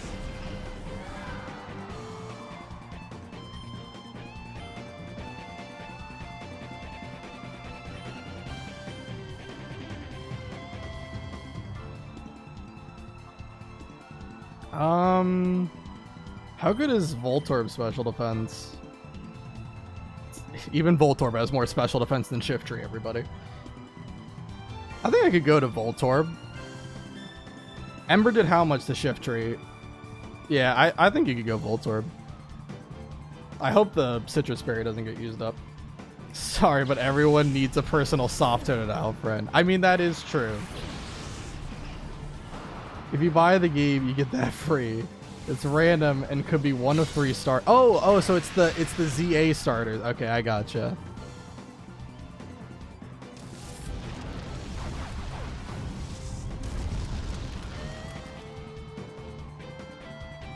Razor Leaf. Yeah, spread move Razor Leaf is gonna do like not much.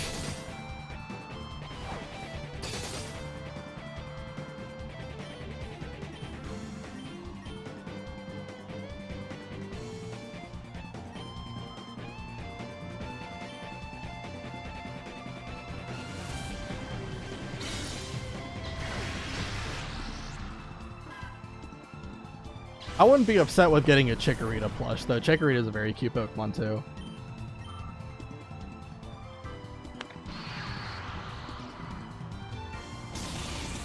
I like Cyndaquil as well, but just not as much as I like Chikorita and Totodile.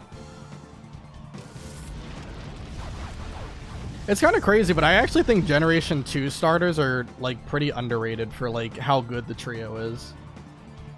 Like, no one talks about them. Everyone talks about Gen 4, Gen 7, Gen 9, or not Gen 9, Gen 8. No one really talks about the Gen 2.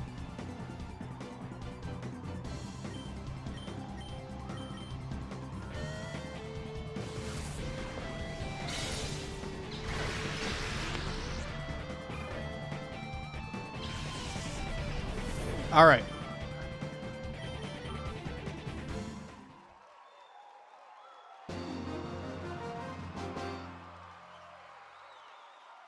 So let's see, what's the next trainer gonna have? I think I remember it was like Poochyena and Taylor. What else is there? I don't know why I'm even bothering looking it up, but I'm committed already, so why not? What are we doing? Pirate Coliseum.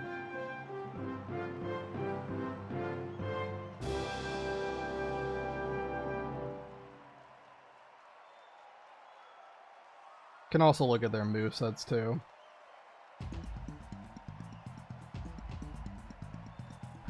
It's Ralts, Duskull, Poochyena, and Taylor. Ralts has Destiny Bond, so I do have to be careful about that one.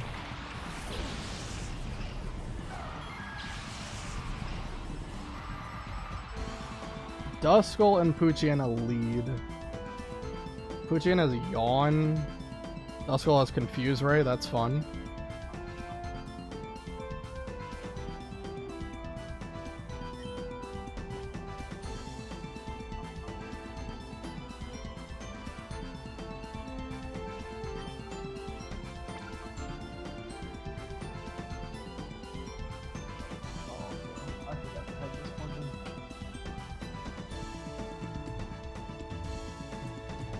Alright, there we go. Okay, let's see. Poochyena and Duskull. Duskull does not have a way to hit Teddiursa. It only has Astonish. I guess it technically has Confuse Ray and Pain Split, but Duskull's kind of like a non-issue here. I swear the casual TCG folks are all horrible Gen 1ers. Really? Why? What happened?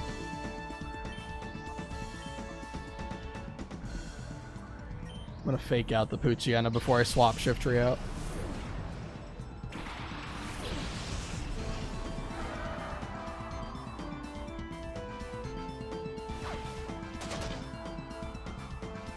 I'm actually surprised fake out did that much. That almost just straight up killed it. Okay, who got confused? Teddiursa, phenomenal.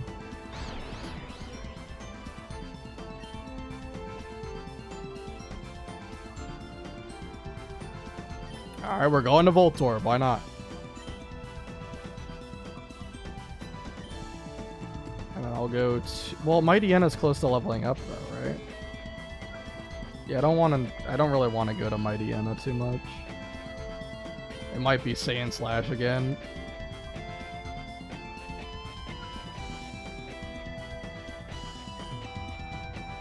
I'm hoping Poochie doesn't use Covet though, because it could steal my berry.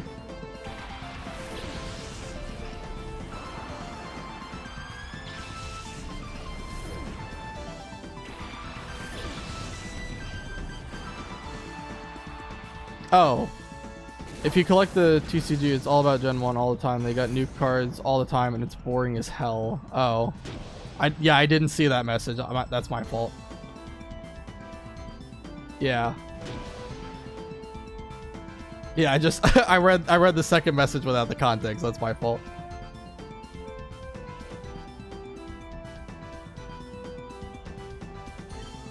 Alright, let's see. Let's go Spark on the Poochie Man. And we'll slash. Yeah, whoever comes in next, we'll slash them.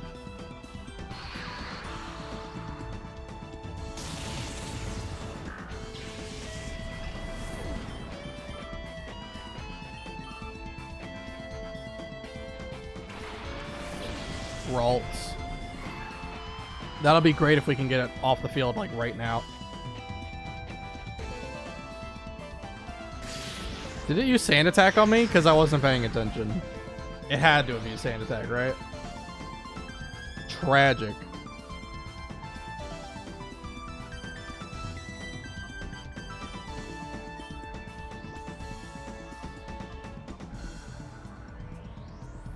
Not only does it use Sand Attack, but it also actually, like, matters too. That's great. Phenomenal. Level cap, it's getting close. I know. I'm trying to spread out the experience here so that they don't do it. It's getting tough though. I'm aware though, trust me. I want to go to Mighty Anna so bad. But the problem is Mighty Anna is like what, 600 experience away? Yeah.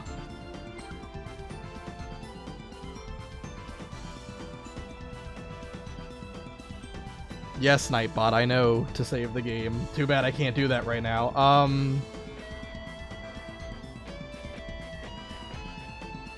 Could swap to Teddy Ursa. Okay, let me look up the Spark 2-shot Ralts.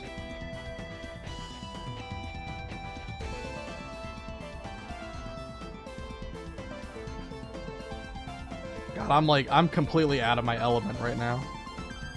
I hate doing the Coliseum stuff. It's too stressful for me. Alright, let's see. We got Spark.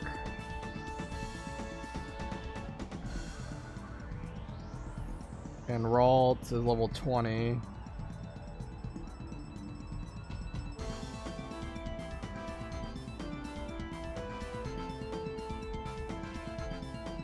Yeah, okay. Spark is a 2-shot. Alright, thank God. Alright. And what's the last? It's Taylor, right? So Taylor would just die to Voltorb. Although if Taylor starts using Double Team and like Confuse Ray shenanigans start happening, I'm gonna get absolutely pissed. Coliseum, stop putting him on the spot like that, SMH, yeah. How close is Espeon to a level up? I think I could go back to Espeon. I think it'd be fine. Yeah, I'm pretty confident. Like, I think Plusle Mine and Snubble gives about, give or take, 700 experience, maybe 800 experience. So I think you can absorb a little bit more here. Just have to be careful of Raltu's Destiny Bond here. So don't attack. Everyone, do not touch the Ralts. You will die in real life.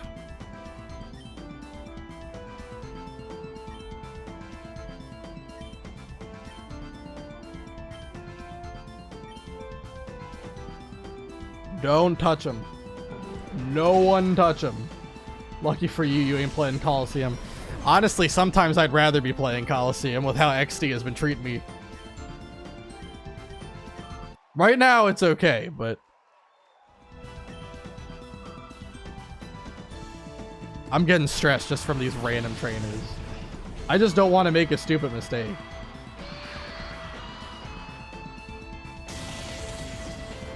Does Ralts normally get Destiny Bond? Not via, like, not this early. Maybe via level up later. It also could be a breeding move, but yeah, like, this one knows Destiny Bond.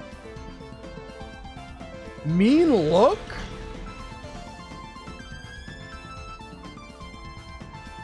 So it would try to trap you and force you to attack it to Destiny Bond? Is that its strategy? That's crazy. Feels like an egg or two to move. I think so, yeah. Anyway, we're good. Because it used a mean look, Destiny Bond's effects are gone, so you can kill it without any issue. Oh, geez Louise. Alright, last trainer. This is the one that I was most scared about, though, because Plusle and Minun. So, let me explain to you something. In the Colosseums, the leads are random. Now, I think for most boss trainers in XD, the leads are not random, but for Colosseum specifically, they are random. So who knows if it's Plusle and Minun at the same time, if it's Plusle and Snubble, if it's Minun and Snubble, it's one of those three. But if it's Plusle and Minun, I'm gonna shite myself.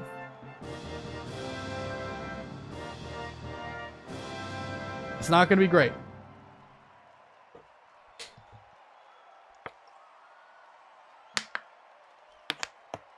Chaser Jupex wants to battle, and we get the dramatic music. Look at this. It's over. Oh my god, no way! Why does this keep happening? First Evice. First Evice and how the— oh my god. Why? Why can't you be normal game? Oh my god. It's random. I promise you this is random.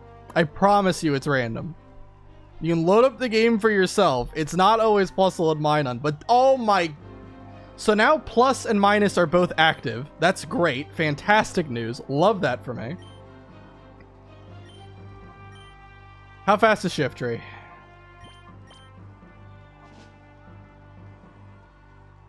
Rigged. Yeah.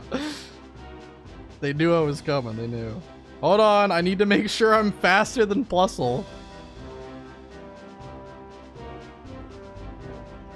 Plusle is level, what, 20 on the dot?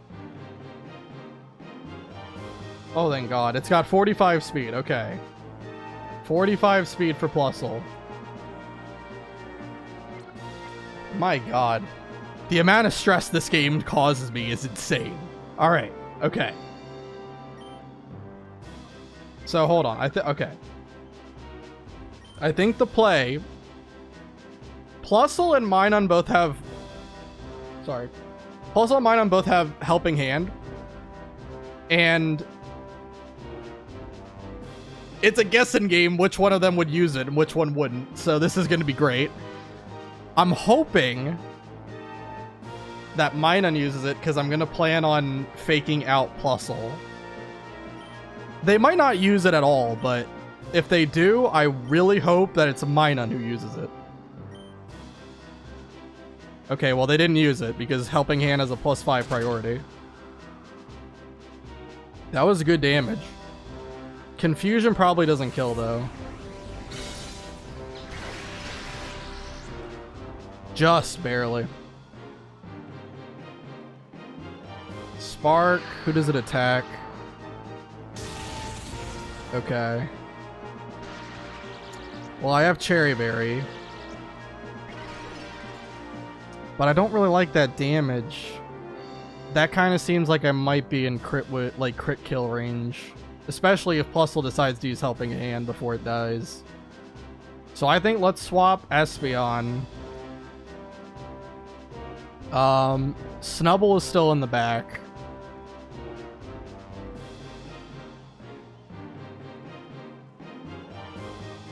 I might go Sand Slash.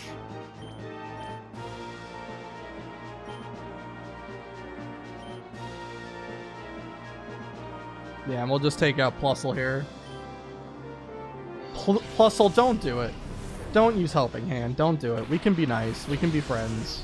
Come on, buddy. Thank you. Alright. Alright, we got past Plusle. Now, I'm not 100% sure if getting rid of Plusle actually disables Minun's minus ability. I don't actually think it does. I think how plus and minus work is when the Pokemon swaps in, if there's another Pokemon on the field that has plus or minus, it immediately activates and it stays active until you swap out. I'm pretty sure that's how it works. YouTube. Hey, Shaman. What's up?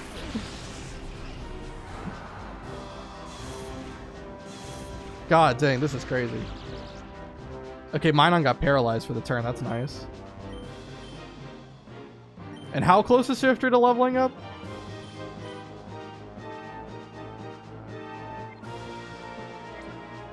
Close.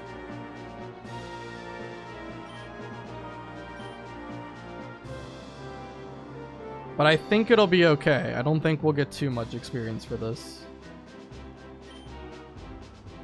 Minun's gonna use Helping Hand. Oh, we should be able to kill Snubbull this turn. I'd be shocked if Slash plus Giga Drain doesn't kill. It's going great. No stress, Amigo. I know, I am always stressed. It's weird how they have the Cypher admin music from Coliseum. I don't know. Yeah, that was weird. Nice crit. Didn't matter, but we love to see it. Now, there is one other move that Minun knows. Metronome. So let's hope that we don't have to see what that becomes. Yeah, I think we'll be fine. I think we can just kill it. Like, Minun giving 1,000 experience at level 20. No way. No shot.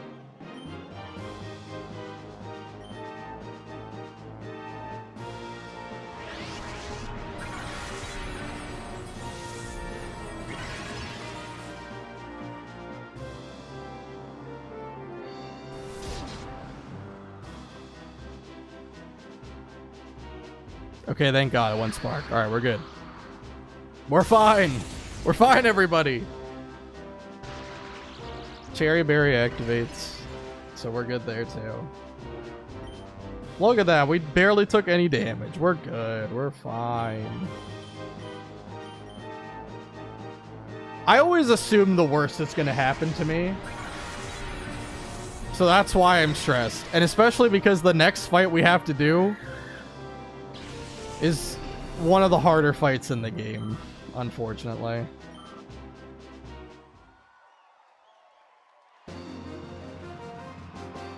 Alright, we're good. Everyone didn't level up, so we're okay. We're not breaking any rules.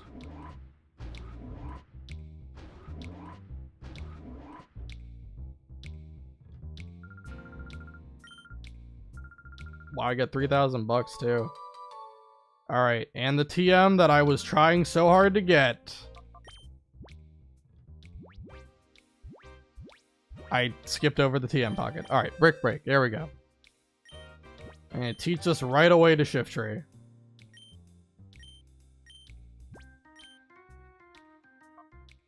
Goodbye, Refresh. It's not needed.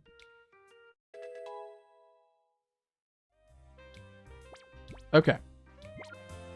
Let's go heal up. Alright, next fight is Exel, everyone. I just have to go check really quick what I want to do for the team. If I want to change anybody. I think I want to put Skip Bloom on. Just to figure out who I want to replace. I could take off... Oh, Teddy Ursa found an item. Hold on.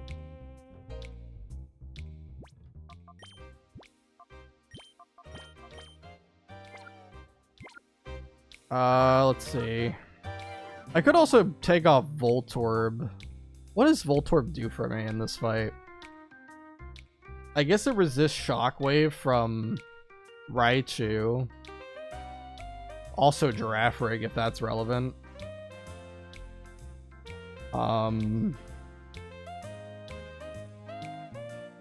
It's also pretty fast.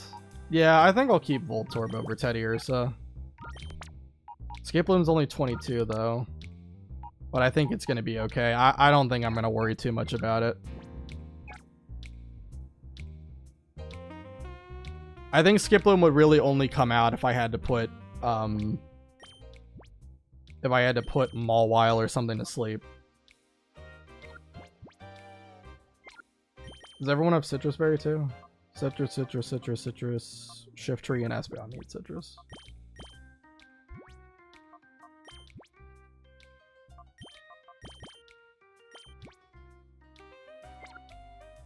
Okay. We're good. We stayed under the cap. Again, if we level up during the battle against Exel, not a big deal. I actually have no idea which fights are hard because I played the game over leveled. Well, that'll help a lot. Well, so Exel is hard because really it's a combination of Shadow Mawile is a actual tough Pokemon to handle. Like, I don't have any Pokemon who have like a fire type move. That's how you would want to hit Mawile, because Mawile's special defense isn't that great. Its physical defense is really good. So even with Brick Break, the problem is like it's not gonna do as much as you might think, right? That's really the big problem. Mawile is like the #1 thing that's gonna kill something in this fight. And I just don't have really the typings needed to fight it. And honestly, even if I picked Houndour, it wouldn't have been that big of a deal because Houndour's just not bulky enough. It's fast enough to outspeed Mawile, but I also don't think it would have enough power to kill Mawile either. But I think the best play is to go with Espeon, go with Shiftry as the leads, and just try our best to take out Girafarig first, and then try to target Mawile when it switches in. And if it doesn't have Intimidate, it'll be really good. If it does have Intimidate, we're probably going to have to risk a crit, unfortunately. I'm really hoping we don't have to, but I kind of have a feeling it's going to happen, unfortunately.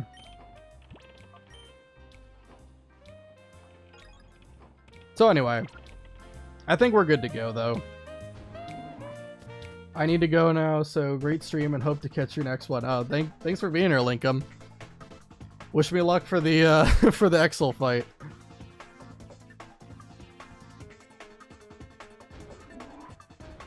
Alright.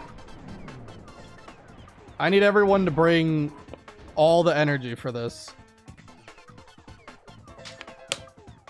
I need your help. Be my guiding light through this fight. We're healed, right? Yeah, okay. Mawile ain't shit, actually. Yeah. Super weak. Yeah, Art says bye, Linkum. And thanks for the good luck. I hope you have a good night. Can you just wait 1 minute? My dog is coming here.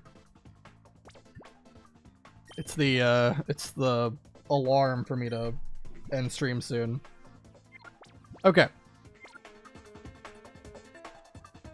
Here we go, everybody. So I'm pretty sure the leads are always Girafarig Loudred. I'm pretty sure it's not like Coliseum where it's random leads by streamer's voice or voice in streamer's head.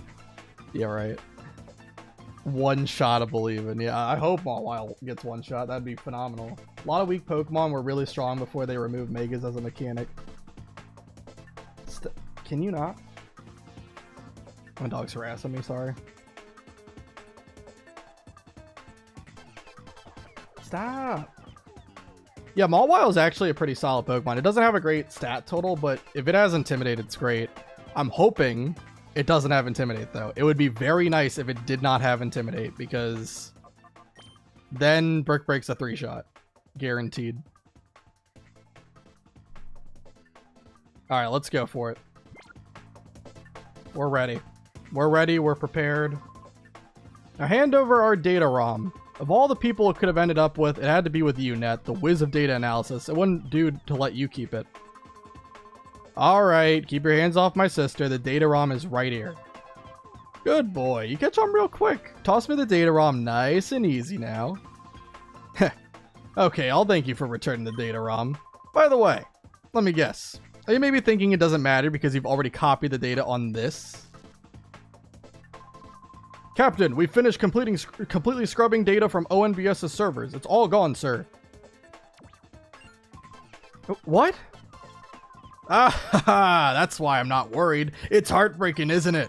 Well, thanks for being such a great host, but we've got to go. Here's your sister back. Nat! Meg, are you alright? Huh? What are you doing there, punk? I hate to be rude, but I've got no time to lose. Get out of my way. Alright, I'm gonna need all the good luck. Cypher Commander Exel would like to battle. Loudred and Giraffrig are in fact the leads. Alright, so plan here, we're gonna fake out Loudred so that it can't do anything, and then we're gonna bite Giraffrig. Yeah.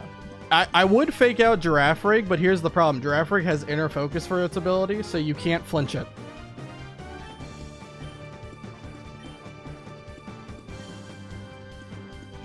Big thing to note. Fake out does respectable damage.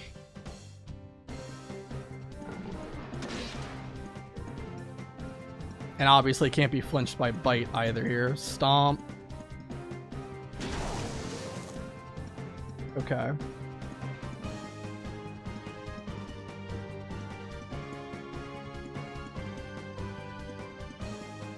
All right, good. Let's go for and also let me explain something. In Coliseum, when a trainer has smart AI, they always attack the Pokemon that would take the most damage. In XD, smart AI is weird.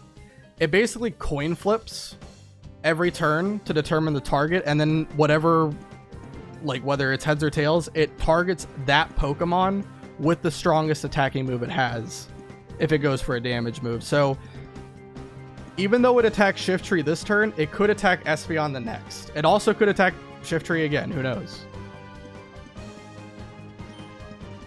But yeah, that's something to note as well. Alright, let's bite Giraffrig. That's going to take it off the field, and then we're going to Brick Break the Mawile on the switch-in. And everyone, fingers crossed, everyone say, Mawile, please don't have Intimidate. It's okay that we leveled up during the fight. That's no big deal. We're allowed to do that. Giraffrig is the only Pokemon other than Giratina that starts with 0. Yeah, it's true.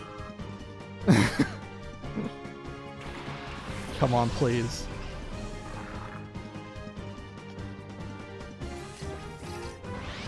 Shadow Pokemon. Thank God. Oh my goodness. Huge. Huge.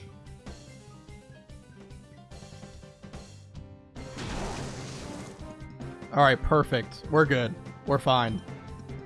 If it had Intimidate, this would be a little bit sketchy because we would have to risk a crit here. Alright, so let's see. Brick Break's gonna kill Mawile. Raichu comes in next. It's using Stomp, though. I kind of feel like maybe I should go to Mightyena to get Intimidate off. And then swap to Sandslash afterwards, maybe. Might be better.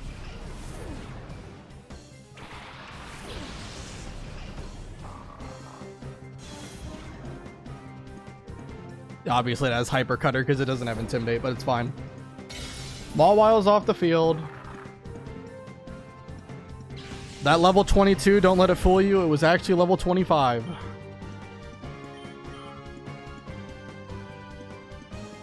Alright, here comes Raichu.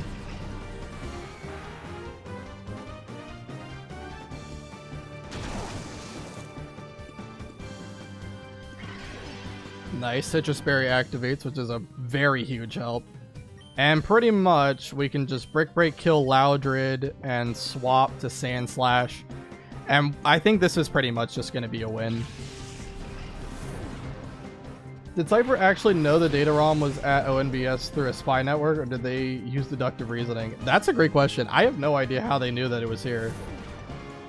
Maybe they watched back the security footage of when we took it, when we had Crane with us. And then they... I don't know. I have no idea. I have no idea how they would do it. Alright. Yeah, I was just worried because if Mawile had Intimidate, theoretically, if Mawile has Intimidate, then you have to risk a crit with Shadow Rush, right? If Shadow Rush crits, regardless of what it hits, unless Sand Slash was on the field, which I suppose I could go to, but it's probably not the best option there. No one is living a crit Shadow Rush. Not a single one of my Pokemon is living a crit Shadow Rush.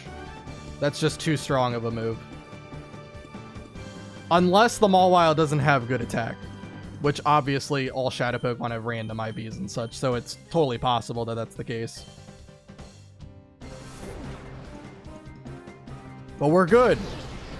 Somehow, in some way, we are through the first 2 boss fights. And we have yet to experience a death.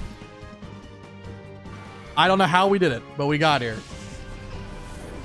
It came really close the first boss fight where Espeon got crit and I think it lived on 6 HP. Actually, wait, no, that wasn't the boss fight. That was the guy before Lavrina. Yeah. I think so, right? The guy with the Rhyhorn. Just plot convenience. The bad guys have to always have the upper hand. I mean, yeah. Mawile fled somewhere, so we could eventually get Mawile as an encounter when it shows up with Mirror B later. Drat, I didn't see this coming, but I've got what I came for. I don't need to stick around when I've got this data ROM. Adios. Oh, look, freaking great music. Look at this. Oh, I thought they were going to start talking to me. Oh, Michael, are you okay? You got us out of that jam. But all the data analysis was finished. Those Cypher creeps. Still, from what we did manage to decrypt, a part of Cypher's criminal plans became clear. For instance, Cypher was behind the disappearance of that cargo ship, the SS Libra. There's more. Cypher is planning a major attack on Phenac City. Oh no, Ned, is that true? Marcia's gone off to Phenac City. She said she was going to investigate why the town's communication systems are down. What? Could Cypher attack there at any time? Michael, we need your help. Please, could you inform the mayor of Phenac City? The mayor? Of Phenac City about Cypher's coming attack?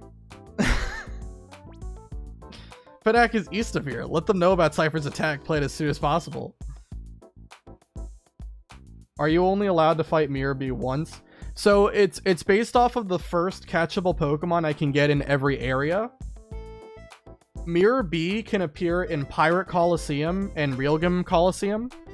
He is the only trainer that you can fight in those 2 areas that has a Shadow Pokemon, therefore it's fair game to catch.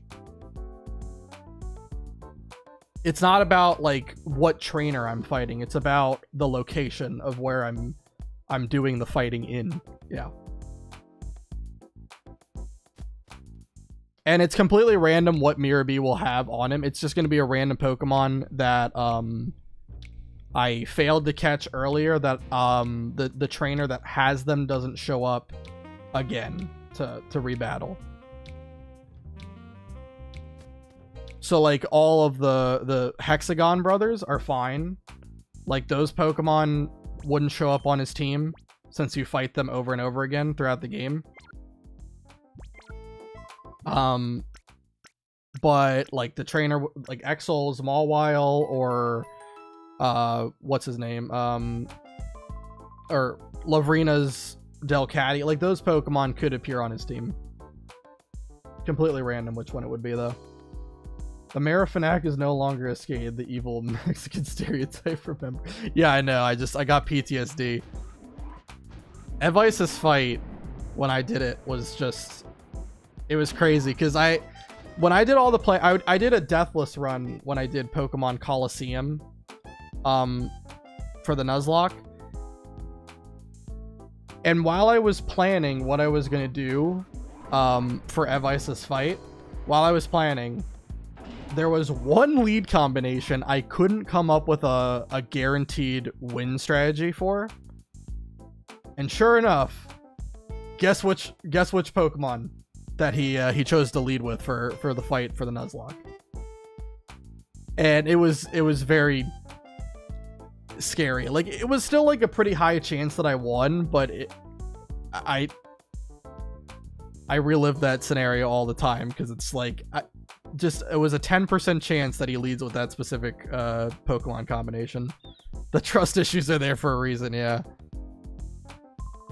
It's amazing. They pulled a caper of the scale so brazenly in broad daylight. If this incident is any indication, it appears certain that Cypher will become even more active in the days to come. I didn't talk to you. Oh. Oh, I thought I was talking to him again. Okay, never mind. All right. Okay. Well, I think that's a good place to end it for now. I think we did a lot. Next time, we'll have access to Phenac City, so we'll be able to do all that stuff and fight Snaddle.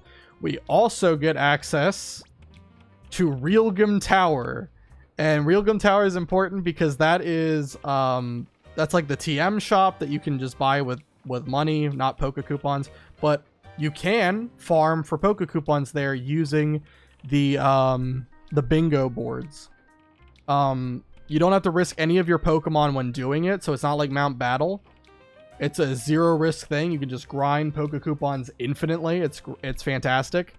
And we'll be able to just get a lot of better items, TMs on all of our Pokemon, and just really bring the team together a lot better than how it's structured right now. We'll also be able to evolve some other Pokemon too. Like we'll be able to evolve Makuhita into Hariyama and Skiploom into Jumpluff. I also forgot to update the team. So Teddy Ursa was not in fact on that team. It was Skiploom. And I am so sorry to Skiploom for disrespecting you like that. You were a valuable member to the team. The only reason I didn't send you out was because you were too OP. We didn't want you to solo the fight. We wanted to give everyone else a chance to shine.